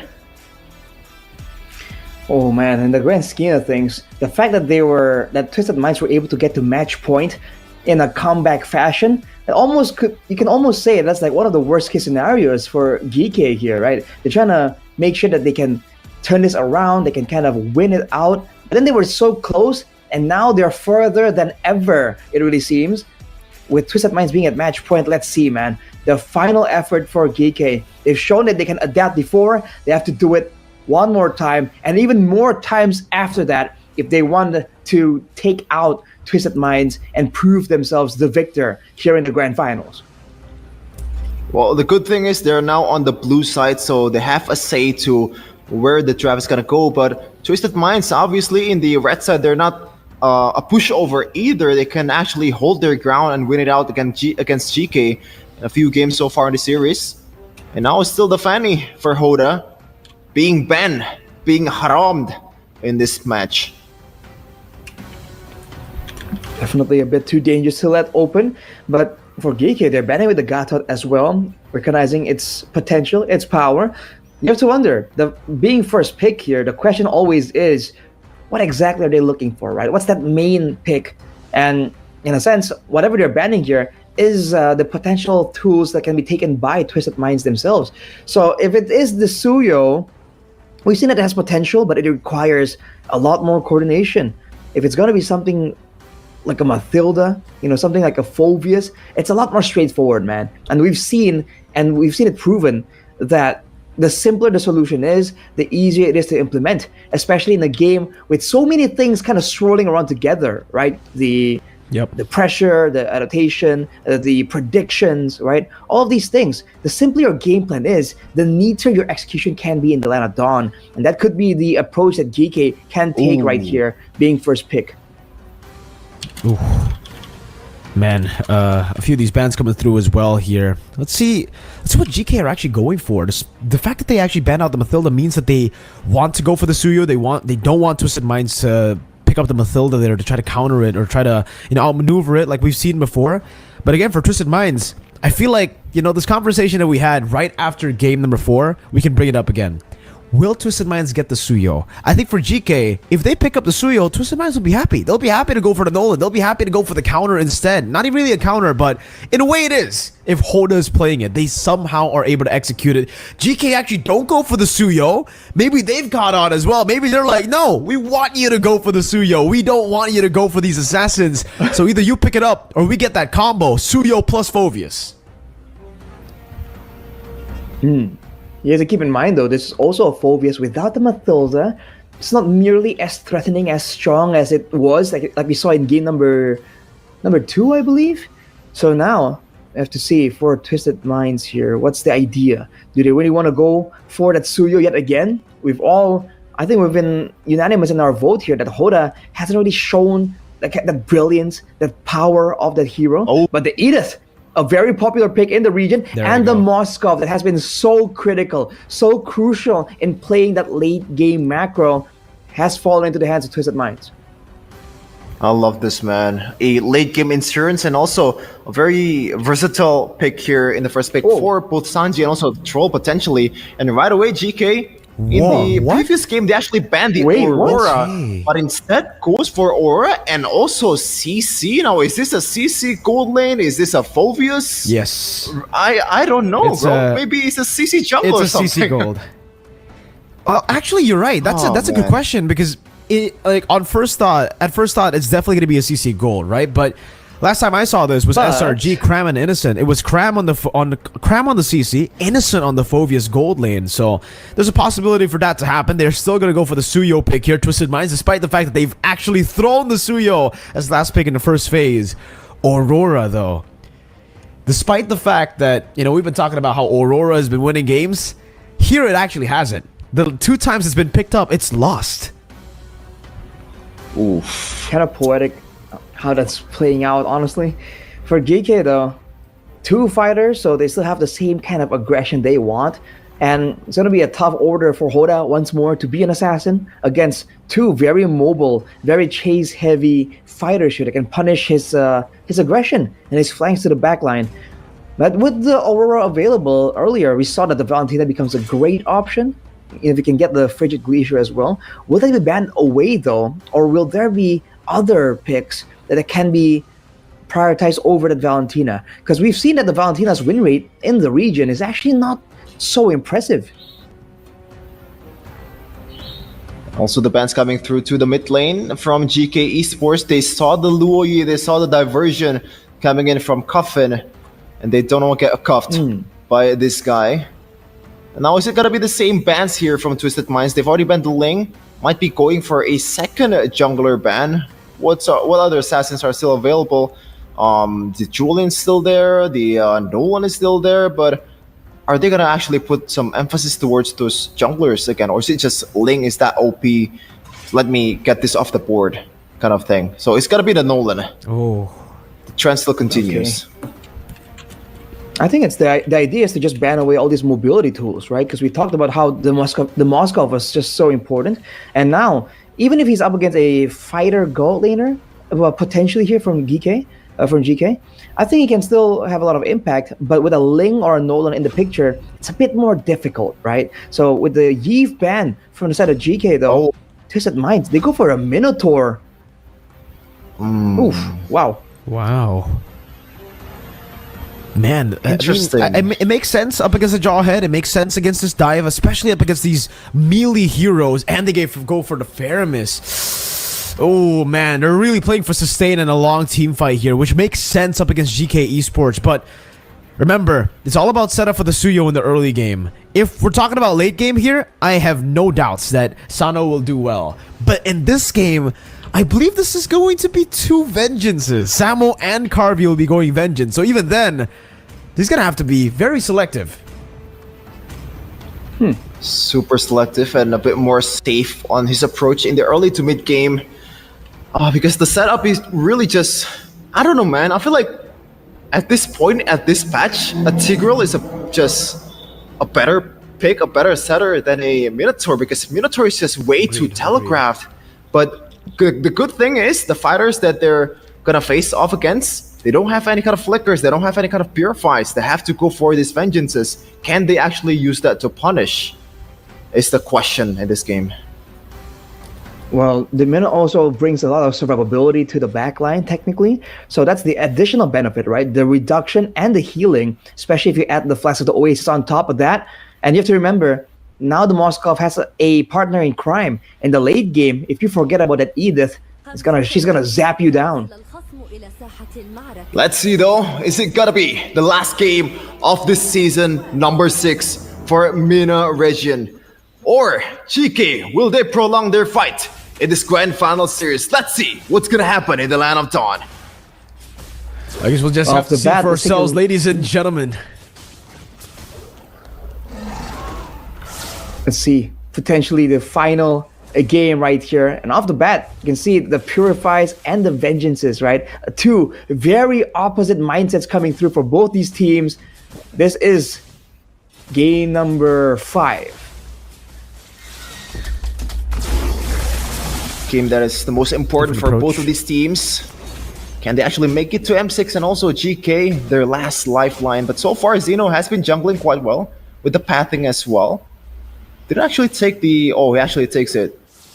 Now, in the first neutral objective game, I don't know what's going to happen, Arashi, because they have the Phoveus, they have all these fighters that can actually, you know, help them get the neutral objectives. But on the other side, they have a Minotaur, they have a Netherrealm, so I think it's a bit equal, if I think about it. I feel like what to look at is the Edith against the Phoveus and potentially the CC as well. We saw earlier that the Phoveus just has so much more prio, especially level 4. Once he just reaches it, he's just one of the strongest heroes at a level 4, I would say. And even with a Faramis, he can kind of survive longer, but at the end of the day, can you out damage the Phoveus or out sustain him afterwards? And usually the answer is no. So I really feel like Twisted Minds might kind of step back here, unless they're the ones who can find a big moment here, like a big chunk of damage onto one of the members to try and use that as leverage. Almost picked off Coffin, walking up a bit too aggressive, but that's the kill pressure that you have when you have the Phoveus plus the Julian. Early game control for GK. Here is Hoda. This goes onto the purple buff. Does seem like GK will be able to just burst down this turtle. Should be, and just in minds, they don't care. They're actually just going to go back to the normal path here. Won't even try to open up the map for the turtle. The little things, man. You know the rules. When the first objective comes up on the map, you have to be as safe as possible. Either you clear the lane right away to get the XP, or just wait at the bushes because you don't know where your opponent is. But unfortunately, Coffin didn't do just that. Yeah, it's a bit too aggressive. knowing that the Faramis is always has a target painted on his back, I think he's gonna be a bit more aware of that. But looking at the EXP difference, even though Cena was able to get the neutral objective, Hoda is still keeping up in farm, using the time efficiently. I think if there's something you can praise from both teams, it's the decisiveness. All this time, we haven't seen them have a moment of hesitation that kind of lasts for a bit too long. Even when the calls maybe doesn't go as ideally as they would think of, it's still good. But oh, look at this. Unstoppable force. Good Minas Fury able to knock him down right here. Go for the knock up as well. SOD into the back. Smile trying to go for the damage. Purify out as well. Good Netherrealm away. Freeze with the Frigid Glacier. Stops Twisted Minds in their tracks of that chase. So both teams disengage, but Carvey definitely will get the advantage off of that gank. Yeah, no blood has been drawn so far in the first 4 minutes of the game. Once again, this Filipino-style gameplay, even though there were some attempts earlier, but both teams disengage quite well, especially a Frigid Glacier, man, coming in clutch for GK Esports. Well, both of them technically have great disengage tools, the Minion Fury and the Frigid Glacier. But I think GK definitely have a bit more dynamic options in their side. Later on, though, again, we're waiting for that mid-game moment where Sano can once again be an absolute nuisance later on. So GK are trying to force the issue and find ways. And one of the best ways of doing so is going into the jungle, and you're seeing them do so right here. And Shoal being the Minotaur can't really do much to try and stop that. Okay, so it seems like Xeno was actually a level down despite the fact that he got the turtle. Not too sure about this engage, man. Oh, good damage over to Shen. Again, for both teams, no engagement. His Fury coming down as well. Troll able to knock them up. Hoda coming down. Sanji with the flicker. Earth Shatter. Cuffin rotating. Netherrealm coming down as well. Hoda will try to go for the execute. We'll be able to fight him. But gets caught by the Frigid Glacier and will be taken down as well. Now, Infernal Pursuit to the back. It's a win for GK Esports. Oh man, as you said, Arashi, Phobius early game, he starts doing jumping jacks in the 5th minute, and now another kill secured by Xeno in the mid lane, plus the turret, killing 2 birds with 1 stone. Bottom lane might be a solo. Spear of Misery from Sano saves him from getting solo killed, but you can definitely see that kill pressure from the side of GK Esports. Xeno rotating down, and man, Twisted Minds again, we're just gonna have to give up all of the lane prio, bot, mid, and top. That's what we're expecting, man. 3 fighters, so much prio here. All the pressure coming in from the jungle and the 2 side lanes, and technically even the mid lane as well. How are you supposed to actually out-clear a Jawhead Aurora, especially if you're on a Faramis, right? So Twisted Minds are definitely on the back foot, but we've seen them play this style before. Wait for that late game where they can actually take advantage of this macro emphasis. But looking at GK, they are a lot less willing to let that happen. Already making invades, setting up traps in the brushes as well. This is what they need to do if they have the early game advantage. And ideally, they want to end this before it gets to that 13, 14 minute mark, man. Hoda is still keeping up when it comes to the EXP, but slowly but surely, with the map opening up for GK Esports, Twisted Minds, they're going to be starting to fall behind here in the resources. A gank down below. Carvey does have the Vengeance here, so he'll still be able to buy a little bit more time, but when it comes to escaping, not too sure about that. Carvey should be taken down. That's a kill over to Sanji. Re-engage? There's actually no trades happening. GK are actually rotating down below, so a wasted move here by GK Esports. I think they were trying to really just play around it, but now they're going to be late to take the turtle even. Luckily, they'll still be able to get it. Hoda didn't have control over it, but yeah, definitely delayed there, and it actually does give Twisted Minds a chance to move back into the mid lane and try to get some more pressure on the map. That is an interesting decision coming in from GK Esports. Oh my goodness! Minos Fury and the Flicker combo, holding it in the stun as well. Shen getting caught, and now that's the pressure that we were talking about. Netherrealm able to save Sano. And man, just with the little opening, that's why, man, you gotta be decisive. One mistake, and Twisted Minds can take over the game. It is just weird, man. They have a sandwich in front of them. They just opted to go for a stale bread instead on the total, and they got punished for it, man. What was that? Definitely wasn't ideal for them. Twisted Minds with a small victory, but still definitely on the back foot. The fact that they were able to get that moment there, that pickoff, kind of allows them to kind of explore the map a bit more, get out of the base, get some resources. Again, there's still no answer for the double vengeance combo. So much tankiness in the front line. Now for Twisted Minds, they're just trying to avoid all the big plays. And Sano moving kind of aggressive here without escort. Alright, a siege attempt up top here. Sano should still be... Oh, enhanced sight! Sano's just sitting on it too!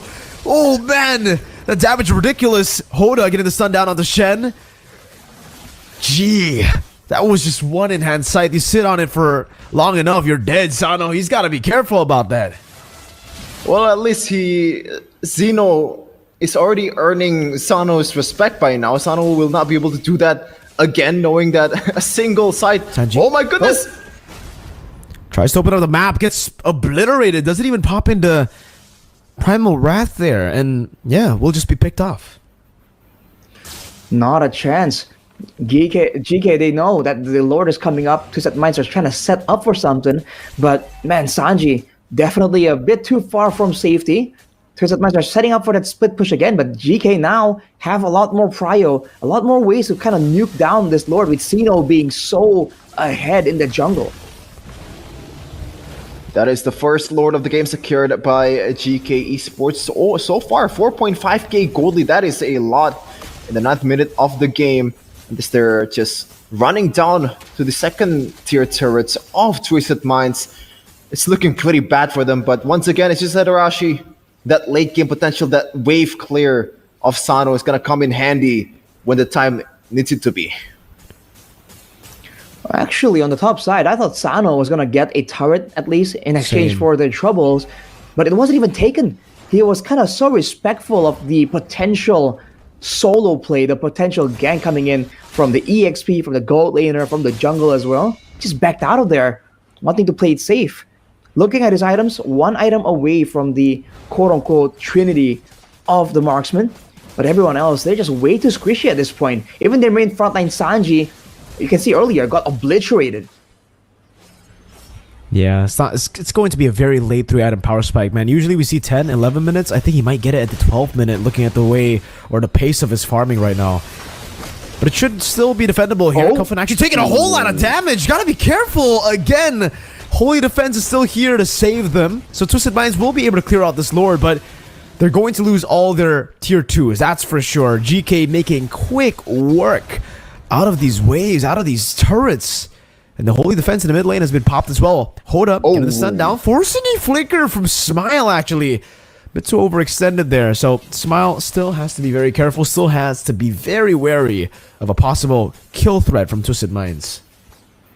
Man, it's not just happening on Twisted Minds' side. Even GK Esports, these little things, man. The spell burns, this, overextending by an inch. It's gonna get punished real hard in the international stage if they keep doing this over and over again, man. This is the for sure improvement that they need to use, or they need to actually address in the training.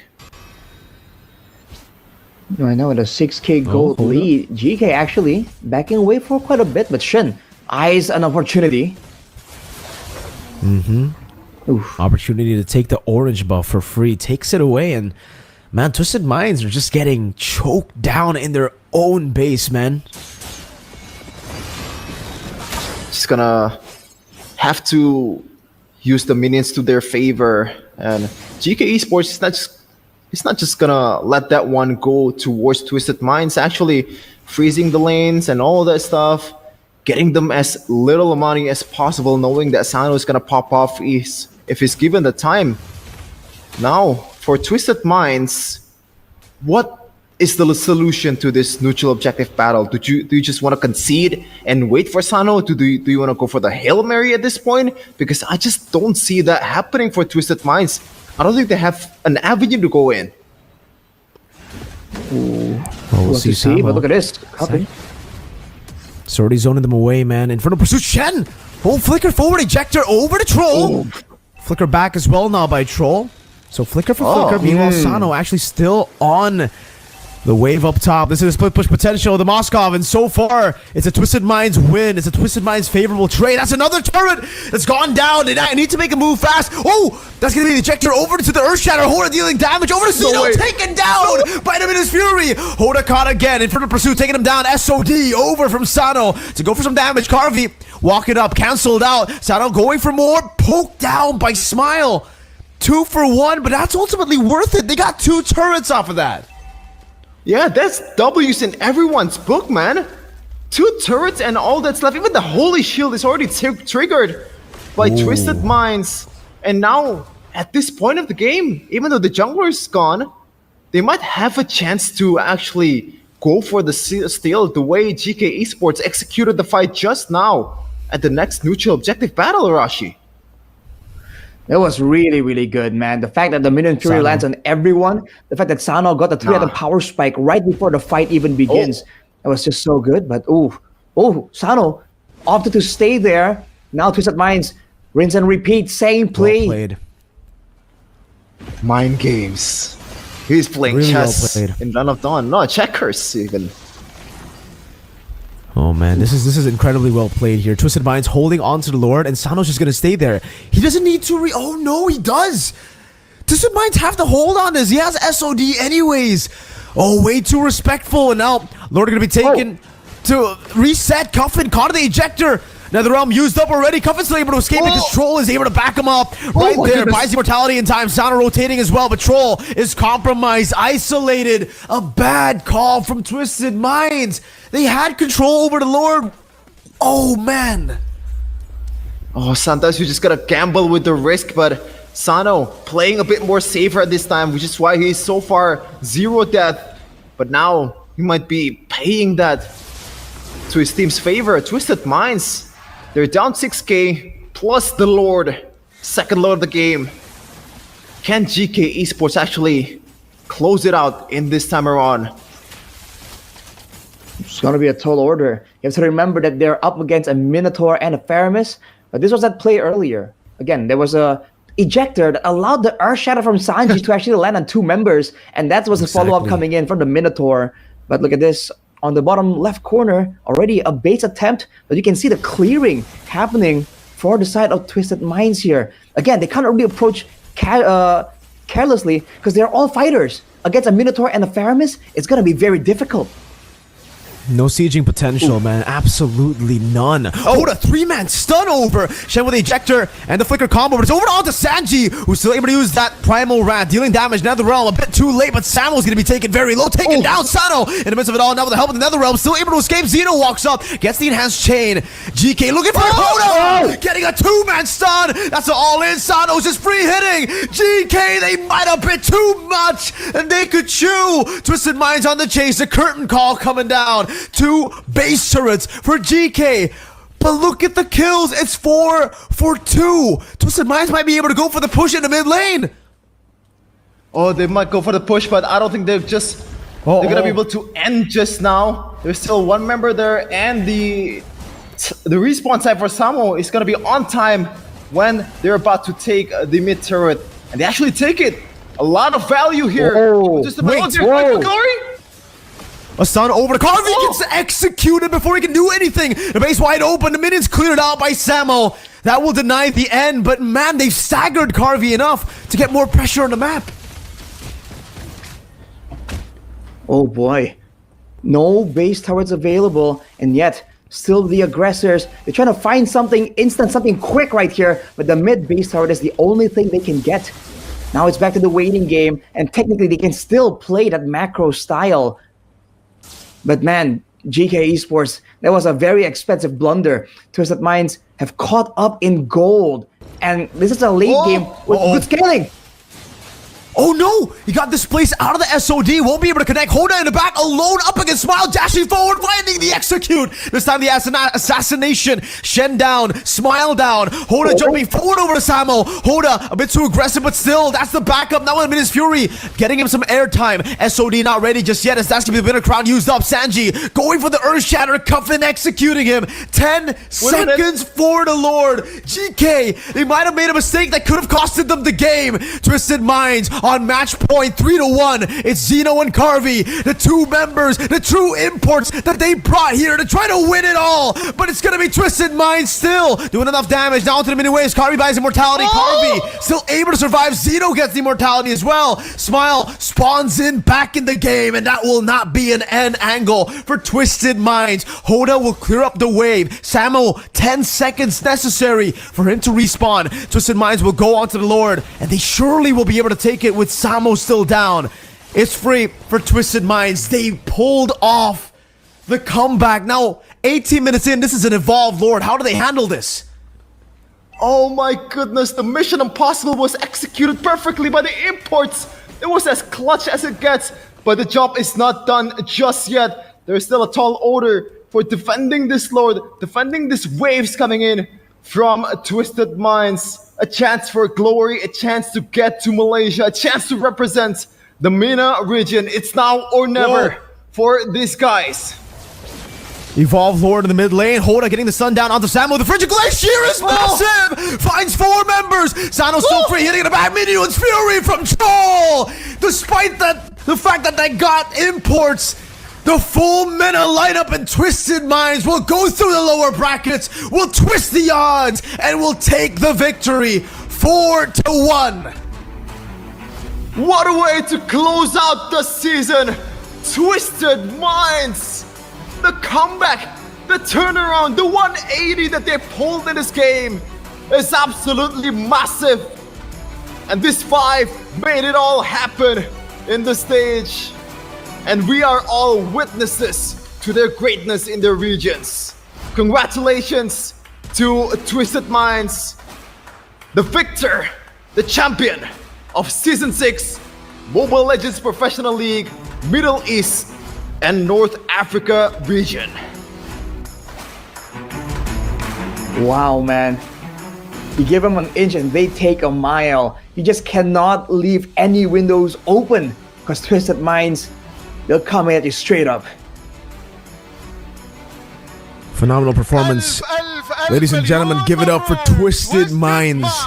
They're Season 6 champions. A full MENA lineup that was doubted. لحظات تاريخية جالسين نحضرها الآن. My goodness. أبطال Twisted Mind. مباراة كانت We're gonna take it to our host on the stage to have the ceremony for the winners. تاريخ يكتب لفريق Twisted Mind. يدا بيد للاعبين Twisted Mind على التروفي ونشوف الفرحة اللي راح نعيشها معنا الآن. توجهوا يا جماعة الخير على التروفي، افرحوا انبسطوا واكتبوا التاريخ اللي راح يكون معاكم.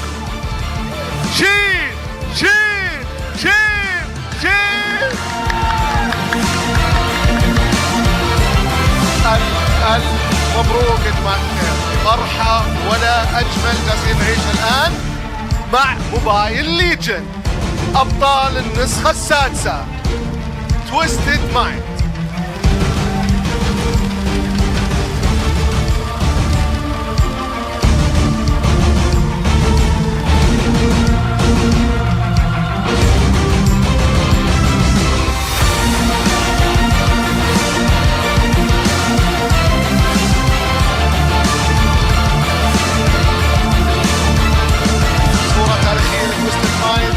التروفي حاليا جميع الفريق كامل حاضر ومتواجد، البهجة زي ما انتم شايفين، وحابين اكيد ناخذ مقابلة مع احد لاعبين تويستد مايند، واكيد راح نتوجه الحوت. تعال تفضل معنا. تعال. اهلا وسهلا فيك. اهلا بيك. الف الف الف مليون مبروك. الله يبارك فيك، بجد الفوز فرحة.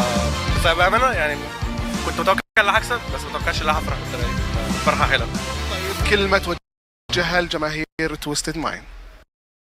شجعونا والحمد لله عوضناكم على اللي حصل الفاينل اللي فات، وان شاء الله من افضل الافضل. طريقكم ما كان سهل صراحة، اقصيتوا فرق واسامي وكانت الدنيا عندكم مش افضل شيء، لكن بالاخير عرفتوا كيف تترجمون هالشيء تكونون انتم ابطال لازم. يعني دي عامة من ميزات الفرق الكبيرة، اخر بتعرف ترجع وبتعرف على الوضع وما بس نشوفكم بنمسك ولا اجمل. ان شاء الله نعمل حاجة مشرفة للوطن العربي كله. يعطيك الف الف الف شكرا لكم. زي ما انتم شايفين اداء الفريق كان ولا اجمل، ومستواهم كان متألق من بداية النسخة، لكن حابين نرحب بالضيف من مونتن ونرحب أكيد بري. صفقة يا جماعة خير.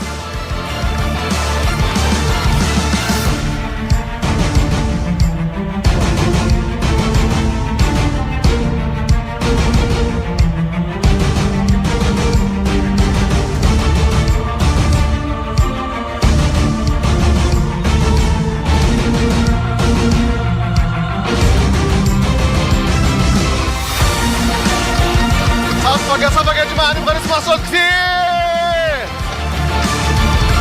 تويستد مايند.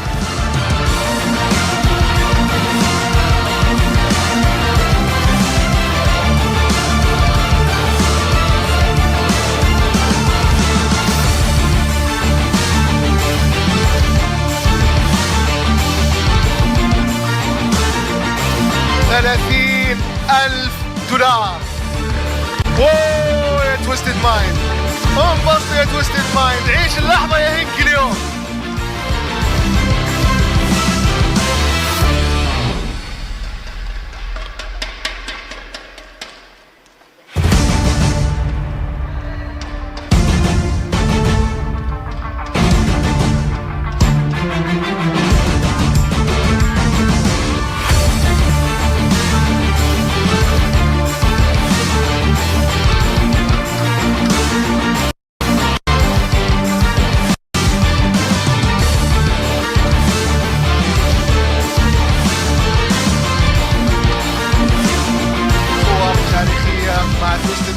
ابطال النسخه السادسه. ثانك يو مستر ري. زي ما انتم شايفين الاوضاع اللي جالسين نعيشها الان بالستيج، فكانت الامور ولا اجمل، والتحديات الاكبر والاوضح معنا في موبايل ليجن. لكن هل يا ترى كيف راح يكون في الام 6؟ لازم نعرف مين هو افضل لاعب، لازم تعطونا توقعاتكم جمهورنا الغالي. مين افضل لاعب معانا؟ صوت اكثر اكثر اكثر. اللاعب سانجي.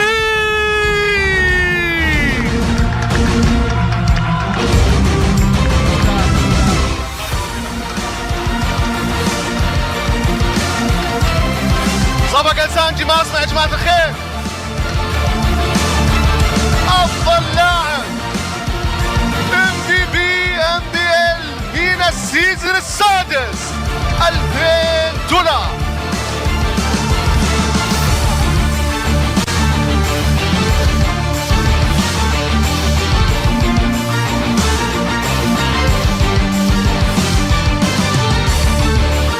خلونا ايضا نرحب بالمركز الثاني، الفريق اللي قدم اداء ولا اجمل.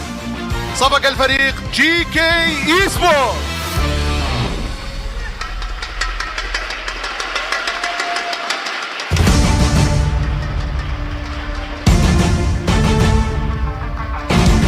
يعطيهم العافيه الشباب، قدموا مستوى ولا اجمل. كفايه انهم وصلوا للنهائيات، قدموا مباريات ولا اجمل، وعندنا امل انه لسه الفرصه متواجده معهم. صوره تاريخيه لي تويستد مايند GK. نبغى الجمهور كلهم يصفقون للفريقين واللاعبين اللي قدموا اداء افضل من رائع.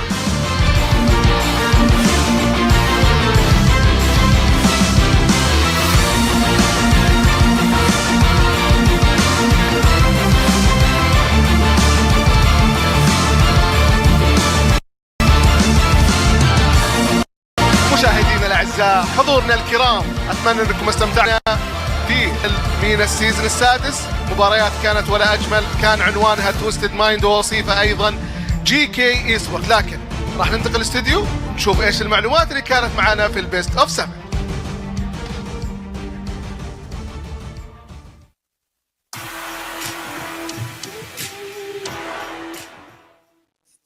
Twisted Minds, not just the players but the whole organization. And also congratulations for Sanji for winning finals MVP of that series, closing out MPL MENA season 6. Now Mirko Rashi, do you know that in both Malaysian and also Arabic the word congratulations is tahniah?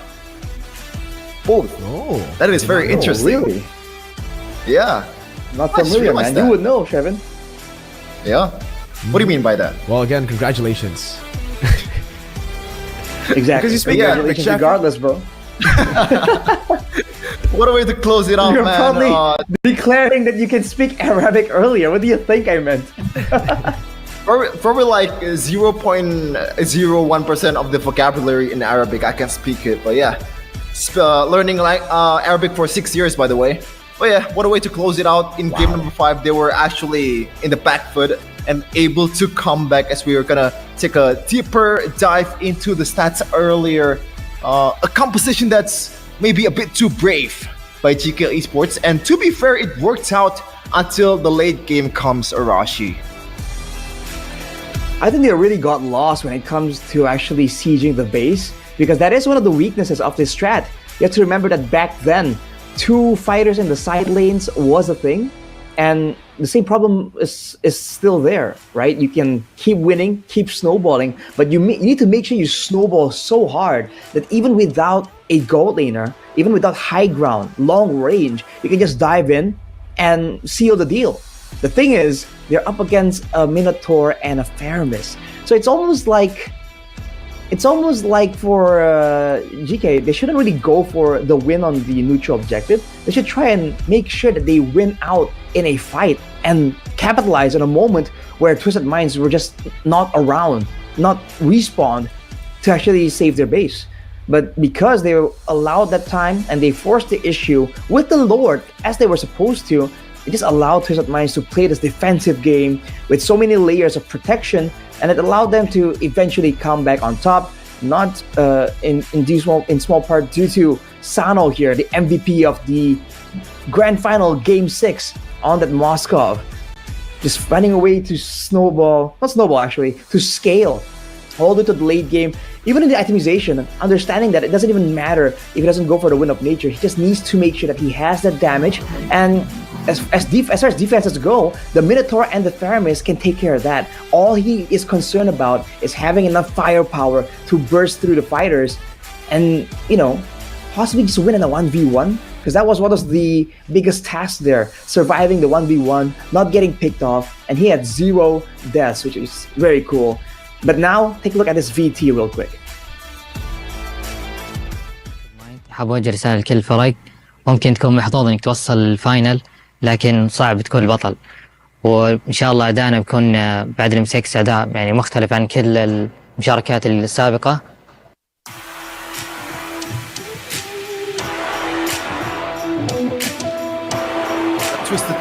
Twisted Minds member there that the M6 is gonna be a different beast of MENA representative this time around in the international stage, and they're looking to make a noise finally in the highest of stages in Malaysia, man. But Twisted Minds, from the looks of it, from the evidence that we've shown so far, what do you guys think are the realistic expectations, and like what are the ceilings of this team in the highest of stages?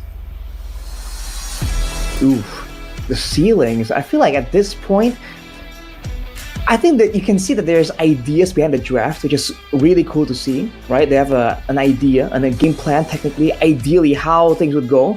But I feel like the adjustments and the execution, especially macro-wise, I think you yourself was talking about this, Shevin. Sometimes there's some windows of macro blunders that allows their opponents to really find a glimmer of hope there. And I feel like in the international level, that is definitely going to be something that a lot of teams are going to be looking for, right? When they're trying to go up against the MENA region, especially against so much pressure in that early game. So I think that could be one of the main things they can try to fix, kind of. And if they're able to do so, I think they have interesting potential. What do you think, Mirko? Yeah, I think it comes down to just a lot of the regions outside of the obviously main regions. The real practice starts when they start boot camping. The real practice starts when they actually get to Malaysia. So if you're asking me right now, I'd probably say it really depends on the draw in the Swiss stage, right? Because we'll have a Swiss stage for M6. If they get a lucky draw, yeah, they'll be able to get a few wins. But if they get the bad draw, I think they're they could very easily be the first ones out of M6 if they play the way they do now. But again, when it comes to a lot of the minor regions that we see around the world, it's all about how they develop and adapt on the go when they get to the venue, when they get to that country and they start boot camping, scrimming with all the world-class teams. And again, you can't really read any of your opponents now in the Swiss stage, right? You technically, you see the draw and then you have a day, maybe 2 days to prepare for your opponents. And I feel like that actually favor a lot of the minor regions. So I really hope Twisted Minds are able to develop even more, because if they stay stagnant like this, if they feel this is enough for the world level, they're not going to make it to the knockout stage, definitely. But if they actually continue to grow, they see this as another step in the right direction for them to grow, like we've seen throughout the playoffs, I feel like Twisted Minds could actually shock a lot of people in the M6 World Championship. Oh. Okay, and don't forget to our sponsors as well to make this event happen. And yeah, this event has been amazing so far, and it wouldn't be possible for the sponsors, because so far M6 or like MPL MENA Season 6 has been nothing short of amazing, man. Like, it is just a joy to watch Mirko. Definitely is, man. It's been phenomenal. Really good stuff here, Mr. Chef Man. Yeah, and our sponsors are our presenting partner Kiria and our partner esports Saudi Esports Federation and Bigo Life. And of course, this event is also powered by Munton. So thank you so much for all the sponsors to make this event happen, because like if it weren't for you guys, we wouldn't even be here right now. We wouldn't witness this grand finals. It's always a fun time, honestly. Yeah. It's a pleasure. We had the chance it was an before. honor to cast. Exactly. Just yesterday, bro. We got that same mindset, bro, coming into this tournament, man, because it was a pleasure seeing Falcons actually get the dub last time around against Twisted, because I think both of us were kind of rooting for Falcons anyways in the last one, because Twisted, it felt like they were a bit too overconfident. So the fact now that they saw that loss, they improved from it, it humbled them, and they got so much better, is kind of like a full circle for me and Arashi after casting the last grand finals. We can get to see like a whole story arc for Twisted Minds, at least. Exactly. And seeing their growth, I guess, their improvements, I think it's definitely a treat to see. And as always, getting to actually cast for a different region, it's a whole different experience, man. Different picks, different styles. I think it's a great, opportunity, and we're very happy to be here. For sure, because it's also a good experience to scout out some of the teams that's participating in other regions, right? Because the meta is kind of different. The picks, even the Jawhead, really caught us off guard in the first phase, something that we don't really see in other regions out there, especially in Indonesia. And in MENA, it's just a whole different game here, a whole different flavor, a whole different things that we can enjoy here. A lot of brawls, a lot of good, mechanical plays too. And yeah, and that is it, man, for MPL MENA Season 6 with us, Sheffin, Mirko, and Arashi. It's been a joy to cast this. It's been a joy to witness this grand final series. So keep supporting Mobile Legends esports wherever it is, other MPL regions, in the international stage, especially in M6. So see you in Malaysia, Twisted Minds.